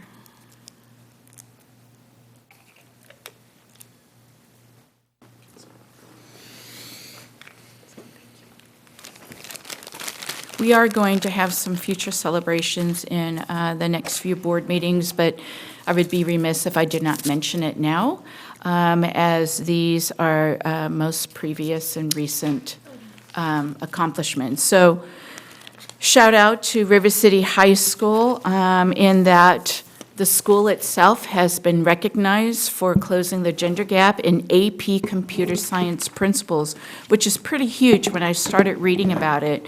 So currently, there are about 20,000 school districts or schools that offer AP courses. So in 2016, AP Computer Science Principles was introduced into the AP course world. In 2019, just 3 years later, River City High School was one of 639 recognized schools in the category of AP Computer Science Principles. And really what this means is that schools receiving this particular award, the AP Computer Science Female Diversity Award, have achieved either 50% or higher female representation in the AP Computer Science courses. That's huge, especially since it's only been in existence for 3 years, and here River City High School was recognized for that. So congratulations to the AP Computer Science courses. The second thing is tonight we saw the wrestling team, who are our champions. Well, we also have more champions, and we'll bring them in a future meeting, but this is pretty big. So on February 6th, our River City High School women's varsity soccer team took the title in 2019-20 of the Metropolitan League champions. Just know that this is their third consecutive league championship in this program, 2 in the Metro League and 1 in the Tri-County Conference. So we will be bringing all of those students to the board so that we can recognize them, but that's pretty amazing. Also want to give a shout out to the program that the board originally heard about, and I believe it was in August, where through the leadership of Carrie Pena, our Director of Food Services, received a grant called No Hungry Kids School Breakfast Grant Program. And through that, we've been able to get all of our electric-powered food carts to our schools. And the most important thing is that on a daily basis, 1,416 more students are eating breakfast on a daily basis. So currently, we serve 3,141 breakfasts each day in our district. So kudos to our director, Carrie Pina, and for the board for allowing us to really make this purchase through these special grant funds. One of the biggest celebrations I want to talk about is about today. Today was our second professional learning day in our district. I talked about our first day in January when we came back from winter break, and today I'm blown away even more than when in January when we had our first day. I've been in a lot of districts. I have a lot of colleagues in curriculum and instruction, a lot. And I got to tell you that Washington Unified's professional learning, the way we do our business, the plans that we have, the strategic focus that we have, the fact that our teachers, our own employees are the ones facilitating, it is second to none. I am telling you, we have a gold mine right here in our professional learning. Today was really important because this feedback of today's topic came from our teachers, directly from the January date. Our focus today was multi-tiered system of support in Tier 1, which is addressing the social, emotional needs and supports of our students. More importantly, it's not just our students, but it's the needs of our staff as well. There were 4 areas of professional learning that all of our staff and administration rotated through, and those are the 4 areas that every staff member who attended today went through a facilitated workshop. We started with a keynote speaker. Now, Mr. Michael Lombardo is actually from the Placer County Office of Education. We are partnering with Placer County Office of Education through Yolo County because Placer County is the big hub next to, I believe it's either Long Beach or San Bernardino for PBIS training. Orange County. So we are very fortunate to have this 3-year journey with Placer County Ed and also our Yolo County Office of Ed. So here's what here's one thing that I learned from our keynote. The reason why we're doing PBIS is because it's a systems framework. So this is important for us because many of our teachers have been trained in GLAD. They've been trained in BEST. What we need is common language, and that's what this PBIS training for this 3-year journey is going to be about, so that our system is exactly those 5 components. This was pretty telling for me. I did not know this statistic, that 1 in 4 schools in California are truly implementing PBIS or being trained like we are, 1 in 4. But here's what's really important for us to remember, and I think a lot of our teachers, when they heard these statistics, kind of took pause. When implementing PBIS, there are 37 less likely students to receive suspensions because of the intervention system in place. And look at the difference in the suspensions that will not be occurring or likely to occur with the implementation of PBIS. It's substantial. And what is all telling is our students with special needs, that there are 69% less suspensions that would be predicted from implementing truly a multi-tiered system of support. So one thing I thought that was just so simple, but yet so powerful, they talked about as a very tangible strategy for immediate implementation while we're doing this training, and that's greeting at the door. Sounds kind of simple, doesn't it? But the question is how often do we do this, and do we do it intentionally? So greeting at the door, when I think of this, I think of Dr. Phillips. Because if you go by Yolo High School, between 7:45 and 8 o'clock in the morning, he is out in front of the school. He's waving to parents. They know who he is now, but the first month of school, they were just waving like, who is this person waving to us? But what he does is he touches every single student through a fist pump. And that fist pump then tells him who he needs to follow up with before class starts. That's the greeting at the door. So in a most recent research that was done with 10 classrooms of greeting students at the door before school starts as they enter your classroom, those are the positive results that came about in just the simplicity of greeting our students intentionally at the door. What they have learned in this research is that the percentage increases for engagement. So what they see less of is disruption in the classroom and behavior concerns because of this one simple step of greeting our students. And what they say by greeting our students is really about making a connection to students. Saying to the student, "You matter, I see your face, see mine," and we're engaging in this day together. So that's pretty powerful. Want to thank all of our facilitators. So we had our County Office of Education, educational leaders, actually coming in and facilitating some of our classes today. You see all of our staff that facilitated today. All of our instructional coaches gave workshops today. We had our social workers, our outreach specialists, and homeschool liaisons also giving workshops today, for all of our staff on behalf of social and emotional support needs of students and for staff. So kudos to today. And of course, these things don't happen overnight.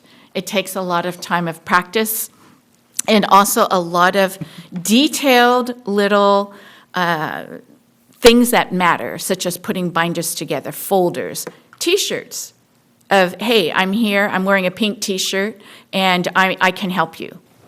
And also the setup. So thanks to the Ed Services team for all the running back and forth and just all the preparations.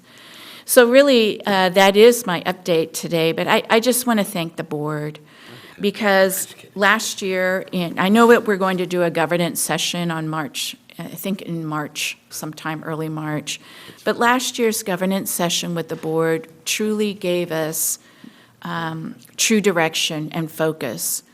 The direction of the board, the direction of the district goals to minimize distractions and to truly focus on the priorities that will make a difference in the lives of our students and the support to our staff. Your leadership gave us that, and we are very, very grateful for that. We're not perfect. We're never going to be perfect, but we are moving and shaking together and really becoming a true gateway of opportunities for our students. So, and lastly, I will say this. I have to echo the gratitude of WSTA and CSCA. We can't move forward with work. We can't move forward in becoming better without true partnerships and relationships. So I would be remiss if I did not express my gratitude to WSTA and to CSCA, and of course, all of the staff in our district that work all together on that. So thank you very much, Board, for your time this evening. And you know what? I would be remiss if I didn't say something. I meant to try and expand on it, not, about the wrestling team. And I didn't talk about this as much as I would have liked to. But something that you don't know about the wrestling team is that they're not just a great athletic team that wins a title. They also are a team that gets great grades academically. Coach Stolpe has required the team to get better than the 2.0 minimum that is needed for eligibility. He's required them to do better. And I actually saw I was talking to Coach Stevens, or Assistant Coach Stevens, and he showed me a picture of what they do sometimes. They shut down practice as an entire team, and they get together and pair up in a study group. And so all the kids, instead of practicing that day, will sit there and they will study together. To me, that is huge. That's the way it should be done. And that's what I hope we look for in our coaches and coaching staff, is to show and instill good values and leadership to do scholar athletics. That's just one thing I wanted to add going forward.